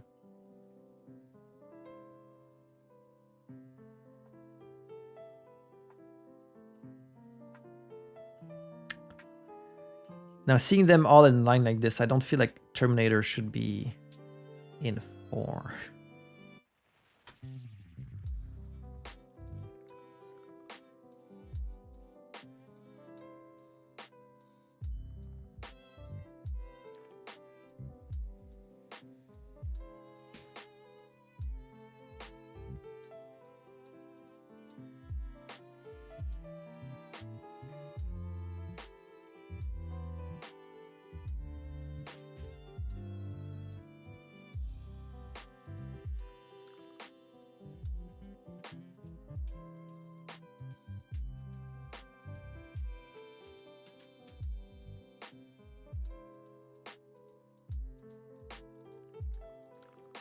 It's hard to rank movies.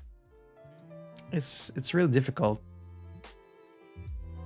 It's not like an absolute, ranking. It's mostly about the score. I try to rank them in relation to each other, but sometimes like it depends on what you feel like watching. It depends on what you're like talking about. Is it the visuals? Is it the story? Is it like the acting? This is like an average, approximate ranking, but it doesn't necessarily mean that, Bullet Train is better than Goodfellas or anything like that. It's just I'm trying to give like an average, approximate ranking because it's hard to place. Like some of these movies, like they're classic, and so they've influenced so much of cinema. And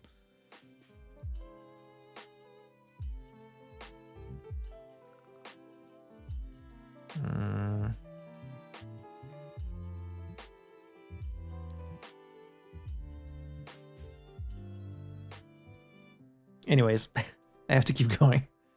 Son of Godzilla from 1967, directed by Jun Fukuda.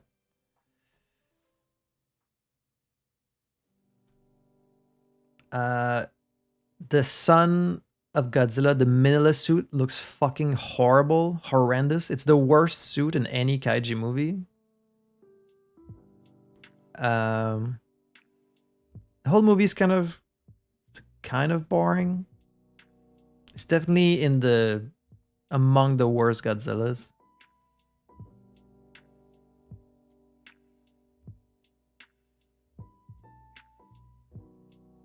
Yeah, that's a 2. Cars from 2006, directed by John Lasseter.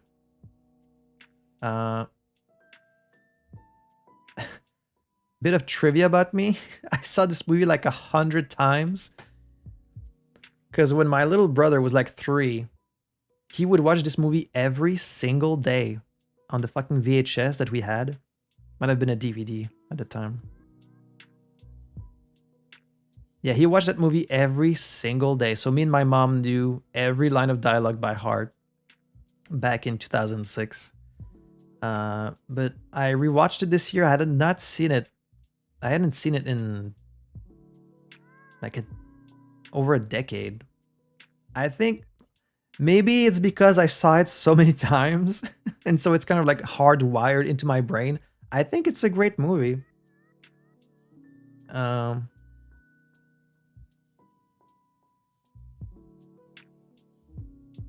It's the most don't think about it too much and just enjoy yourself kind of setting. Like as soon as you start thinking about it, it's like, wait, do they have like a car Jesus? Like you can't you can't think about it too much, but if you just go with the flow, it's a lot of fun. It's kind of like a standard story, but it hits all the beats and it looks really good. So that's a 4.5.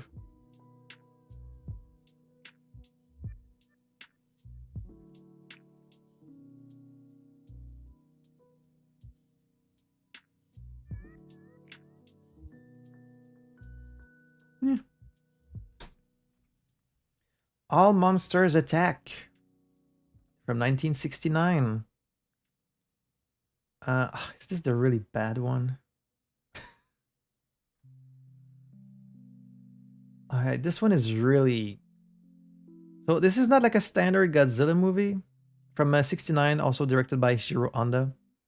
This one is mostly like stock footage being reused, and just like the story of this little kid who dreams about Godzilla. And then all the scenes with Godzilla are like reused footage from previous movies. And it's just, it's bad. It's really one of the worst ones. It's like a 1.5. I mean, it's not... I guess the little kid is kind of like endearing, like...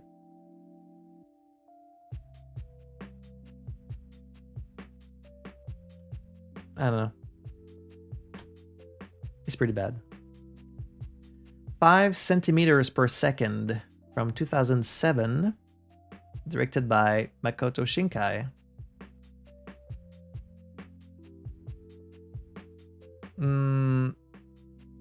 The environments were very beautiful. The characters looked a bit rough. Like the way they were drawn and animated did not look the best. The story, it's very, very melodramatic. Like, these are 13-year-olds. They're probably the most dramatic 13-year-old ever.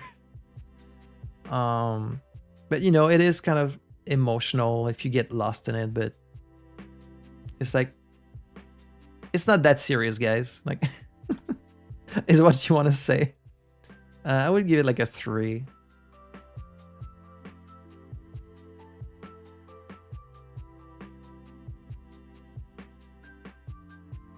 Yeah. Probably one of these, probably one of the weaker Makoto Shinkai movies. The Other Bowling Girl from 2008.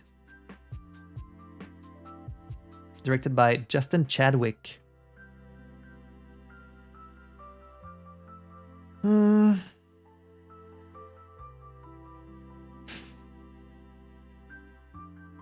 Natalie Portman is acting her ass off, as always, in this.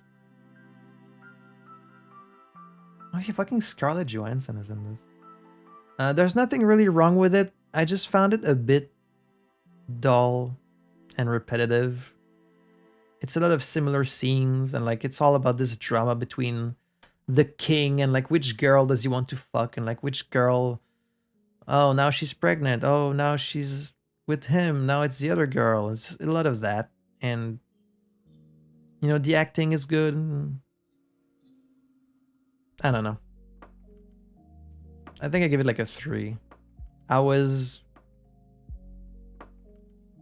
okay. I mean, they're very good actors. It's just, I didn't find the story all that captivating.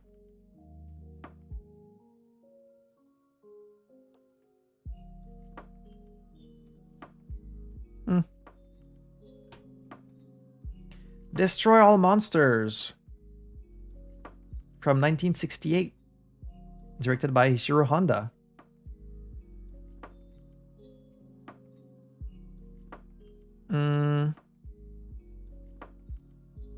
Sure, does have good costumes. This one is cool because it has a lot of monsters in it. That was kind of like the big,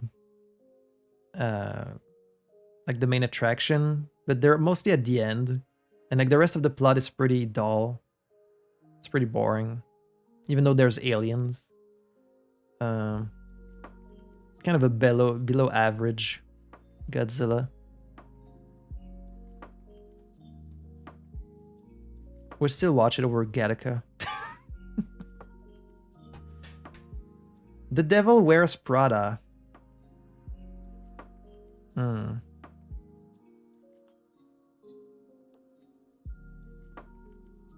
2006. Guess what? Screenplay by a woman, based on a novel written by a woman, a cast of mostly women, male director. Never fails.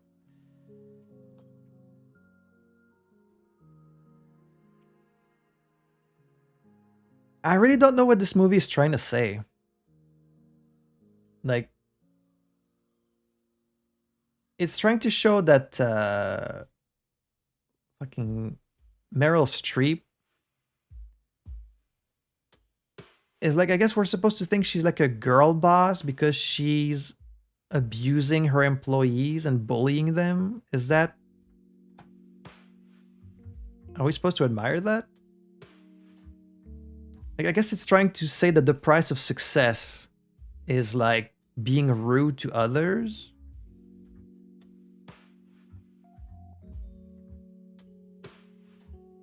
Yeah, I know she's based on like a real person in the fashion world, and I guess I mean, what do I know about the fucking fashion world, right? But it just didn't seem like the characters had much of an arc at all. Like, they don't seem to grow or change or learn anything. They don't face any consequences for being rude to each other.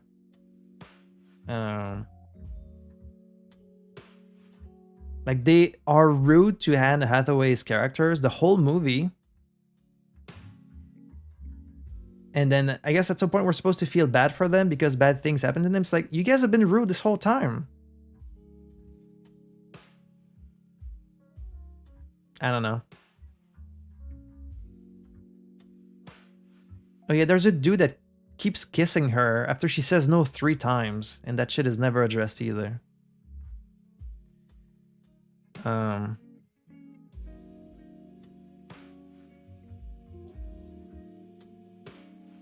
It's a very pretentious. I mean, I guess just the fashion world is so pretentious to me. It's like, she's a very attractive woman, but then she works there in like regular clothes, and they're all like looking at her like she's fucking disgusting.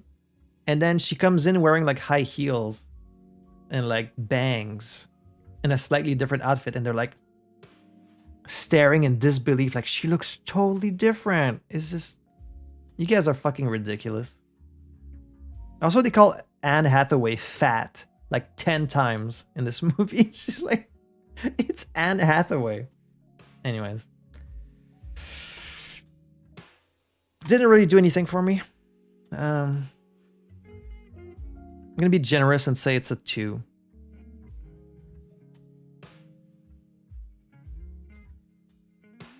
The body image in the 2000s were wild.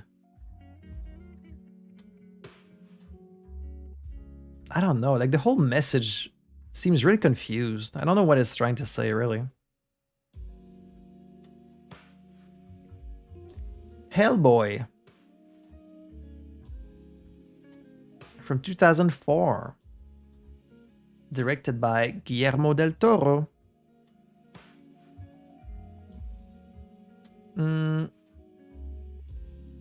This is one I feel I should like more than I do.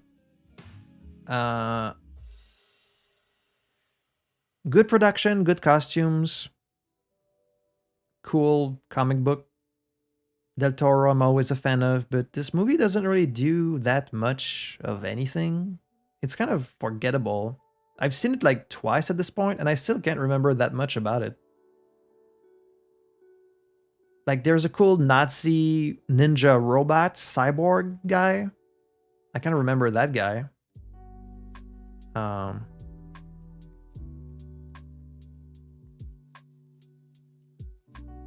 Doug Jones in like a fishman suit. Yeah. I got nothing. It's an alright movie. It's like a 3. It's better than Tenenbaums. It's better than Time Stalker.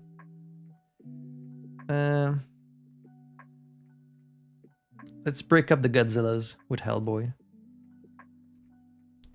Ballerina from 2020. Wow, that came out this year? Huh. It is better than Time Stalker. Make your own list. Come to me. Ballerina, directed by Len Wiseman. I could swear this movie came out last year. Ana de Armas is fucking hot. That's my review. 4 stars. No, the action is really good in this. Good action scenes. Doesn't quite hit the heights of like a John Wick, but I think it does enough to like not distance, but set itself apart from John Wick. I think it's funny that he shows up. It's like this little fan service, like, ooh, is the character from the same franchise? Yeah, the action's good. I enjoyed her character, even though she's supposed to be like, I think 20 in this. And Ana de Armas is like 36. But good action movie.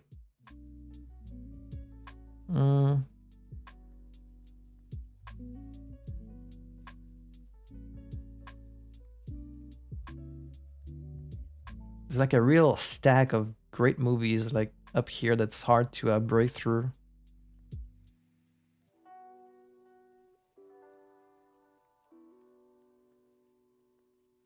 I like my neon action movies.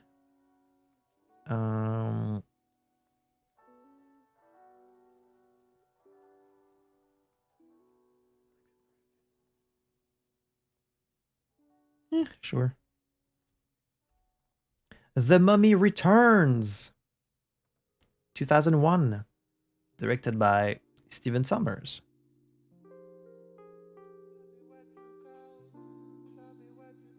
It's really stupid, even more stupid than the first one. The CGI is really, really bad, but everyone is really hot. They finally gave Rachel Weisz some good eyebrows. The kid's really funny. Yeah, everyone hates the kid in this movie, but I thought he was really funny. He's like rage baiting the villains, and it's really... It's not quite as strong as the original, but it's still... Just because the CGI is so bad. But it's still decent. It's still a fun time. That's a 3.5. Oh yeah. No historical accuracy here. I mean, like here. Yeah. Yeah. Night at the Museum.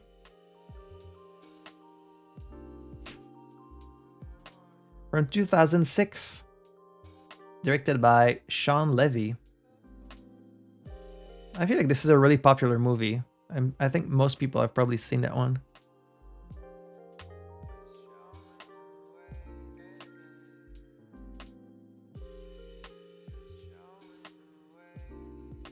I love how quickly he gets over the whole museum coming to life. And like he gets over it so quickly and moves right into having a beef with like the fucking monkey.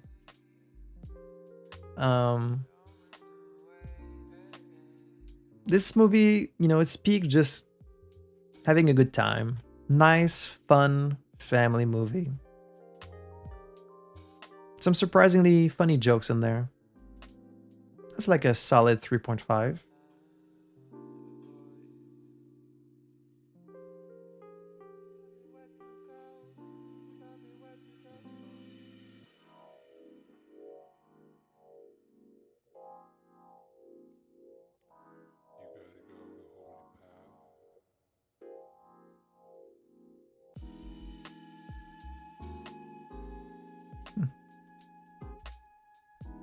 Godzilla vs. Hedorah. My review for this one is, what in the goddamn? This is a really weird movie. It's definitely the weirdest Godzilla movie. It's almost like an art film. It's just very strange. It feels very 60s. I mean, it came out in 71, but it has that big 60s, like on drugs energy. Directed by Yoshimitsu Banno. It's one where, like, I know when we just watched it, I thought it was really bad. But I have been thinking about it more, and like I almost feel like I need to watch it again to kind of see if maybe I can appreciate it more the second time around. But as it stands, it's like a 1.5. I think it's better than this one. Better than this one too. I gave The Lobster a 2.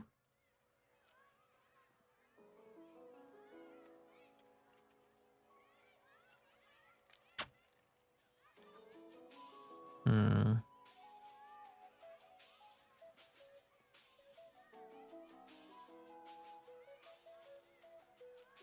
I think Lobster needs to come down. Godzilla vs. Gigan from 1972. At this point, they were making one like every year. Directed by Jun Fukuda. I don't really remember that much about this one. It's just Showa era Godzilla. Gigan is kind of cool. Ghidorah's in this. Anguirus too. It's kind of like a below average one. I'm gonna give it like a 2. It's probably better than, well,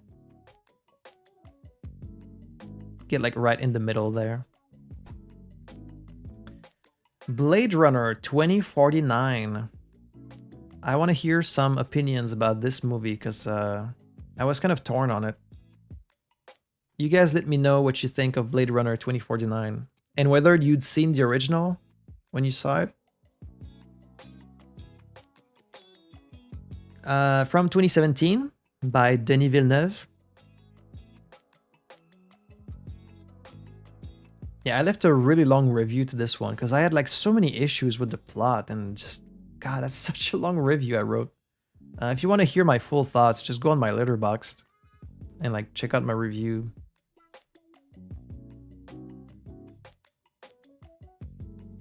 Like I only saw the first Blade Runner like last year or the year before, so I wasn't like a lifetime fan of Blade Runner. I don't hold it in this high regard. Like I was open to something new. It just goes in a weird direction. I think the visuals and the cinematography is really good, and it has some interesting themes, but the story doesn't really go anywhere. And like I can't really summarize all my thoughts about it. And it's just a lot of the plot, and yeah, I just have a lot of issues with it. I think there's a lot of good stuff in there. I think there's enough for me. I gave it like a 3.5, which, you know, some of it is like a 2, some of it is like a 4 or 5 on like the more technical aspects. So I went somewhere in the middle at like a 3.5, but I have a lot of problems with it. It's a mixed bag.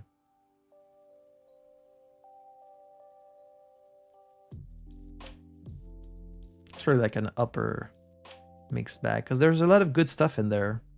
And then there's Jared Leto.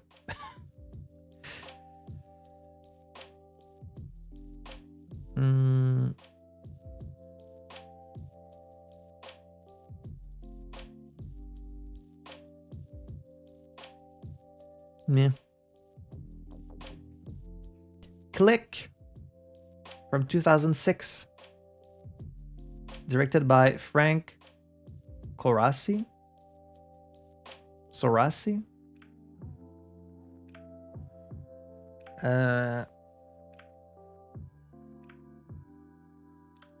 This is a movie from 2006. So I'm gonna be generous and say that buried beneath all the sexism and the misogynistic, like racist, transphobic, fatphobic jokes, like there's a lot of jokes that haven't aged well in this.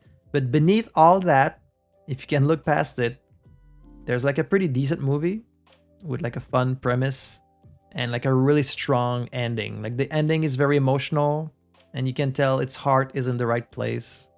But some of the jokes have not aged that well. There's a lot of jokes making fun of like fat people, making fun of like, you know.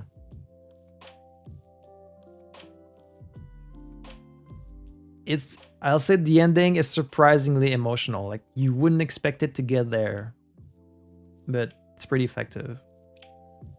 I think I gave it an extra half star for Christopher Walken because he's a lot of fun in this. Overall, that's gonna be like a 3.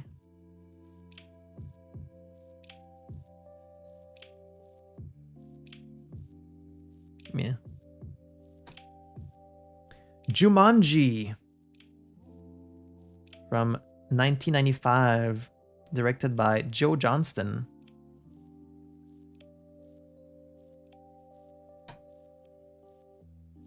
some weird shit in this movie. uh, it has a weird vibe. Monkey. The CGI monkey in this are horrendous, terrifying, creepy. But there's also a lot of like practical effects.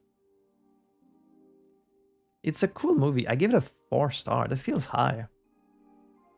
But like, it's a good adventure movie, I think. Like, it really holds up. I think 4 is maybe a bit generous.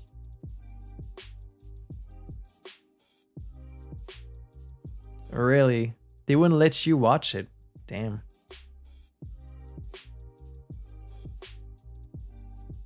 I remember I didn't like the ending. Like, it kind of like they undo everything that happened or something, and I found that kind of like a cop-out, but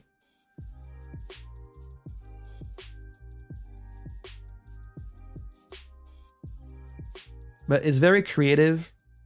Like, the action is pretty intense. Some good effects. It's a good adventure movie.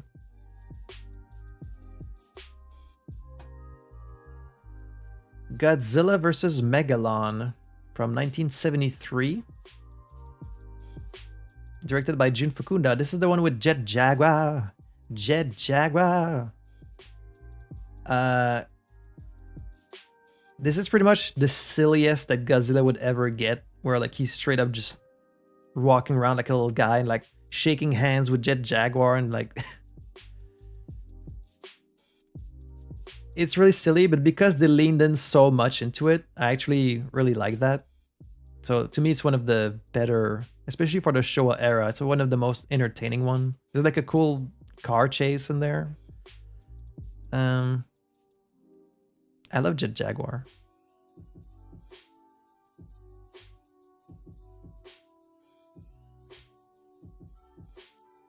It feels weird to rank it that high, but like it really is fun. I think I like it better than Astro Monster.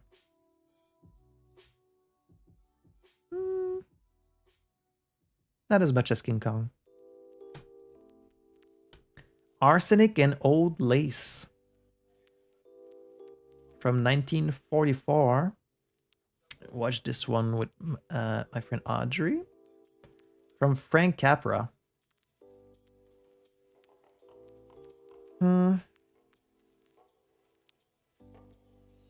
This one really like plays out like a stage play.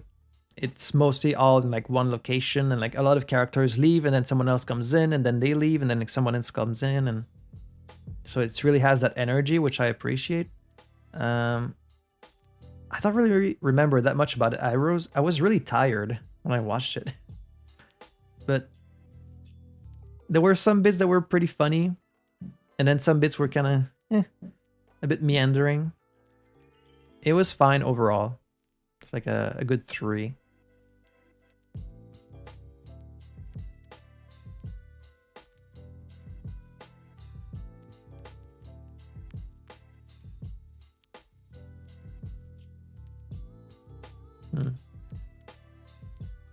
Hot Fuzz from 2007 by Edgar Wright. The first of, I think we watched all 3 of the, what do you call that, trilogy? Steven's like, save 5. Oh no, everyone's like, save 5.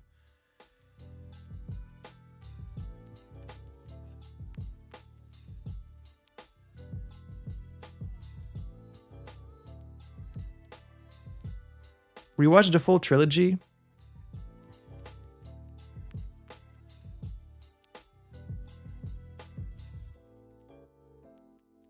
I really love the guy posing in front of his own portrait.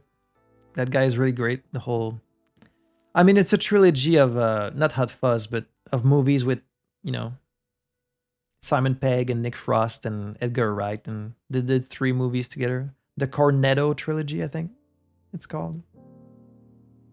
This one, Shaun of the Dead, and then The End of the World, or The World's End. Forget what it's called.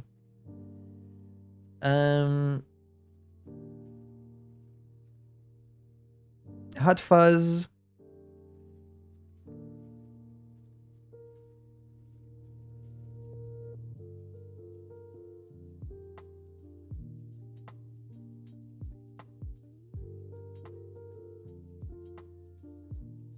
Hot Fuzz, it's at least a 4. I really like it. I don't know if it breaks up into 4.5.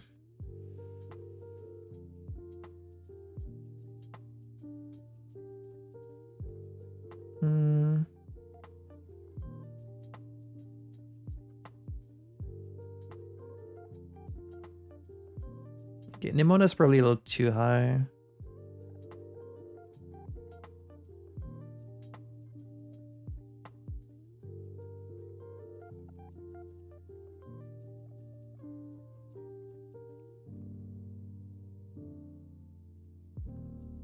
Okay, you know what? It can be like... I'm gonna just barely put it in 4.5. It really is quite funny. You guys convinced me. Another Round.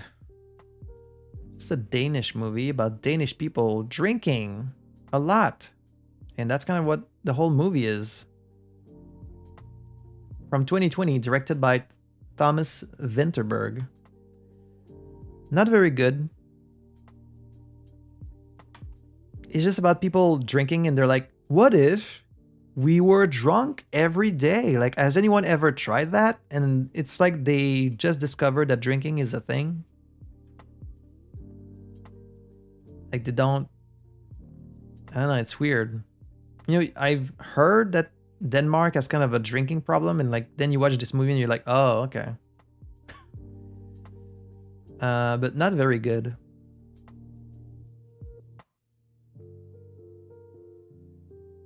Or like a 2. It had Mads Mikkelsen in it, but it's not enough to save it.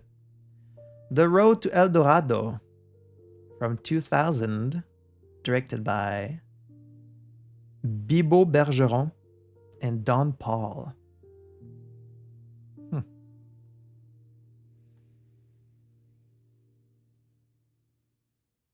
It's another one of these kind of cult classics, like movies that maybe didn't make that big of a splash back then, but over time they've grown like kind of popular. They're making a comeback with new audiences. I thought it was a bit of a mixed bag, but mostly good. Like the animation is very, very good. It's like a 4 or 5. Like the dialogue is fun. It's snappy. It's very quick. But the story itself is kind of maybe like a 3 at best. Like the whole them being mistaken for gods is kind of silly. And they don't ever really face any consequences for that.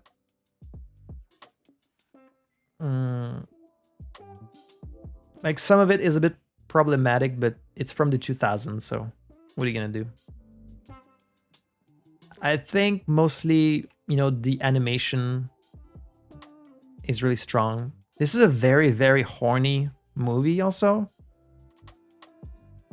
Like Shell in this might be the horniest character I've seen in like a kid's movie. If you don't think about like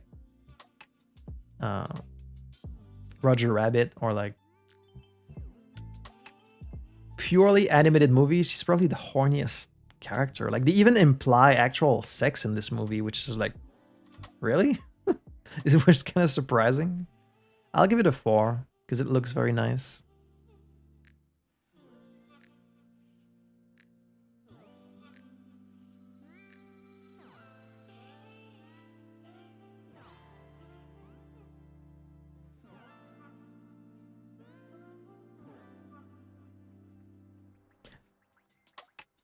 We sure did, huh? Godzilla vs. Mechagodzilla from 1974. Directed by Jun Fukuda.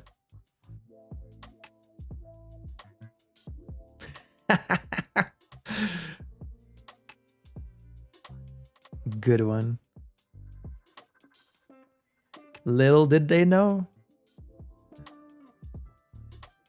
I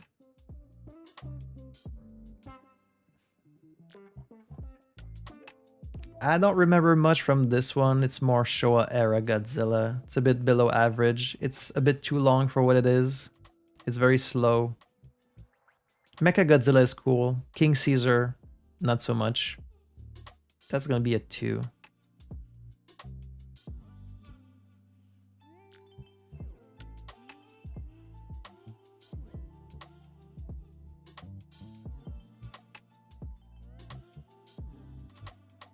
Yeah. Hocus Pocus. As you can see, I think we're getting into October. In October, we would watch like mostly spooky or Halloween theme or horror movies. 1993, directed by Kenny Ortega.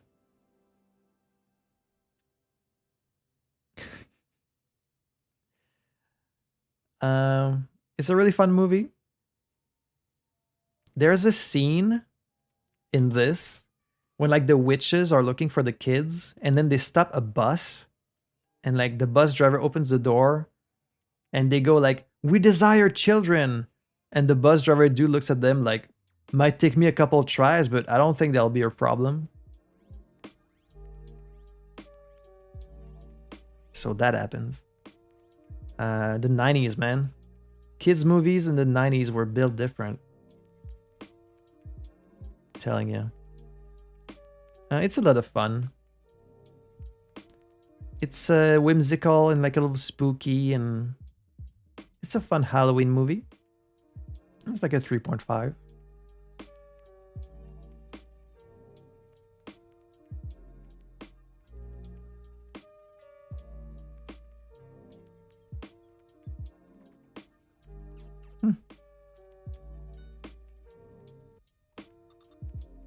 Shaun of the Dead. From 2004, again, directed by Edgar Wright.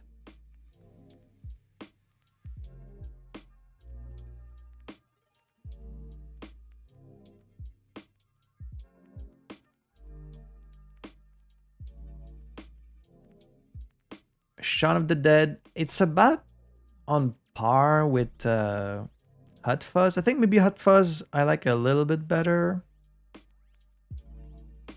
But Shaun of the Dead is very funny. It's one of the best zombie movies, even though it's like a parody of them almost. Yeah, I agree with that.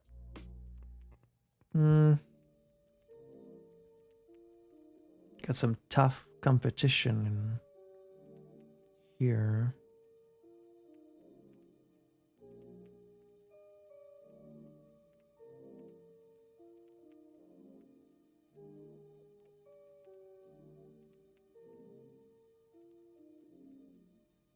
I think this one's a little too high.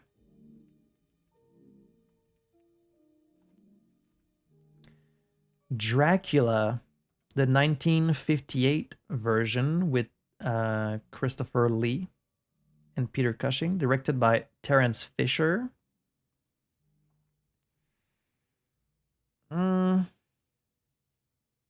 Is Dracula. There's nothing that memorable about it except that first shot of Dracula with the blood, and he looks fucking terrifying. The ending is a little silly, like they kind of chase each other around. I don't really remember that much else about it. It was like fairly average. Like a 3.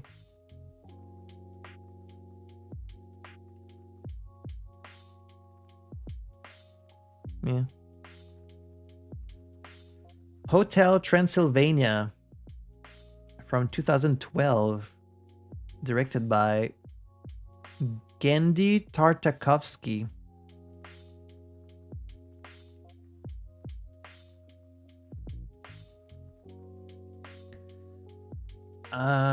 Really nice movie. It's very funny. It's very charming. I love the animation. It's very, very snappy and like dynamic and fluid. I love Dracula in this. He's so shaped. He's got like all these weird shapes and like he's moving very quickly and like it's a nice simple story that's like just different enough. Like it sets itself apart. I quite liked it. Can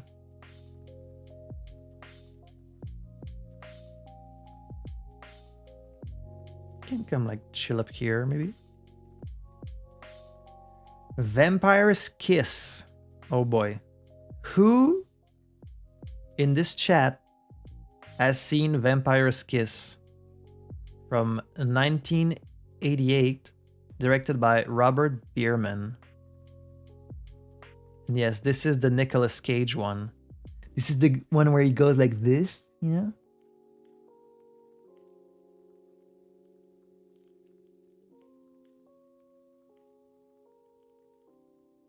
I need to know who has seen this movie.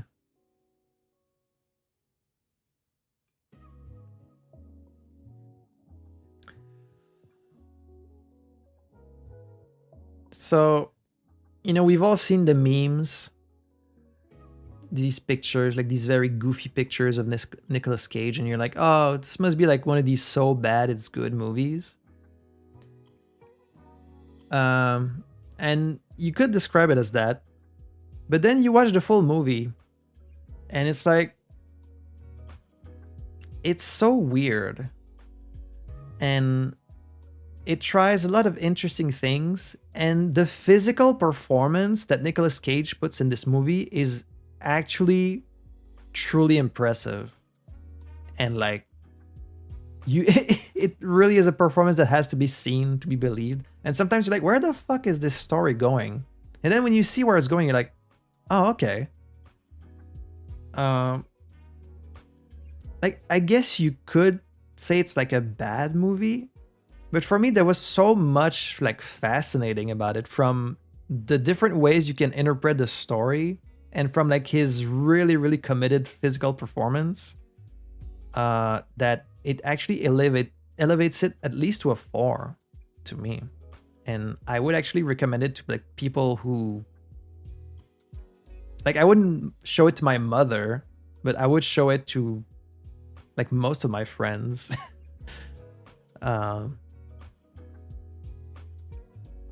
Like, if you like American Psycho, you should watch this movie, because this actually predates American Psycho, and there's a lot of similarities and parallels. It's like a very, very similar story, except instead of Patrick Bateman, it's Nicolas Cage believing he's a vampire. And then like, is he a vampire? Is he not a vampire? You have to watch it to find out. But yeah, one of the most memorable movies we've seen this year, I would say.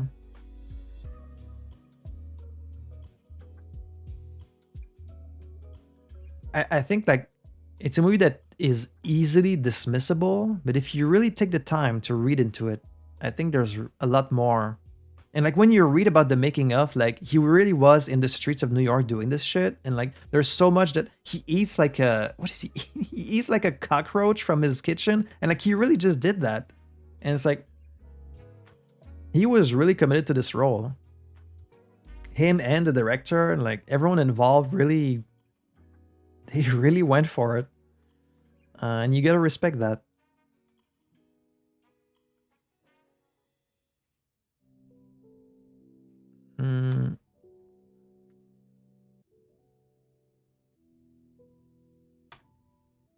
Somewhere around there. Terror of Mechagodzilla. I know, they just keep coming. From 1975, from Hishiro Honda. Oh, this is the one with the cyborgs. I don't really remember that much about this one. It's like the other Mechagodzilla movie. They all kind of blend together in my mind. I remember it was average, so it's gonna be like a solid 2.5.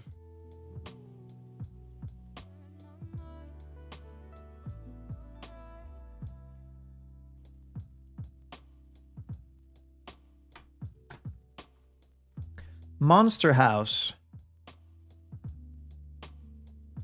We're getting there. We're getting there. We don't have that many left.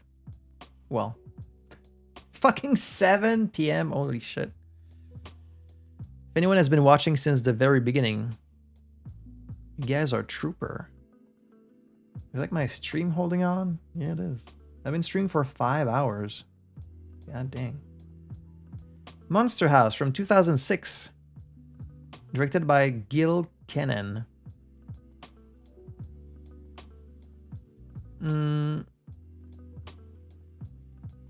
Great Halloween movie.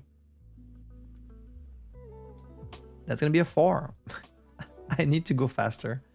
It's a 4. The animation is a bit janky. You know, it's that kind of early 2000, not Pixar animation. So like the budget, you can tell it's a bit... The animation is a bit janky, but it's very creative. And I don't know, everything has aged pretty well. Like the story and the characters and the jokes. It's just the animation itself is a bit dated, but it's a great movie.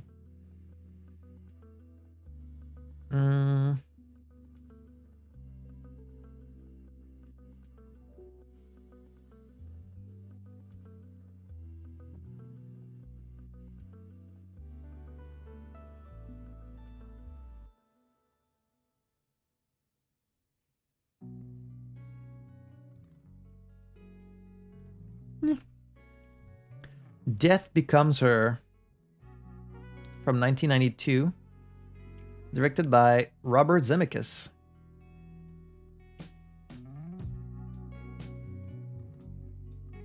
A weird movie. Understandable. Misha, thank you so much for watching since the beginning. Have a good night and a happy New Year's. This is the movie where Meryl Streep falls downstairs for like 30 seconds. And has Bruce Willis kind of playing against type also. I like this kind of dorky, nerdy character, which you don't really see that often. Like this would have been peak Rick Moranis casting, and instead it's Bruce Willis. Goes in weird places. It's kind of like a dark, like black comedy almost. But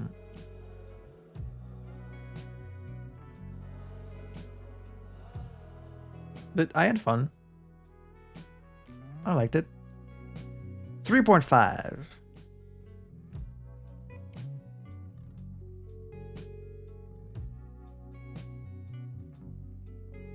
I need to like think less about where I'm placing them. The Silence of the Lambs, 1991. From Jonathan Demme. Huh. Never seen that word. Widely considered a classic. I had not seen it until now. It's definitely creepy. Not like scary, but definitely kind of creepy and spooky, and it's very well shot and acted.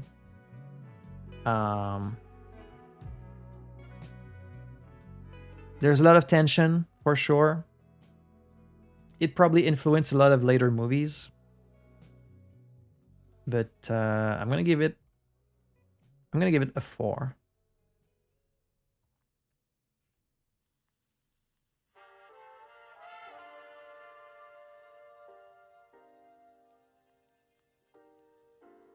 Like, it's not necessarily my style of movie that much, but...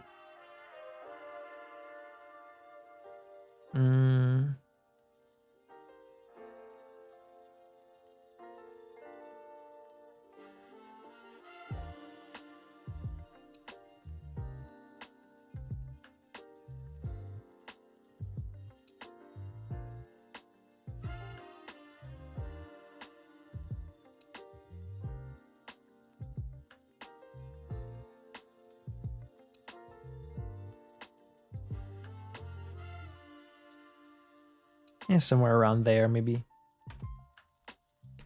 Helter Skelter from 2012. directed by Mika Ninagawa.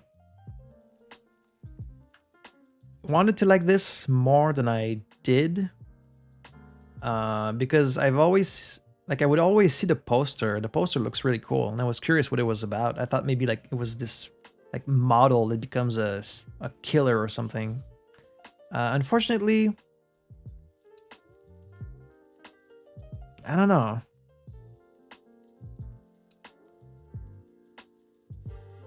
It's very long, and it doesn't really go anywhere, unfortunately. Like, you kind of vaguely get the idea of what it's trying to say about, like, not fashion, but just ego and fame and, like, vanity. I guess it's mostly about vanity.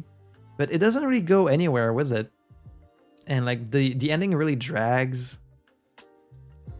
It's got nice visuals. It feels more like a music video than an actual movie sometimes. So, yeah. I give it like a 2.5, like most of the movies that are a mixed bag for me.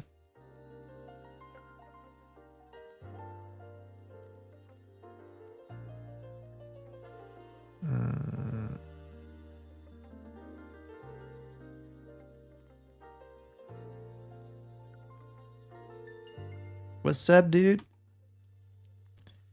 My eyes are like getting tired from these spotlights. I wonder if I could just like shut down these lights. But then you're gonna see my... Huh.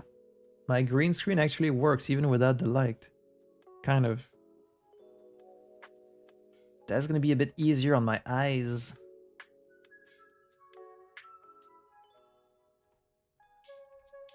Misery from 1990, directed by Rob Reiner. Yeah, you can't really look at too much the, you know. You can look at the rankings, but it's all subjective. It's all relative. Rob Reiner, rest in peace. Unfortunately, was assassinated recently. Misery, great movie. It's up there as one of the best adaptations from Stephen King, I think, along with like the other one I mentioned earlier, which I'm already forgetting.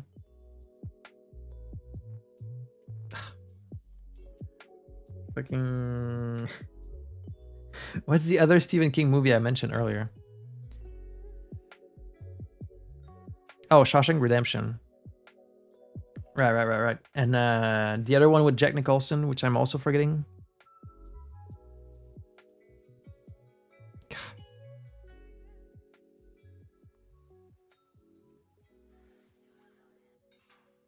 The Shining. God. Anyways, it's very good. A lot of tension. Katie Bates is great. I think maybe because I already kind of knew how it ended, so maybe that kind of... Maybe I would have liked it more if I'd seen it without knowing kind of how the story ends, but it's still very solid. That's going to be a 4.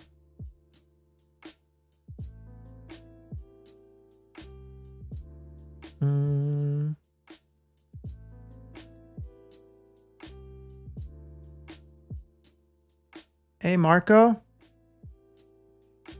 Oh, tu es dans le futur. Merci beaucoup, merci beaucoup. Bonne année. Misery.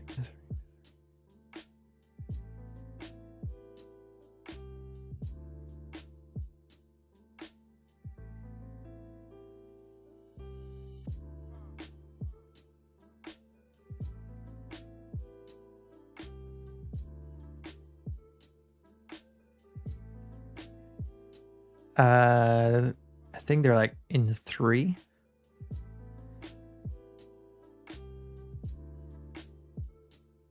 I think I like Misery more than this one. A Late Night with the Devil.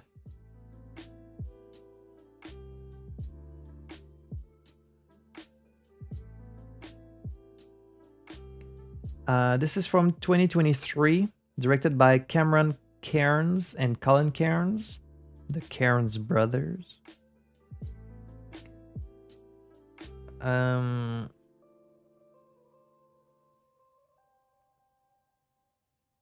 So this was like a weird case. I wanted to give this one a 4 or 4.5 because I found it very entertaining. The premise is unique, you know, to do this like late night talk show that turns into like a horror movie.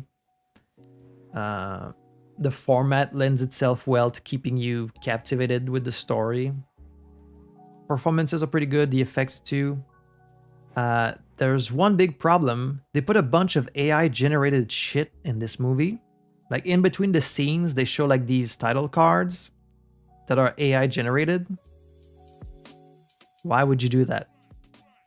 It was really distracting, and it kind of takes away from the other positives of the movie. Like I still want to say it's like a 4.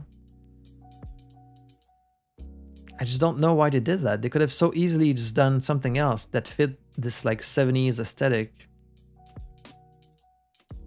But I'm still going to give it like a 4.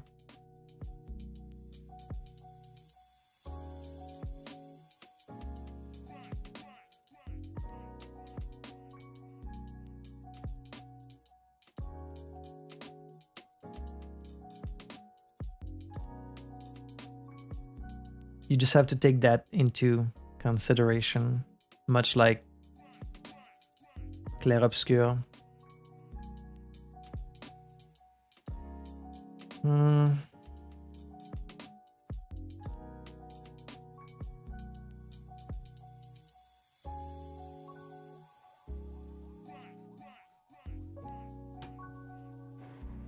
The Return of Godzilla, 1984. This is the Heisei era starting.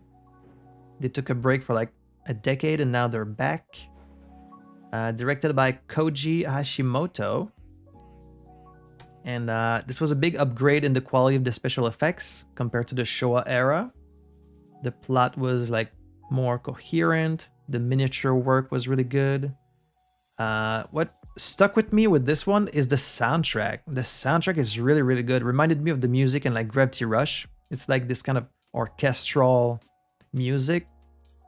Really good. It is a bit too long for a movie.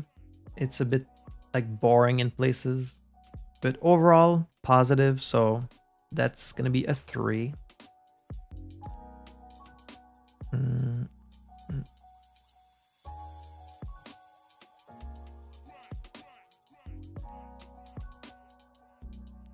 Shout out to the guy that rage baits Gojira.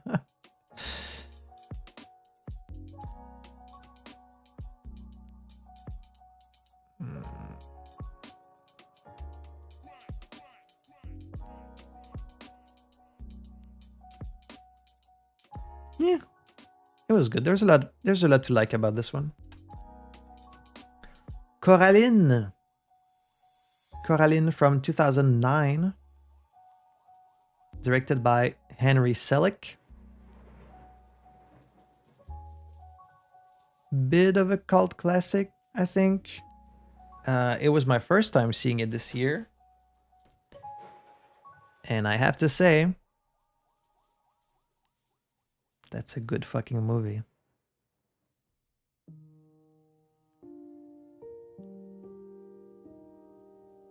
Good fucking movie. It's beautiful. I'm a huge fan of stop motion. I think it's like one of the most impressive, you know, style of animation you can do. So as soon as your movie is stop motion already, it's probably like a 4 just by default. And it's so creative. Just Everything's great about this movie. 5-star. And then we have, similarly, Paranorman from 2012, directed by Sam Fell and Chris Butler. Another stop motion kind of Halloween-y movie. Also really excellent. Very fun. Most of the jokes land. It's very creative, stylized. I love the design of the characters. They're like really kind of caricatural. There's just like maybe a little something, like a little bit of polish or like that extra something missing to be like a 5, but I would still give it a 4.5. It's not quite Coralline level, but very good.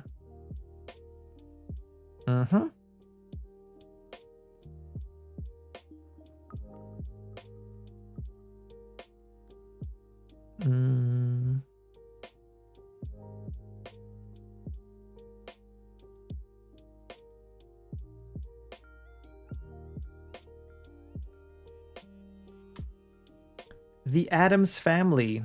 As you can tell, we're still in October 1991.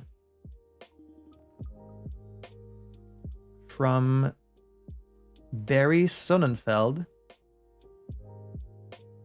I think it's very well cast. Very nice production design. The house, the mansion looks cool. All the different, like stuff in the environment, and it's all very nice. There's enough good lines and funny jokes in there. Like, not everything is funny, but there's enough lines that are to keep it in the positive. But the story is really like nothing. It's paper thin at best, but it's very well cast, I will say. I'm gonna give this one a 3.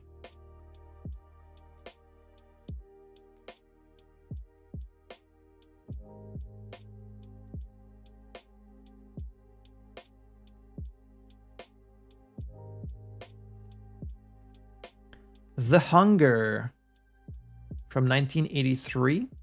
Yet another vampire movie from Tony Scott, with Catherine Deneuve, David Bowie, Susan Sarandon, a lot of hot people. There's also like a Willem Dafoe, like 2-second jump scare in this. I think maybe his first role. He's like a guy that wants to talk on the phone, and you see him for literally like 2 seconds. I was like, Willem Dafoe jump scare, and then he never shows up again. This movie is like very slow. It's very kind of artsy and like it's a bit dreamlike. Very beautifully shot. Very 80s. It's very moody, the lighting, and just really has that 80s kind of atmosphere. And it's very, very horny, very sensual. They actually show like a sex scene between 2 women, which is, still kind of rare in movies, and especially for 83. Like, not that the 80s were prude, but, it's kind of surprising. The problem is it's kind of 2 movies mashed into one. Like, the first half is like a movie about David Bowie's character, and then like the second half is only about Catherine Deneuve's character, and they don't quite mesh that well. I wish it was a bit more coherent overall, but still some stuff to love in this. That's gonna be a 3.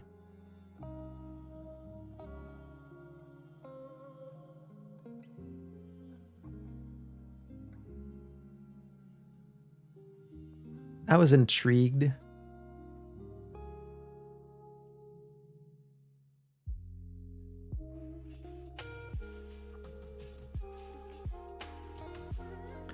The Limehouse Golem from 2016, directed by Juan Carlos Medina. Another movie with Sam Reid and Olivia Cook.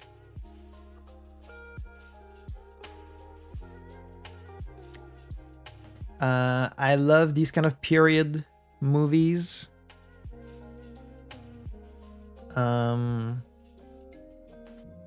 Oh yeah, I did point out it's not the most original story. In fact, I kind of called out the twist like very early. But it's good overall.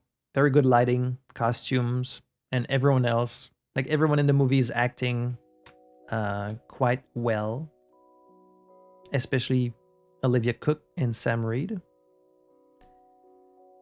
So that's gonna be a 3.5.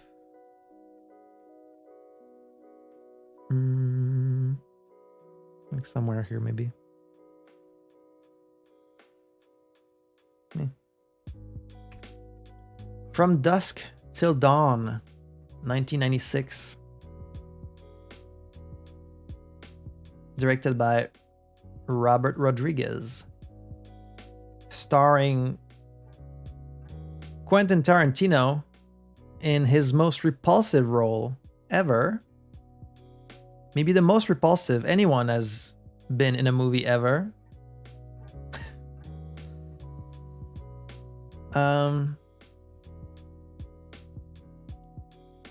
There's like a twist in this. I guess I don't want to spoil. I mean, everyone probably knows what happens in this movie, right? But if you haven't, I guess I won't spoil it. But there's like a twist in the genre of this movie. Well, that's actually kind of just spoiling it right there. But I feel like this movie is less than the sum of its parts. There's like a lot of good stuff in it, but then when you put it all together, it's just not. It doesn't hold up. Like, it has kind of two different halves. And I don't think they mesh together that well. Like, the first half is like fairly interesting and like you want to see where that story is going to go. And then the other half is like something completely different. And you're like, well, that's kind of interesting too, but I still wanted to see the ending of that story you set up, you know? Even though I appreciate a lot of what they put in the second half, they don't really mesh that well. And Tarantino is very distracting in this movie. The fucking foot licking scene.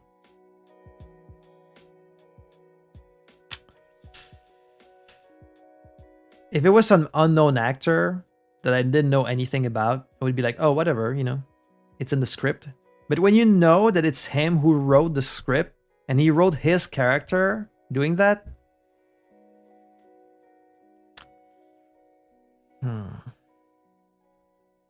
So, there is a lot of good stuff in it. I'm going to give it like a 3.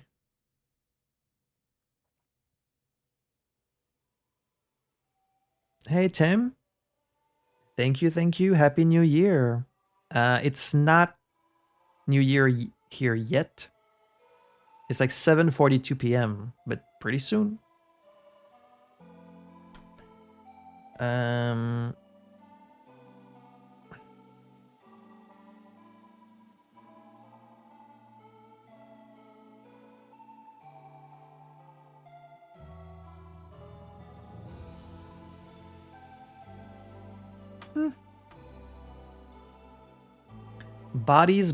Bodies from 2022, directed by Halina Ryan.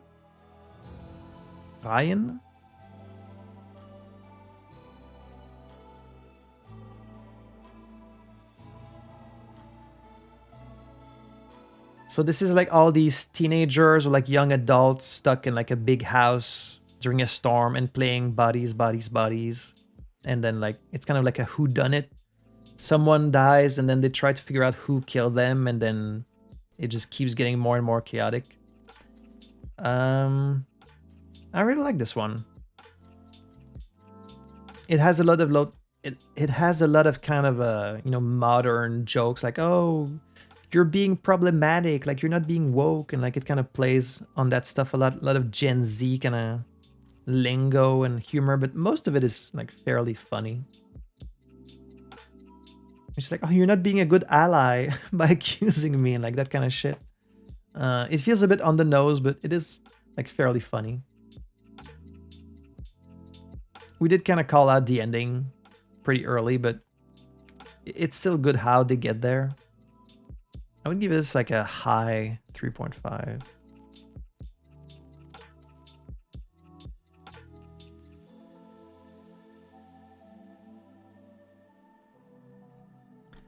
Ghostbusters! There's something weird in your neighborhood. Who you gonna call? From 1984. Oh, what the hell? When you go on the Ghostbusters page, the letterbox logo like drips in green goop. I didn't know that. Yeah, what the fuck? I didn't know it did that. From 1984, directed by Ivan Reitman.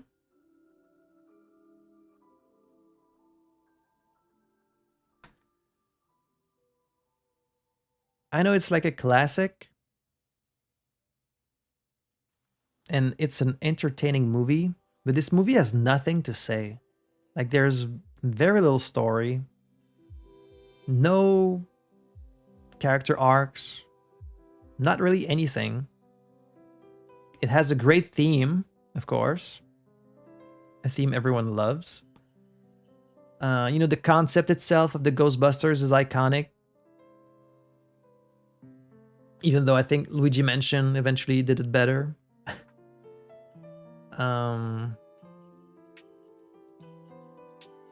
But yeah, none of the characters are really that interesting, I feel.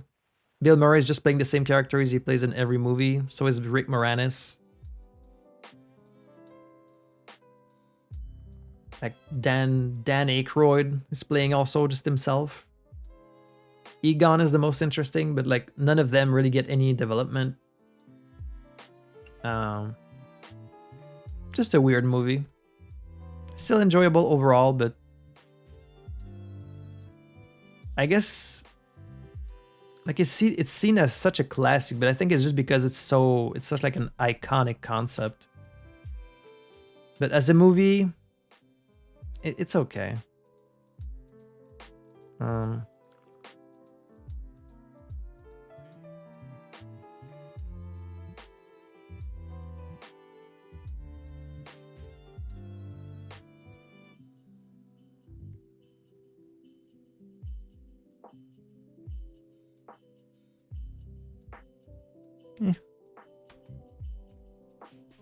Godzilla vs. Biollante. From 1989. Directed by Kazumi Omori.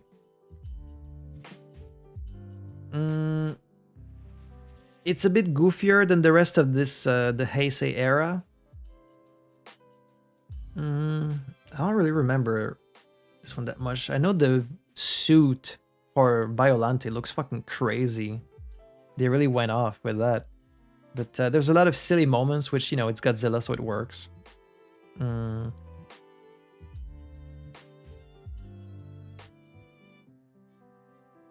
That's the one where like someone taunts Godzilla and then he drops the building on him. Bit of a weird movie, but enjoyable overall. That's gonna be a 3.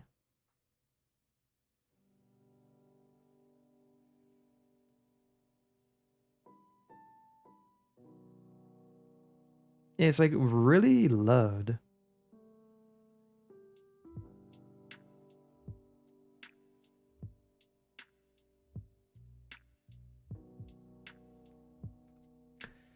Good Time from 2017, directed by the Safdie brothers, with again Robert Pattinson.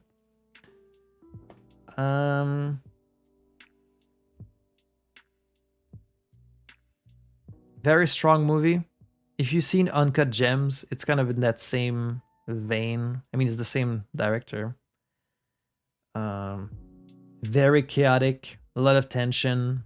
Don't really know where it's going. A lot of people making terrible choices, but it's very compelling to watch. Quite captivating. Very unique soundtrack. Strong movie. Very stressful movie. Gonna give it a nice 4.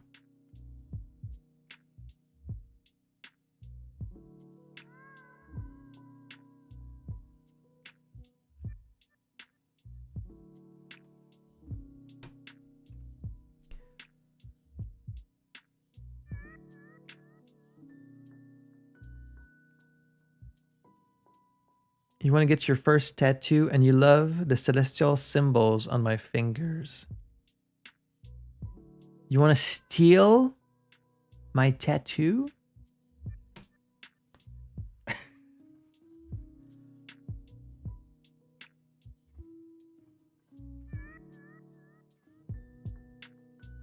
I mean, I would rather you like come up with your own unique concept of it, you know? Wouldn't you rather have your own take on things? It's just the symbols for the planets, but I've got some of my own stuff in there, so if you just look up planets, like astronomy symbols, you can find a lot of cool symbols that work for each planet and just pick those. I mean, you can do something similar, sure, but it's just the like astronomical symbols. You can find those online easy. But I apply like my own rule to it. Yeah, I think it's like the astrology version where like it's both. It's like astronomy and astrology because it's the real planets, but it's the symbol associated with the planets. Or like Neptune is like a trident and stuff like that. If you just look up planet symbols, you'll find them all. The Breakfast Club from 1985. Directed by John Hughes. This is a real mixed bag one. There's some stuff that works really well, some stuff doesn't work at all. Like the concept of these kids stuck together in detention is a good one and has a lot of potential. But a lot of the conversations are a bit weird and like the dynamics between the characters are kind of strange. They are very hostile with each other the whole movie. And then they talk about how they're friends now and you're like, well, you guys have just been fighting this whole time. It's kind of weird. The flow of conversation is just off to me. There's like some cute scenes when they're all dancing together. It's very adorable. But I feel like there's a better movie in here somewhere if you can just kind of rearrange some of the conversations or something. There's more positive than negative, but it's a mixed bag.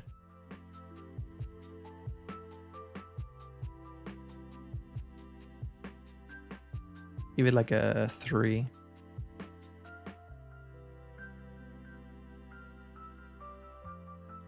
Superbad from 2007. Directed by Greg Mottola. Jonah Hill is so annoying in this. But then again, Jonah Hill is annoying in every movies, and I guess that's just the characters he plays. He's like a live-action Eric Cartman.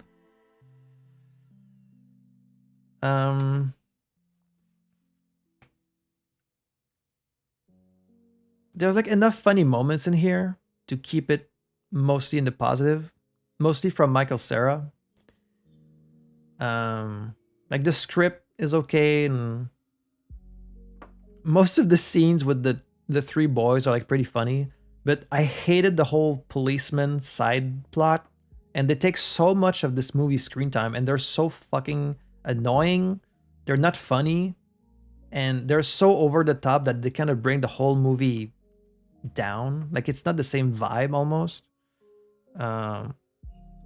And yeah, it's just all a movie about teenage boys trying to get laid, and I'm like, been there, done that. Like we've seen so many of these movies already. Like, I don't know. I think if you cut out all the police stuff, it might be a bit better.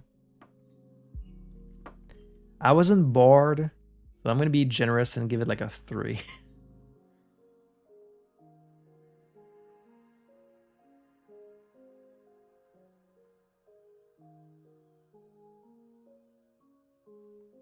Like there's some good lines in there. It's a good script overall. It's a mixed bag. Dread. All right, we're in the final, sort of the final stretch, the last 50. Oi, oi, oi. Dread from 2012, directed by Pete Travis, with Carl Urban. Oi, oi, oi.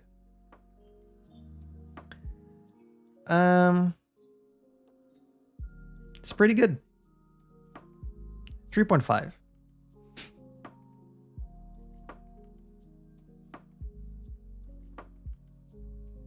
It's a good action movie. Lena Headey, I think is how you say her name.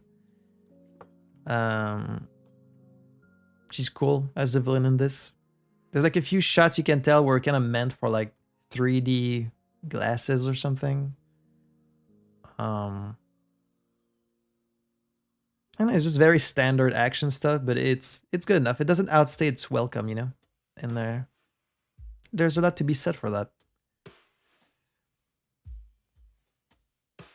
There you go.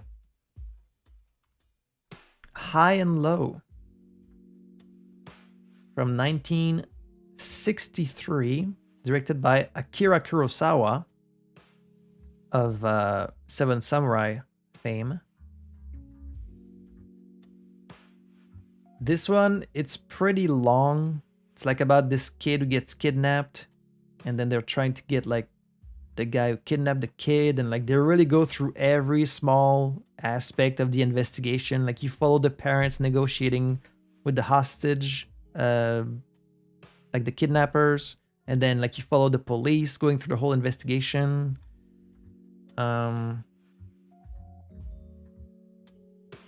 It's really well shot. It's got good framing, especially for a movie of like kind of an older movie. There's like a few scenes, like the scene on the train is really intense. I remember that. The ending also.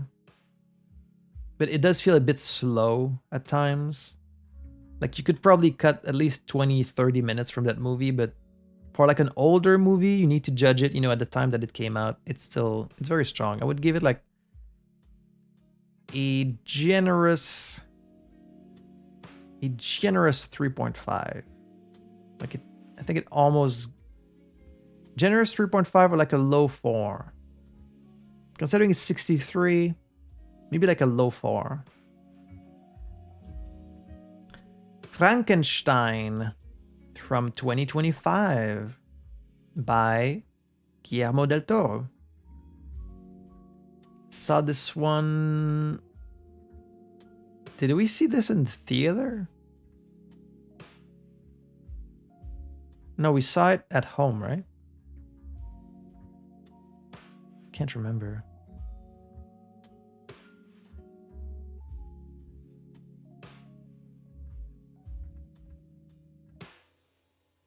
Can't remember if I saw this in theaters or not.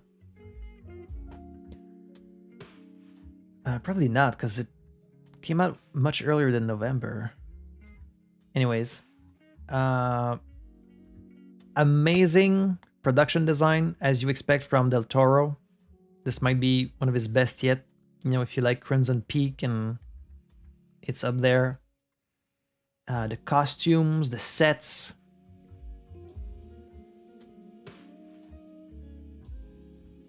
I love Oscar Isaac as Victor Frankenstein. I wasn't as into the second half of the movie when it focuses more on the creature, just because, you know, it's the stories of Frankenstein at this point is so ingrained in pop culture that like we've seen these cliches many times, like the kind monster that learns to love and all that stuff. It's like it feels a bit too familiar. And like I kind of found Victor himself to be more interesting. But I mean, it's Frankenstein. What can you do? So, very strong adaptation. 4.5.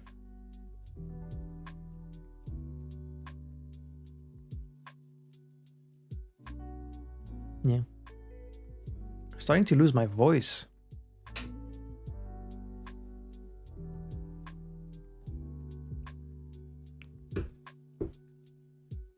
How deep are we in? 6 hours. Jesus.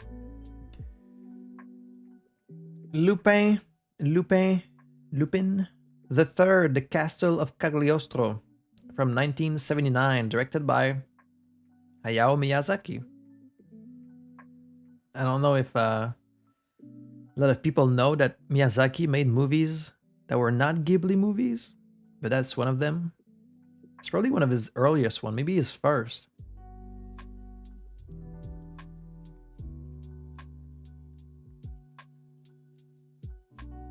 Crazy to think this movie is so old. It feels kind of modern, but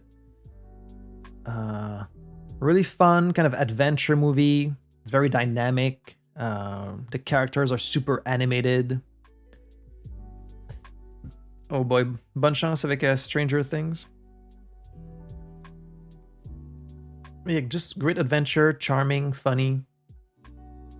I'm not really familiar with the character or like that story, but just seeing it as a standalone thing, it was great. 4-star.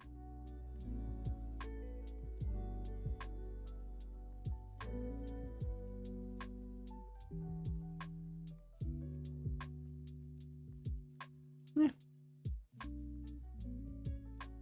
Good soundtrack, true. Asteroid City from 2023, directed by Wes Anderson. Once again, oh, it's Wes Anderson. Disappointing. Like, very stylized, a few amusing moments, but honestly, I didn't know what the fuck any of it was supposed to be about. Like, you get these, like, what, 24 really well-known actors in your movie just to have like this huge ensemble cast, and then you tell them, I don't want anyone to act. No one act. Everyone just be like super deadpan, don't show any emotion, just read your script like da da da da da da da da da da da. Like, what's the point of having an ensemble cast if you're not gonna let them act? It, like, I saw a lot of people saying it feels like a parody of a Wes Anderson movie.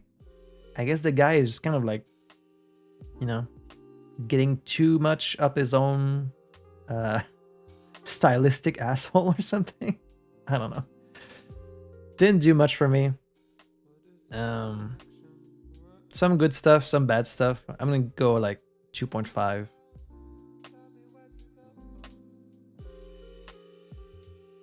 Better than About Time. A Bug's Life. Maybe? From 1998. Directed by John Lasseter. I saw this movie a bunch of times as a kid, and maybe that influences my rating, but rewatched it recently. Tried to find an argument not to rate it 5 stars. Couldn't find one. Perfect movie. Like, you never see it discussed as one of the best movies, but then I watched it. I tried to find like some flaw with it. I couldn't find any. Like, great visuals at the time, and even still now holds up. Tons of creativity. It's funny. It's charming. Great power to the people. Like, Eat the Rich storyline. Made digestible for kids. Like, great score. Funny moments. Scary moments. Like, threatening villain. Pretty memorable characters. Like, I'm trying to find something bad about it so I can lower it, and I can't think of anything. It's just good. It's just great movie. Slumdog Millionaire from 2008, directed by Danny Boyle.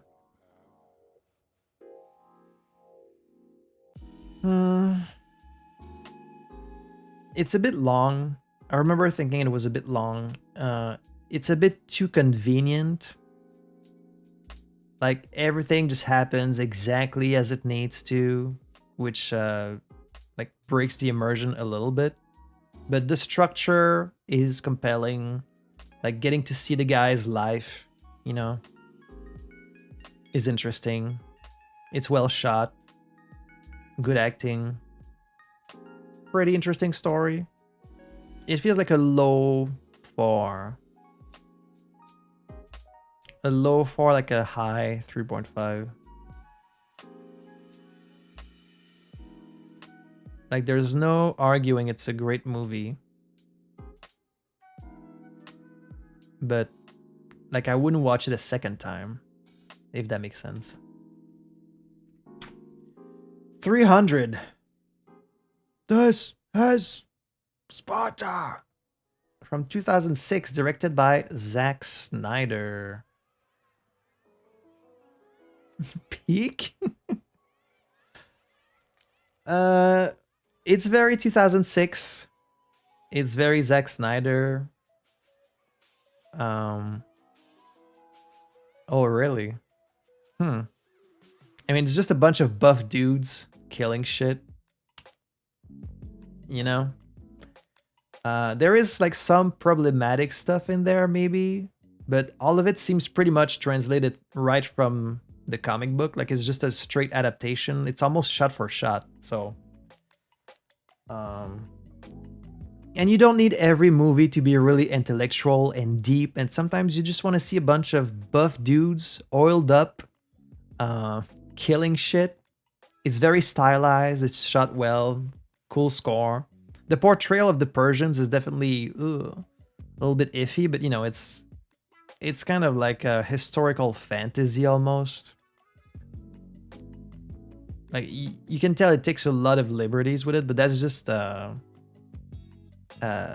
Frank, what's the name? Frank Miller. It's based on the Frank Miller comic book, and that's just kind of what he does. So what can you do? But for what it is, if you take it exactly for what it is, it does it really damn well. So that's 4.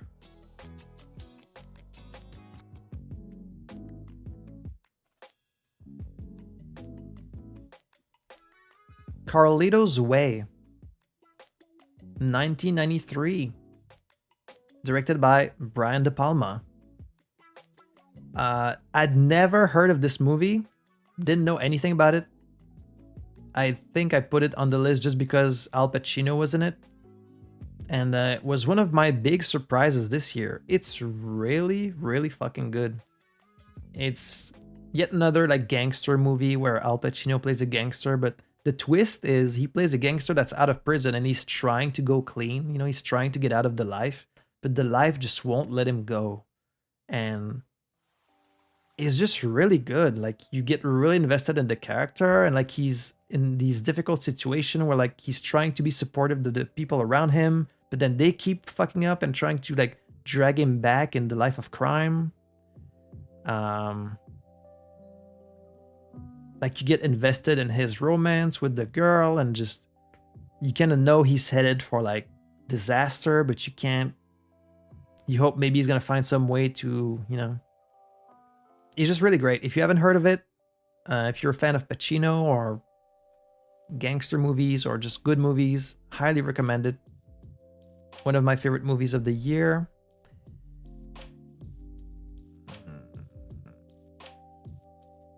This is like a brand new one I've only seen once compared to like Scarface, which I've seen many, many times. So it's hard to compare them. I might like it like even better than Scarface. Magadira from 2009. Directed by Rajamouli. Just like RRR, this is a previous movie that he made like a few years before RRR. Again with Ram Charan returning from that same movie. Another 3-hour long Indian movie. And much of the same stuff that's found in RRR is in this one. The over-the-top action scenes, you know, it's all very, very just grand and over the top, except here with that kind of early 2000 stank. Like the outfits and the vibe, and just you can feel the era that this movie is from. But it's a lot of fun. There's a lot more dancing, a bit more humor, and then like it devolves into like this big epic historical drama in the later half. And then there's like not time travel, but like reincarnation, and it's all over the place. Highly entertaining. It's not quite as polished as it would eventually become, but still well worth the watch.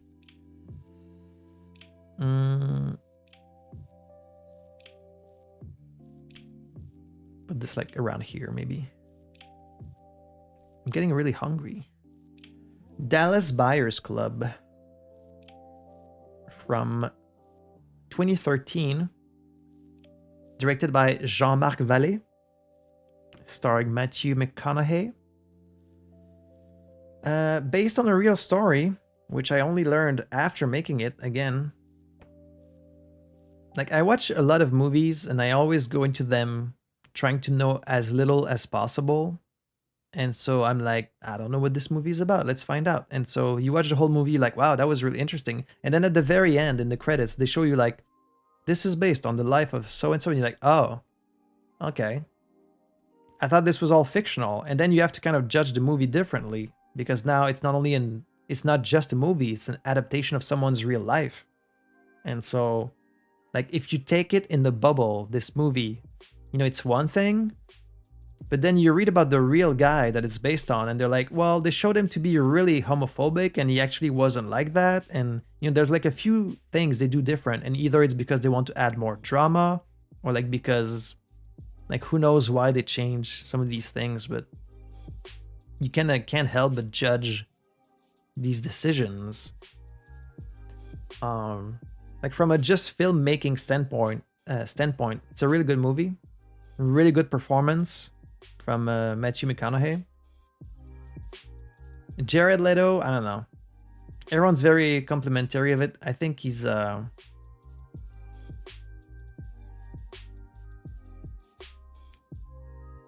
playing it up a little too much to me. I never really bought the character.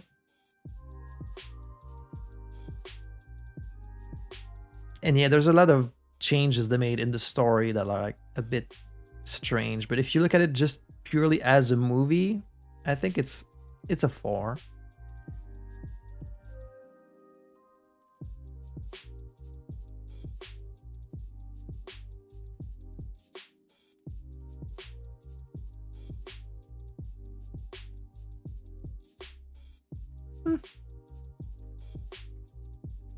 The Sword and the Stone from 1963, directed by Wolfgang Reitherman. Nothing happens in this movie. It's like the most uneventful Disney movie ever. It really feels like a short film, like a 10-minute short film that they just stretched out to like feature length, because nothing really happens.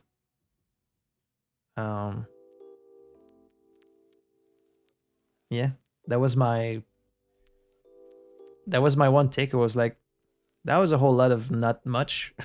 So I'm gonna give it like a 2.5, I guess.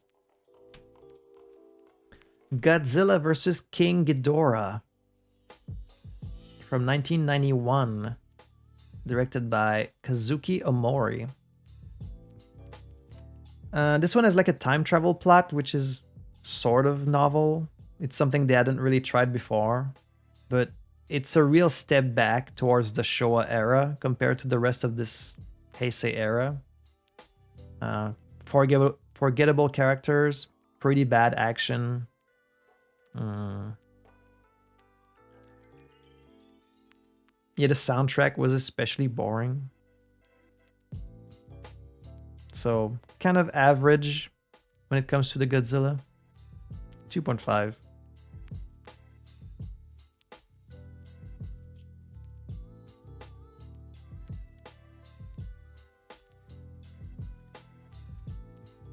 Sunset Boulevard from 1950, Directed by Billy Wilder.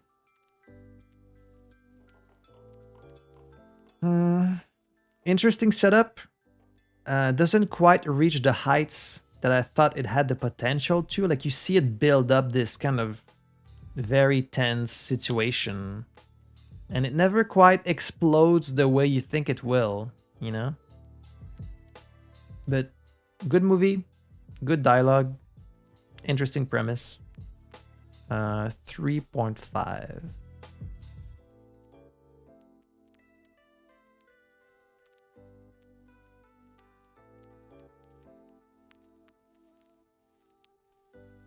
Trying to go a bit faster because I want to go eat some dinner. Ocean's 11 from 2001. Directed by Steven Soderbergh.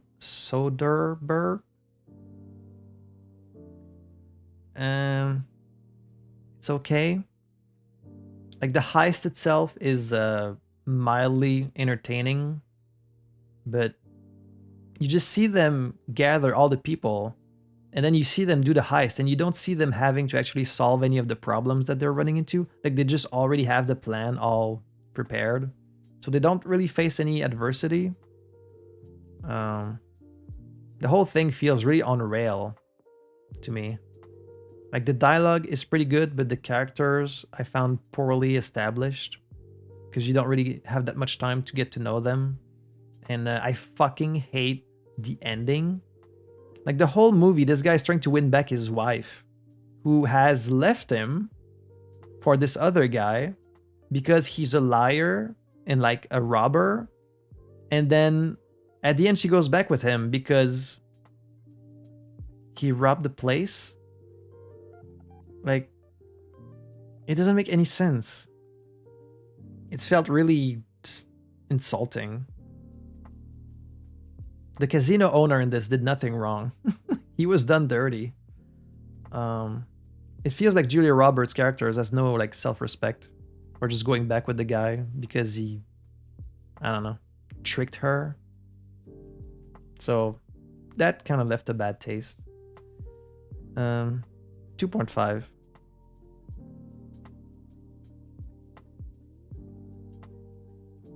Yeah. The Godfather from 1972. Directed by Francis Ford Coppola. All-time classic movie. Everyone knows that. Probably one of the first in this kind of mobster style of movies. And I think it's aged pretty well. You know, it's still compelling. Still has some good performances. A bit long. It insists upon itself. I can think of a lot of movies in this list that insist upon themselves. I wouldn't necessarily say that about The Godfather.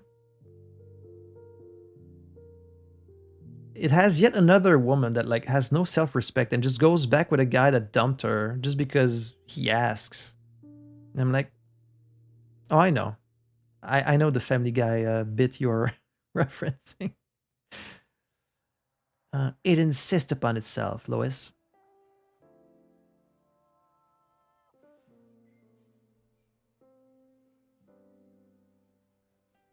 It's a classic.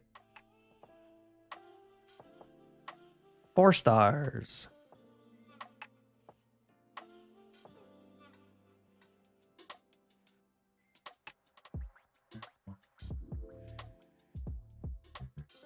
It is quite long.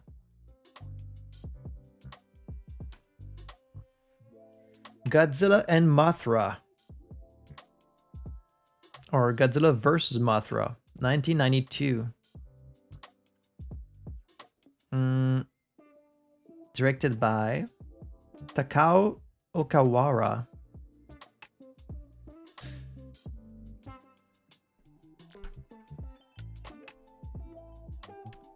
This one was kind of a little bit boring, and I remember thinking it was kind of a below average movie, but there's a lot of monster action in this one and a lot of sets, a lot of miniatures, and like you just have to appreciate how much artistry and work goes into all these effects. Appreciated that. Mm, but yeah, the action is pretty bad.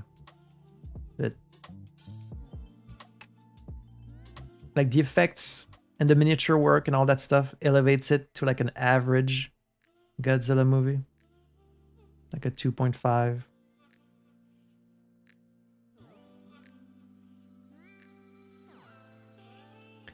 We're getting there, getting there.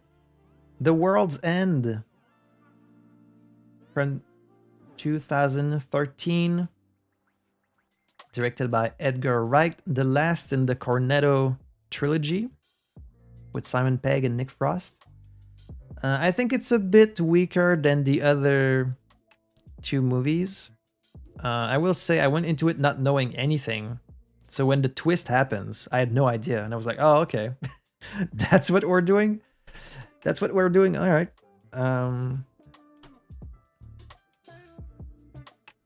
It's a fun time. Just not quite as good as what they'd done before.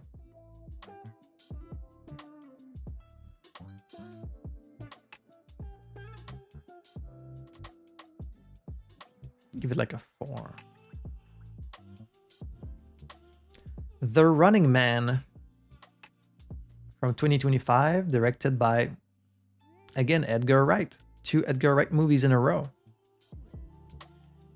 Saw this one in theaters. I'd actually read this book in high school. One of very few novels I read when I was younger. I think because our teacher asked us to read it. The Running Man from Stephen King. And there's, of course, the Running Man adaptation with Arnold Schwarzenegger, which apparently is very kind of bad and like poorly adapted from the book. This one sticks much, much closer to the book. And I liked it. As someone who's read the book, I like recognized it.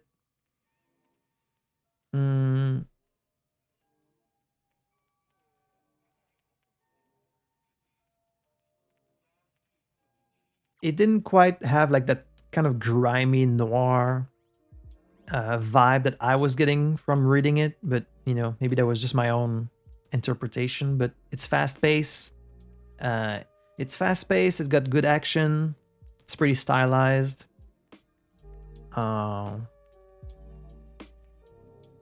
Sometimes it doesn't feel like it really knows what it's trying to say exactly, but fine for what it is. 3.5. Like a high 3.5.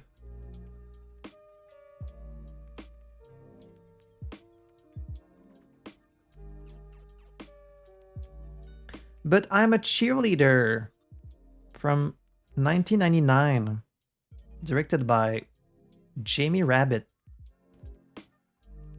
Weird movie.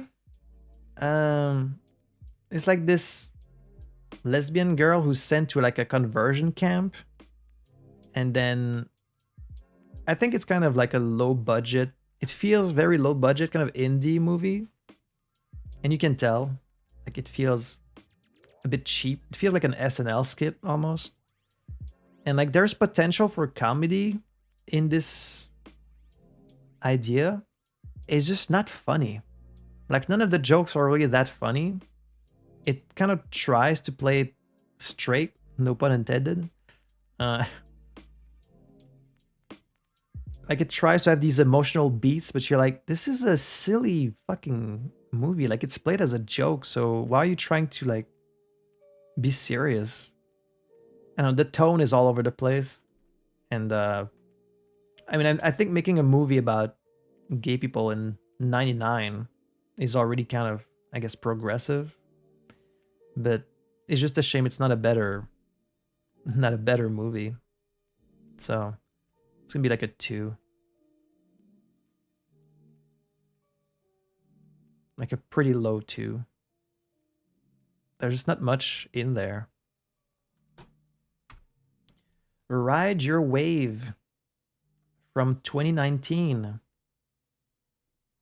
by Masaki Yuasa, who also did, I think, Night is Young, Go Home Girl, or whatever it's called.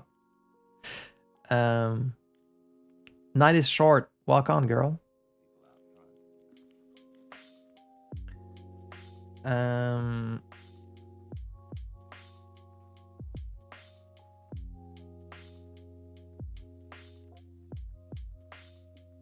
I want to talk about this movie, but I don't want to like spoil it in case anyone hasn't seen it. I highly recommend it. What can I say about it without spoiling? It's kind of sad.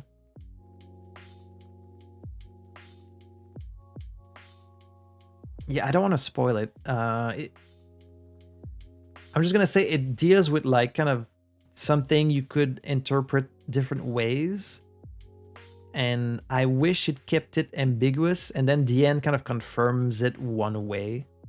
That's all I'm gonna say about it. But like it tackles very heavy themes, and it never feels like depressing. It's sad, but like in an uplifting way. Like it's always full of energy, and like it's very kind of lighthearted and optimistic, even though it tackles very heavy themes. And the animation is great, and kind of unique and different. So I highly recommend this one. Unfortunately, I saw it kind of like in bad quality. I couldn't find like a good version of it. I think if I'd seen it in real crisp quality, I might have ranked it even higher, but I would place it in the high 4s. Maybe even like 4. Like low 4.5. If you don't know about it, highly recommend it. Next is Godzilla against Mechagodzilla, and here we messed up. Me and my brother, we were trying to watch the Mechagodzilla movie from the Heisei era, but we messed up and watched the one from the Millennium era instead. So we jumped ahead like a few years, and so we're like, oh wow, things suddenly look so good. Like they really improved on a lot of the effects. Like idiots, not realizing it was from like a decade later. But so, anyways. This is from 2002, directed by Masaki Tezuka, and really like this one. Well, compared to the other ones. Obviously, the jump ahead 10 years in quality probably helps with that, but the story was coherent. It had a decent soundtrack, good action, good effects, a female protagonist for the first time, and like actually kind of memorable human characters. So as far as Godzilla movies go, pretty good. So 3.5 for this Godzilla. I think it was like the best Godzilla I had seen up to that point, basically.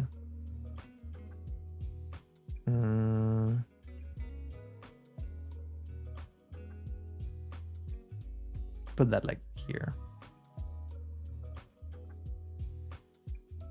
Bahubali, The Beginning, 2015. Directed by Rajamouli, again. So this is like in between Magadiva and RRR. Not with Ramcharan this time. Put me on your phone if you don't want to miss it. So much like all these other movies, Indian epic, it's very long, it's very over the top. It feels a bit similar to the other ones. It doesn't have as much kind of like humor in it and like dancing or anything like that.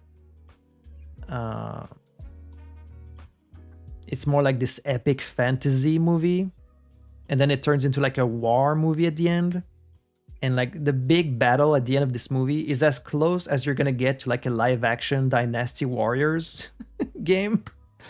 Like one guy will just swing his axe and like dozens of people fly around. So that's pretty entertaining. I wasn't as much into the romance in this one. There's always a romance in these movies, and this one was, I don't know, it was like she was this cool warrior woman, right? And then as soon as she meets him, she's like, oh no, I'm so I'm so dainty now. Like I can't defend myself. It's like, come on, girl. I saw you take down like an army. So, but anyway. Fun movie. I have yet to see the sequel. This is like the first part of a two-parter. I haven't seen the other one yet, but maybe this year. Do I like it more or less than this one? Maybe a bit less? Not by much, though. They're pretty similar. The Long Kiss Goodnight. Oh, now we're in December because we were watching Christmas movies. So we're in the final stretch. Good thing because my voice is running out. 1996. Directed by Rennie Harlin.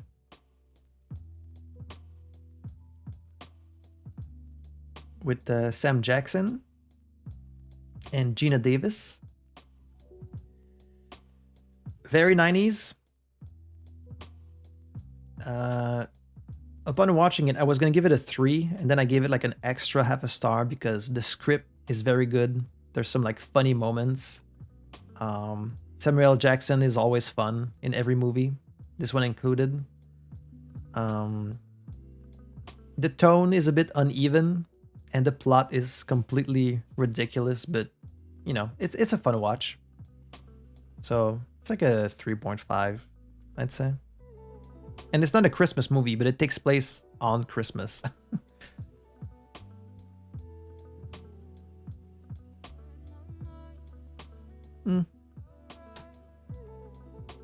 Palm Springs. From 2020, directed by Max Barbacow. So I really want to recommend this movie because I really loved it, but I almost don't want to spoil what it's about in case anyone hasn't seen it. I mean, I guess just the basic premise is fine. I didn't even know what the basic premise was when I watched it because sometimes, you know, we just pull these movies from the list without even reading the summary, and so we're like, let's see what that's about. But it's like a Groundhog Day thing where Andy Samberg's character is like stuck in this time loop, and so I'm always into time loop stories. I think they have a lot of potential for interesting storytelling, and you know, whether it's in the actual movie Groundhog Day or like in a game like Outer Wilds, or you know, anything to do with time loops, I think is always, it's always going to be pretty good.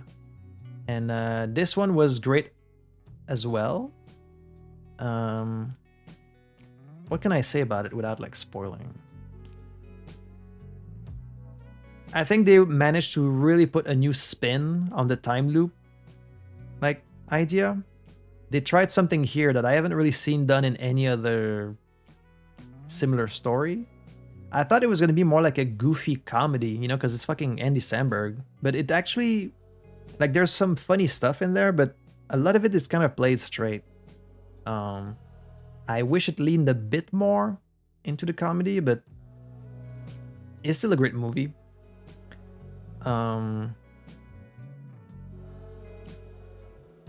I have like nitpicks about the ending, but I don't want to spoil it, so I'm not gonna talk about it. J.K. Simmons is in this also, and he's pretty good. So Palm String, that's like a high 4. I really enjoyed it.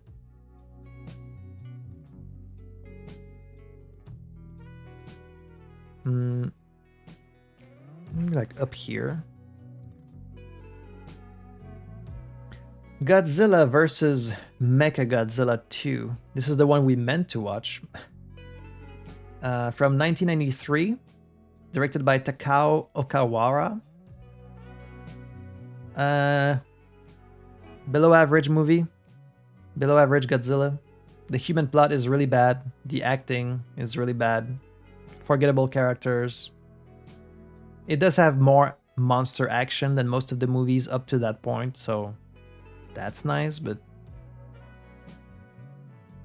and the plot just makes very little sense.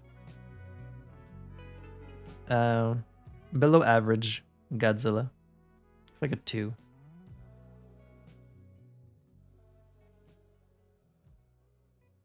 I mean, probably still a little bit better than the Showa ones. Super Mario Brothers from 1993, directed by Rocky Morton and Annabelle Jankel. A notoriously bad video game adaptation. I think it kind of lives in infamy as one of the first like video game adaptations, and everyone was like, it's such a bad movie. When you actually watch it, especially if you watch it like just as its own thing and not as like a Mario adaptation, it's pretty decent. Like, the production design is so iconic and like unique. They really went in a weird like Blade Runner direction that they really didn't need to at all. It makes this movie it's very memorable. Yes, I think you're right. There is like a Roxette song in this. And like, how would you even adapt Mario World anyways? Like, it's impossible to make into a movie unless you do like an animated movie like they ended up doing. But like in 93, in live action, I think they did like they probably exceeded expectations because at least they did something kind of unique with it. So if you read about the production, it does sound like it was a fucking nightmare for all the actors. Like, they all said they hated it. They fucking hated being in this movie. It was like super chaotic, but I'm glad it exists. It's a nice little snapshot of like early 90s weirdness that like you would never get a movie like this now. So that gives it value to me. That's gonna be like a 3.5. There's like some funny moments in there.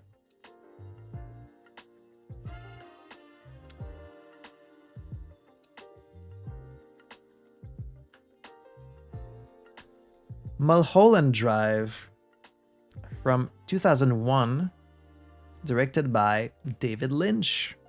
I think that was my first David Lynch movie.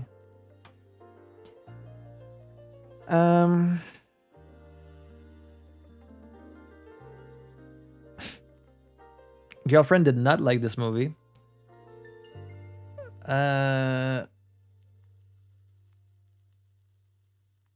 There's like a handful of movies I watch every year that feels like almost impossible to rate. Like The Beast was kind of that for me, but even The Beast, like the narrative in The Beast makes a lot more sense than this. This is just weird. It's hard to follow. And like, how do you rate a movie? Like, once you realize the movie has no narrative structure, like not really, how do you rate it? Like, I guess the best you can do is rate it based on your own personal enjoyment that you had while watching it, even if you didn't understand like what was happening. It's like, well, did I have fun? And with this one, it's like, it's like a 2.5. Like, there were a few moments where I was captivated or creeped out, or like even that were funny, that was laughing. But you never know if like it's the intent or like and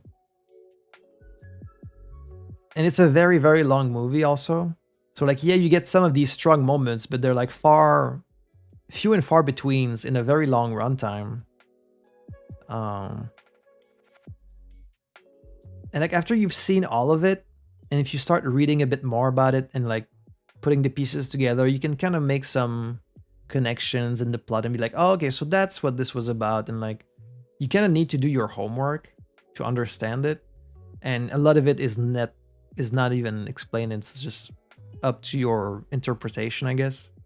And while that type of movie is not necessarily for me, like, I do appreciate its existence. Like, I do appreciate someone looking at movies as an art form and doing like, I'm gonna do something completely different. Like, I'm not gonna do a standard, story with a beginning, middle, and end. I'm just gonna do weird shit. Like, I respect that. I appreciate that. Even if it's gonna leave most of your audience kind of confused. Like, at least you're trying something with the medium, and I respect that. So, all that being said, perhaps the director felt that even narrative was comforting. Weird one to rank, so I'm gonna give it like a 2.5.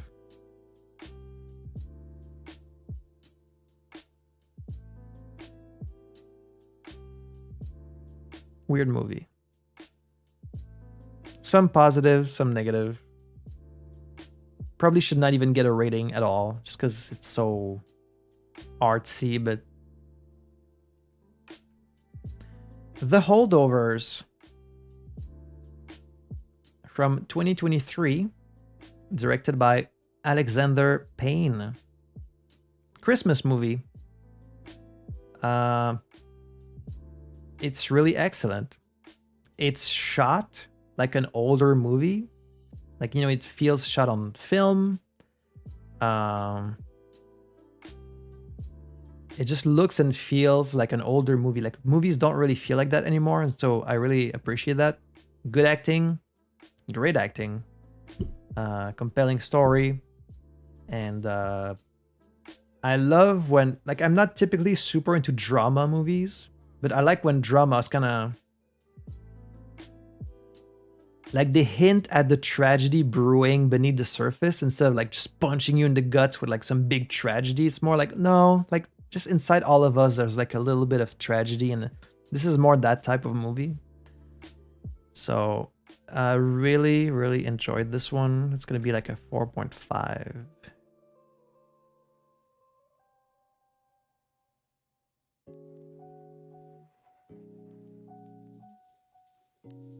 Maybe like up there. Godzilla versus Space Godzilla. 1994. Directed by Kensho Yamashita. Below average Godzilla. Don't remember much about it. Action was kind of subpar. I don't remember any of the human characters. I do remember one, he was like kind of dumb. It's like this guy who has like a grudge against him, and just pretty forgettable overall. Below average. It's like a 2.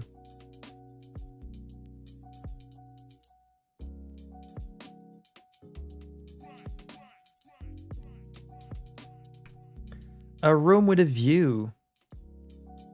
1986. Directed by James Ivory. One of the earliest Daniel Day-Lewis movies. Where he does feel autistic in this.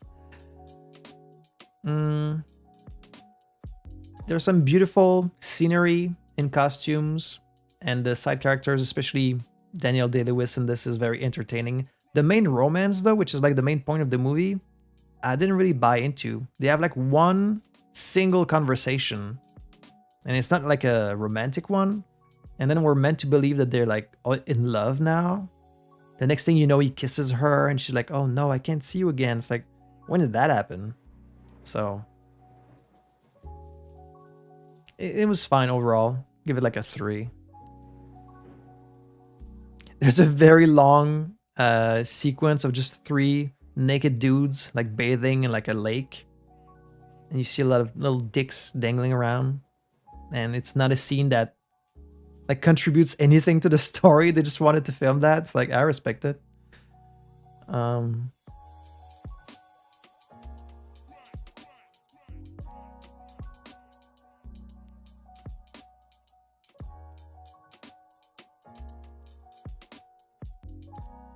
Yeah.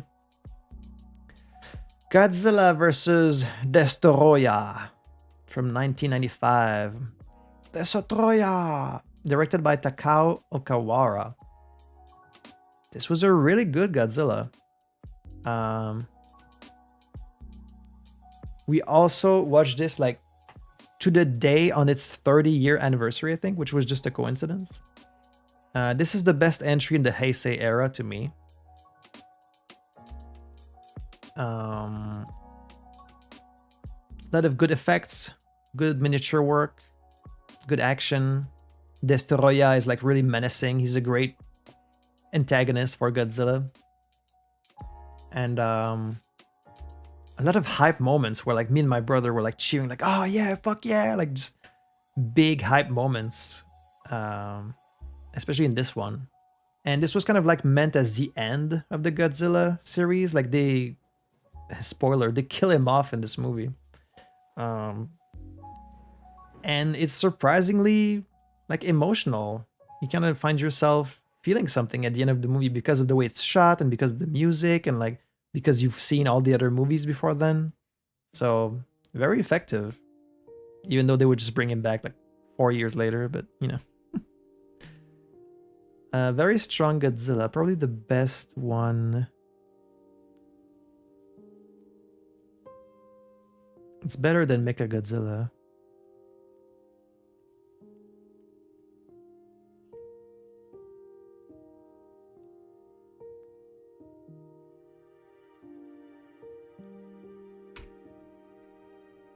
Godzilla 2000 from 1999, directed by Takao Okawara again. Same director, but way worse than the previous movie. Like, I was expecting much better. You know, we just jumped in the future. You expect better writing, better effects. And like, there's a few decent shots, some good bits of music there and there, but the whole alien plot is really boring. The humans are boring. The plot is like nothing. And the CGI is really bad. Like, this is when they started leading a bit more into the CGI, and it was not good at all. Yeah, just quite bad. 1.5. Well, it's better than But I'm a Cheerleader. Maybe this one's too high. Maybe this one should go down there.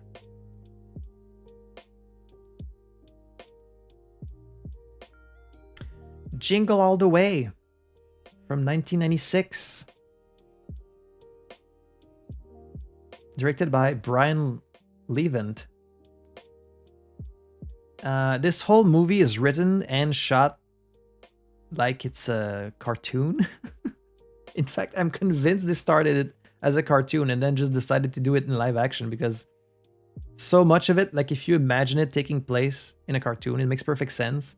But then when you do it in live action, it's so ridiculous. But it's really tropey. The acting is pretty bad, but it's a lot of fun. It's a fun Christmas movie. That's kind of all it needs to be. Like nothing amazing, but decent.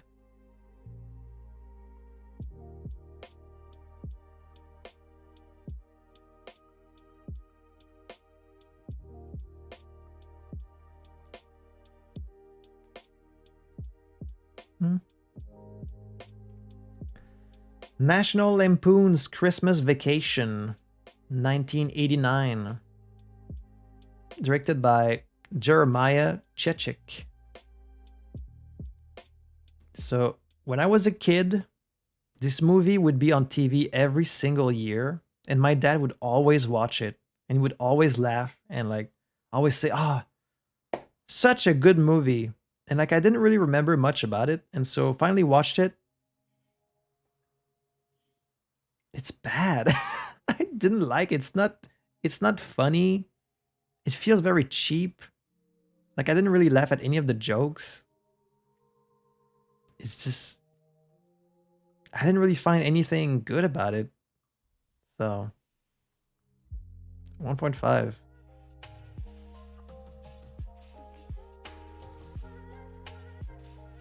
Godzilla versus Megaguirus from 2000, directed by Masaki Tezuka. Big improvement on the previous movie. The characters were easy to follow. It does drag a bit in the middle, but that final battle is really fun. It's a much goofier movie than the previous one, but it's Godzilla, so I'm all in for the goofy shit. At least like a 3.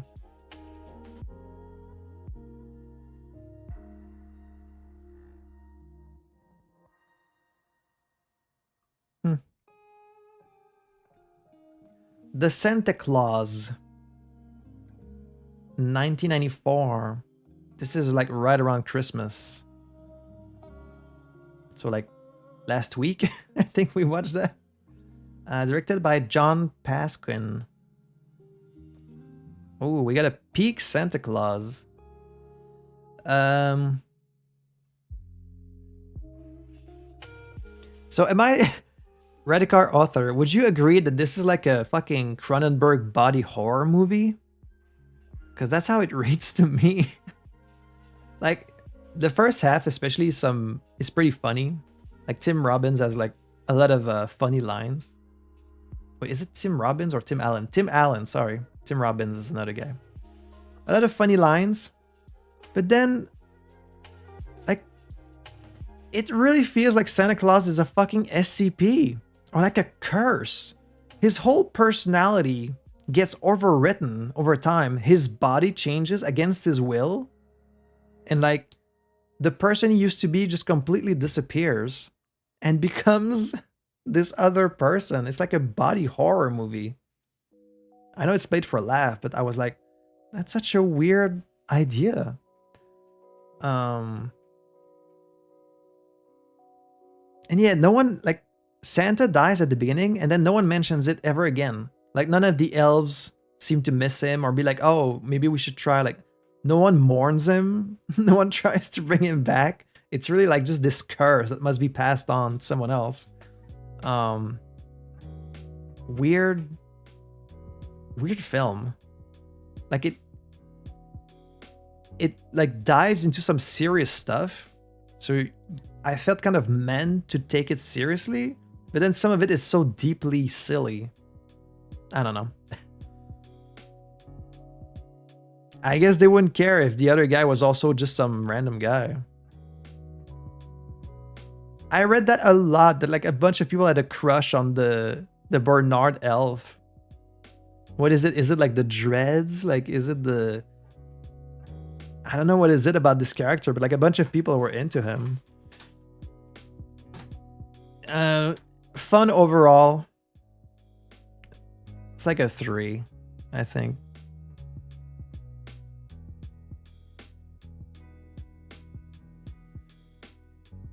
I think they put a bit more thoughts into this one than Jingle All the Way. I'm gonna give it like a... yeah. Elf. 2003. From Jon Favreau. Jon Favreau. Favreau? Yeah, it's just weird. It's like this silly Christmas movie, but then like they try really hard to act like the guy has like a mental illness or something, and like they go to see the lawyer like so he can't have his kid anymore. Like, that doesn't feel something that should be in a kids movie. The tone is weird in Santa Claus. Elf, I really like the first half. Like, I think Farrell is pretty funny and committed in the role, and there's a lot of really good lines and like memorable scenes. But I think it kind of falls off in the second half. Like, all the thing about the guy, like they need a new book idea, and so they contact this guy for like a children's novel, but there are like big shots, like boardroom of directors. Like, that's not how children books are written. Like, that was weird.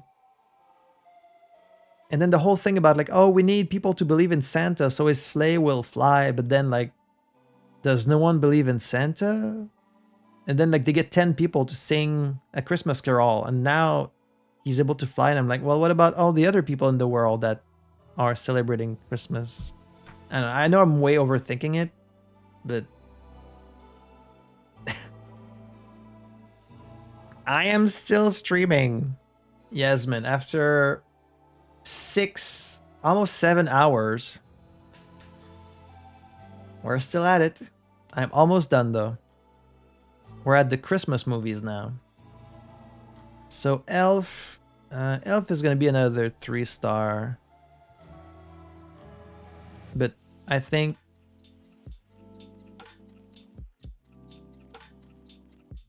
I don't know if to put it higher or lower than Jingle All the Way. What am I planning to do after this? Eat dinner. I've been sitting here for like 7 hours, so I haven't eaten anything. I'm gonna go eat dinner, and then I'm gonna maybe watch another movie with my girlfriend.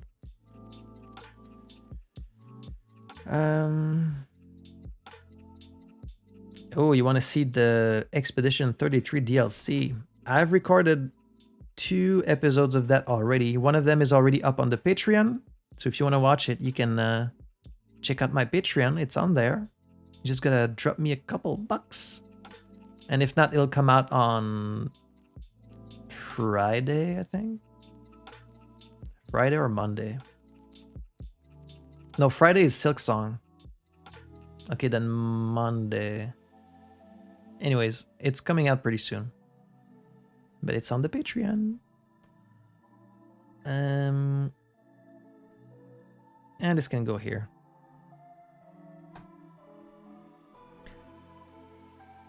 Godzilla, Mothra, King Ghidorah, Giant Monsters, All Out Attack. And yes, that's the full title. Even though Anguirus, not Anguirus, Baragon is also in this movie. And he's not in the title for some reason. Oh, this is the one with the really scary Godzilla. This movie is fucking awesome. Like, they totally changed the whole timeline. And in this, Godzilla is like possessed by the souls of the dead, of like the people that the Japanese soldiers killed in World War II. It's like this weird thing. And then they have to bring in all these other monsters to fight him. And like, it's shot totally different than the other movies before it. Like, it really focuses more on the human, like, perspective of the destruction. And like, it doesn't really make sense unless you've seen all the other Godzillas, but it's really, really good. One of the best. Godzilla is fucking scary in this. They give him like the white eyes, like he's this soulless god of destruction. There's like multiple climaxes at the end. You think it's over and then like something else happens and then like something else happens, and had a blast with this one. We're at the final line. That's gonna be a 4. Best Godzilla movie that I had seen up to that point.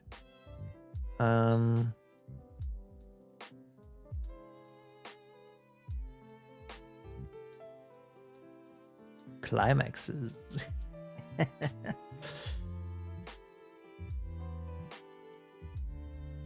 Is Godzilla, Mothra, King Ghidorah, Giant Monsters, All Out Attack better than The Godfather? Maybe that's where it needs to, or is it? Or is it? You know what? I'm gonna leave it there. just for the lulz. Home Alone from 1990, directed by Chris Columbus, Mr. Christmas himself. You know, Home Alone, it's a classic. You know, I had always felt like I'd seen this movie, and then I watched it and I realized that I actually seen the sequel, but not this one. So, like, the actual section that everyone remembers with like the traps in the house and stuff, that actually is only at the very end of this movie. And I guess of the second one too.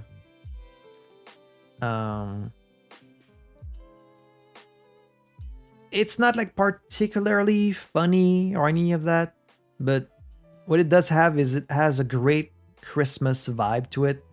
It's the music, you know, the John Williams music and the beautiful visuals from Chris Columbus. And you know, it's a classic. Joe Pesci is really funny. Danielle Stern, the Wet Bandits. Macaulay Culkin does a great job as a child.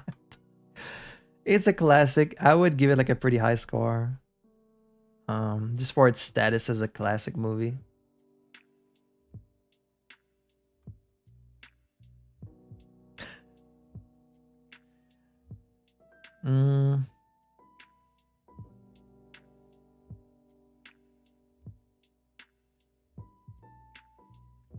classic Christmas movie.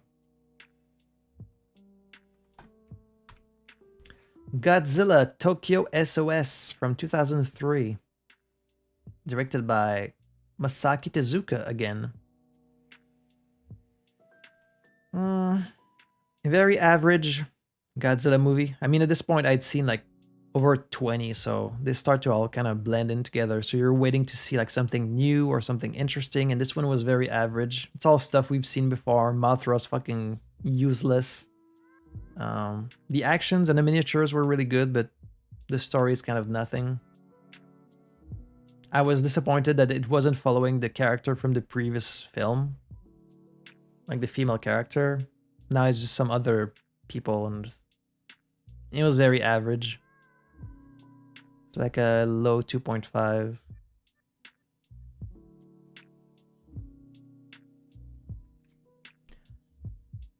How the Grinch Stole Christmas 2000. Directed by Ron Howard. It doesn't get much more Christmassy than this, does it? Here's an actual real line from the Wikipedia article of this movie. Quote, to help Carrie cope with the grueling makeup process, producer Brian Grazer hired former SEAL Team 6 consultant officer Richard Marcinko to train him in methods for enduring torture, end quote.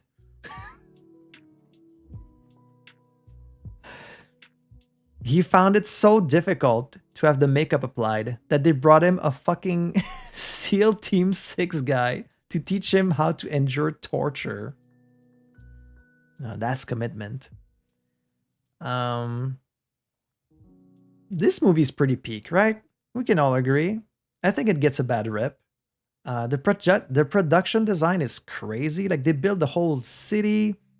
Everyone is wearing the makeup and the costumes, and like the fact that he's able to act like so much body, like the body physical performance is like through the makeup and the costume is crazy.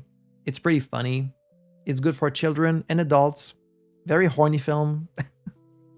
The one thing I don't really like about it, there's kind of like a hazy, washed out like look to it. The colors are very washed out. I feel like it needs like a shader mod. Like most games where like, just to make it pop out more, you know? Like bring on the contrast and the saturation. But other than that, great movie. 4.5.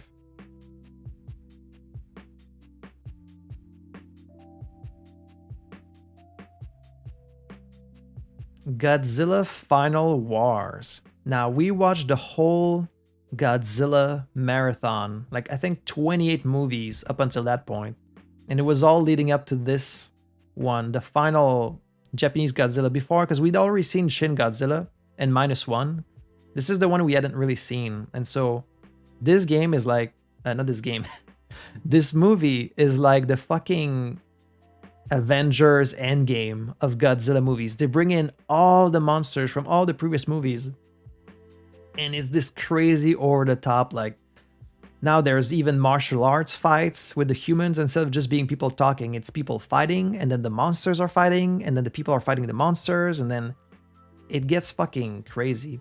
It does feel very, very, very much like a 2004 movie. So like visually it's kind of just muddy. It's got like that early 2000s stank to it. But it's kind of nostalgic at this point. Oh, right. 2004. Directed by Ryuhei Kitamura. It's totally ridiculous. Totally over the top. I fucking loved it. It's very satisfying to watch as like a longtime fan. Because it feels like a celebration of the whole series, which it was. It was like the 50th anniversary, I think. It was meant as the final one, and in fact, it would be the last Godzilla movie until Shin Godzilla, like a full 12 years later, so. It's like just the effects, you know, it's very blurry, the CGI is kind of bad. It just got that stank, but there's something charming about it. After all this time, you know, I'm kind of nostalgic for this era of movie. That's gonna be an easy 4.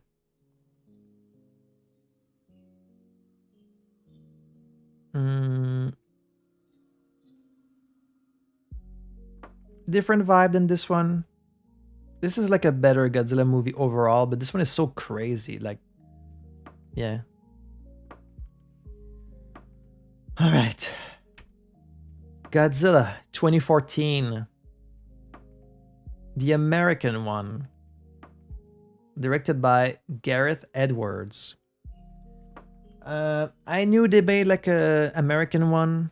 I was never really that interested in it. All I heard about it, it was like, oh, you never see the monsters, and like, who cares about the humans and stuff like that. So I was like, doesn't seem that interesting.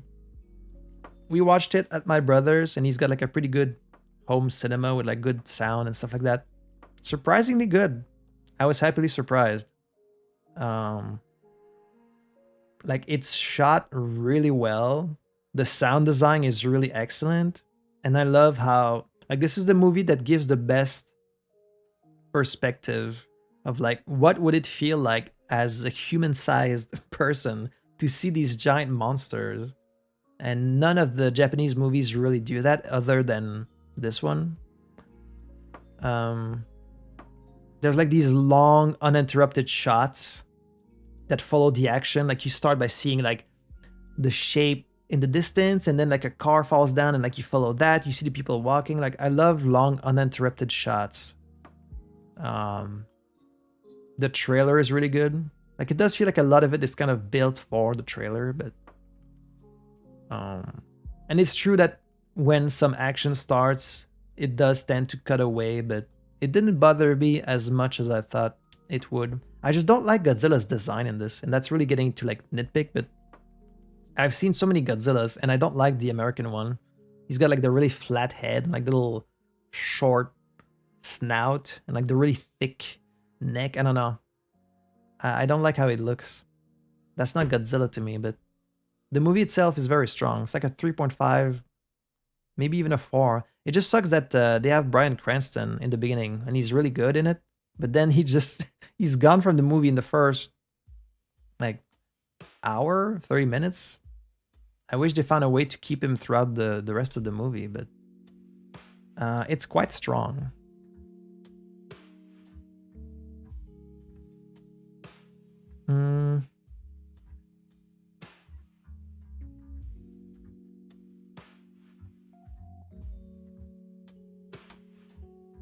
Somewhere around there. Castle in the Sky, Laputa, 1986, directed by Miyazaki. I got my hair coming out of my head. Castle in the Sky, peak, peak, peak, peak. I agree with you. This is a rewatch for me. I'd seen it before. This is one of my favorite Ghibli movies. I was showing this one to my brother. 5-star. That's all I gotta say. Castle in the Sky. Like, the only one I like more than this one, I think, is Porco Rosso is my favorite. And rewatching this kind of reinforced that feeling, because this one, like, it's a little bit long, a little bit slow. There's a lot of scenes that are just like perfectly silent. Like, it's a movie that really puts you to sleep unless you're really wide awake to watch it. But the adventure, the creativity, like, it's so charming with the pirates and like the town and just the city in the sky, and like the two kids are so cute together. They're so innocent and like so brave, and it's just a perfect movie. It's just like a little bit slow in places. Certified hood classic. Castle in the Sky. Yeah. And when you see it's from 86, you can really see how it's influenced a lot of things that came later. Like, if you've played Tears of the Kingdom and then you watch this movie, there's a lot in the like the aesthetic of Laputa, and it also, my brother pointed this out, like the castle in the sky looks a whole lot like in Elden Ring, the where you fight Melania. You know, that kind of like castle around the tree. The aesthetic is very, very similar. So I'm sure this movie was highly influential to a lot of other Japanese media and just things in general. I highly recommend. Yeah, the Halig tree. That's what I want to say. It looks a lot like the Halig tree.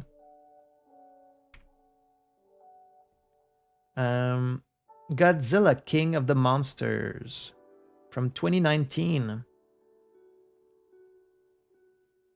Directed by Michael Dougherty. This is the sequel to the 2014 one. It's alright, but surprisingly, you know, my brother was like, oh, this one brings in all the monsters. It brings in Ghidorah and Mothra and, like, you know, Rodan. And that's cool. And it does have the best version of Ghidorah than of like any movie. But I didn't find it as strong as the first one, surprisingly, because it's not shot as well. Like, I'm someone who loves Marvel movies, and this movie felt too Marvel for me, if that makes sense. All of the dialogue feels very like either lines for the trailer or like just weird techno babble, and like all the scenes are taking place in like these dark rooms with computer screens, and just it's all CGI. Like, you always see the monsters from afar, like they're, I don't know, you don't get that human perspective. And like there's all these MacGuffins, and just the plot makes no sense, and it's so over the top. It's very American. Yeah, didn't hit as much as the original. It's still okay. Like a 3. Exactly. It's like, oh, Godzilla's been working out, hasn't he? Like, they literally say that.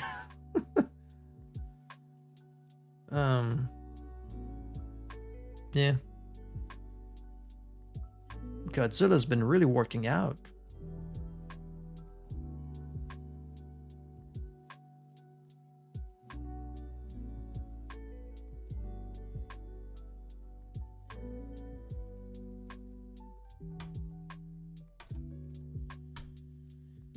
A Christmas Carol. Christmas Carol. 2009. Directed by Robert Zemeckis.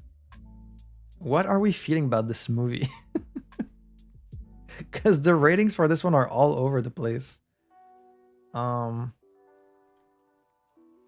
best way I can describe it is it looks really good and really bad. Somehow both at the same time. Like, the CGI is kind of good for 2009. I guess it's okay.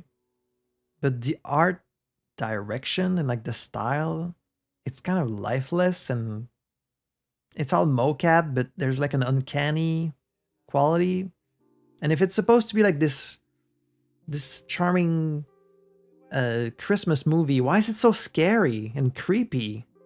Like, the fucking flame with the face, and then like the Grim Reaper like pointing through the shadow on the wall, and like there's so much kind of creepy imagery in this. And like, I haven't really seen the other versions. I haven't seen the Muppets version, or like there's countless Christmas Carol, but like, does he always change so suddenly? In this, he gets shown one thing and he's like, okay, I get it. Like, just keep it going. And then at the end, he's like, I'm changed. I'm totally, like, you don't see the progression at all. So, weird movie. It's gonna be like a 2.5.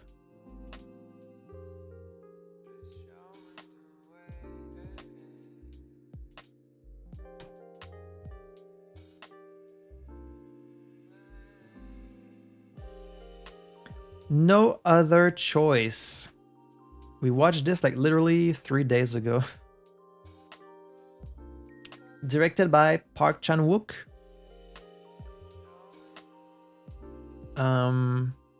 Who did Lady Vengeance and Oldboy and The Handmaiden.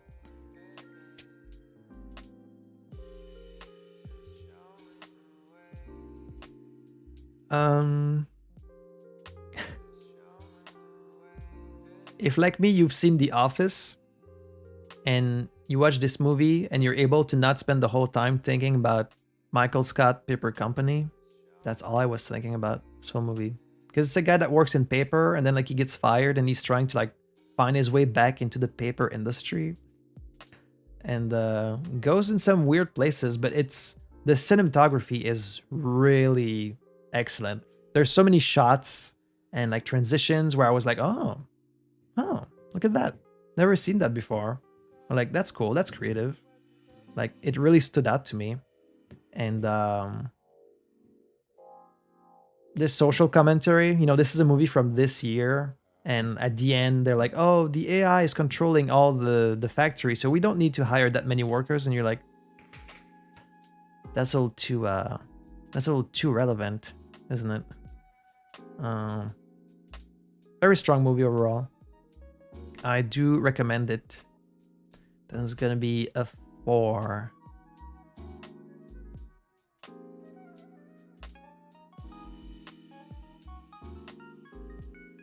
Yeah. Casino. 1995. My man. Scorsese.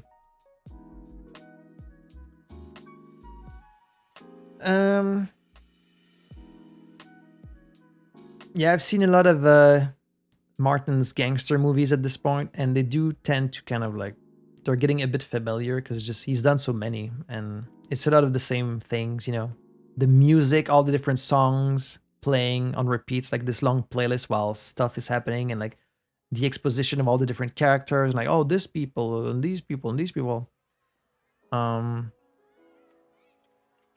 It's always a bit confusing at the beginning, and it's another very long movie, but it does get very strong in the second half, I think, once it starts focusing more on just their relationship between the 3 main characters. It gets pretty good. And I love watching De Niro and Joe Pesci argue with each other. I could watch that for hours. Like, they're very entertaining, and it feels so real when they do. So, strong movie. That's gonna be a 4. Like a low 4.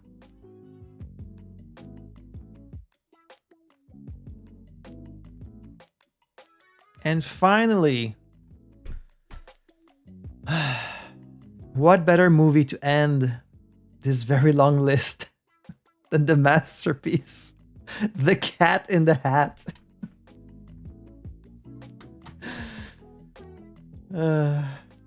From 2003, the one and only movie directed by Bo Welsh, because he only needed one.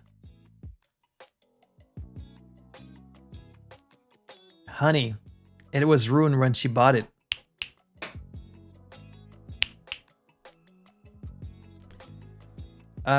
There's a line in this movie where he says, I don't like the D word. I prefer saying canine American. This is a real movie. This is a real line in this real movie that came out in 2003.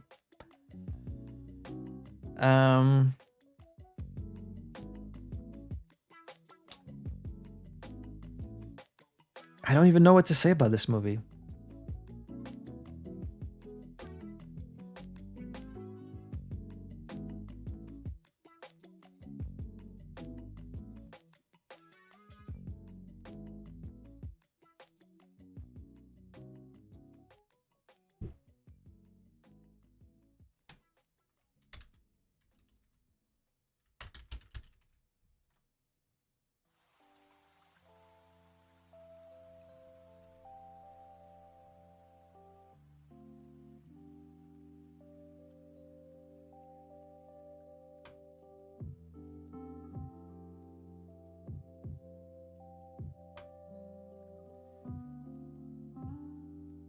All right, well.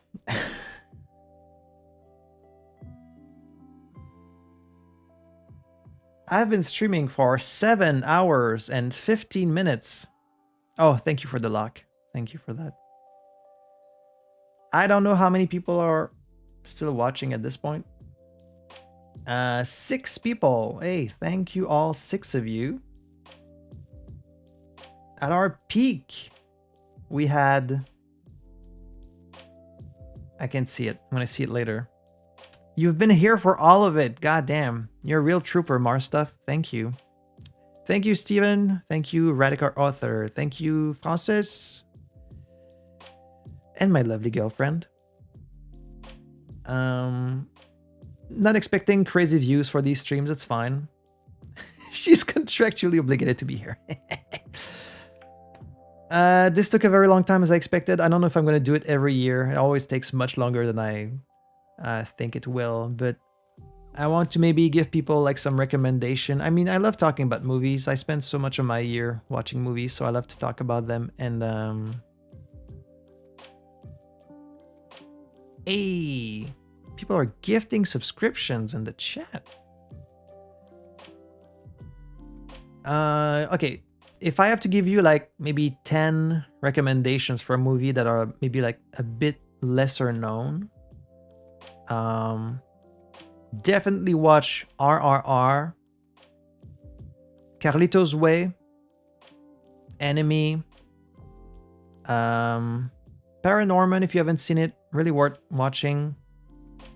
Night is Short, Walk On Girl, worth watching. Ride Your Wave. Palm Springs is great. I'm trying to point out like the kind of the lesser ones. The Beast.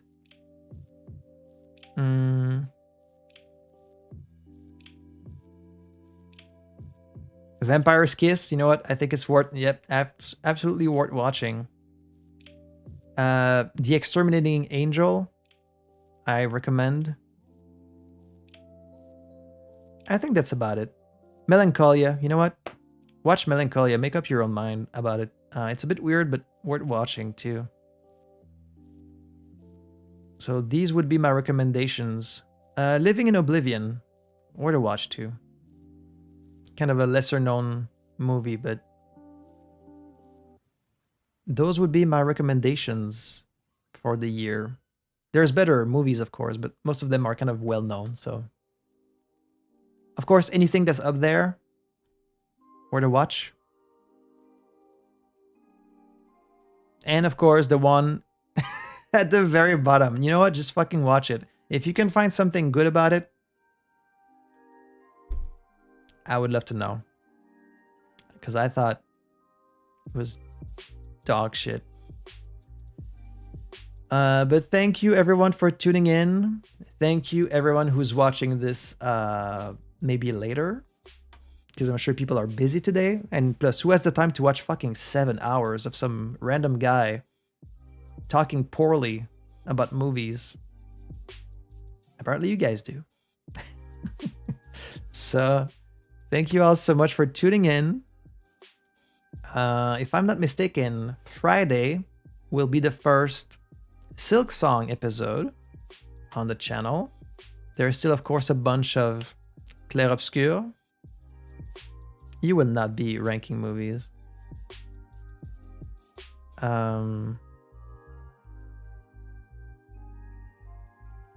We have about...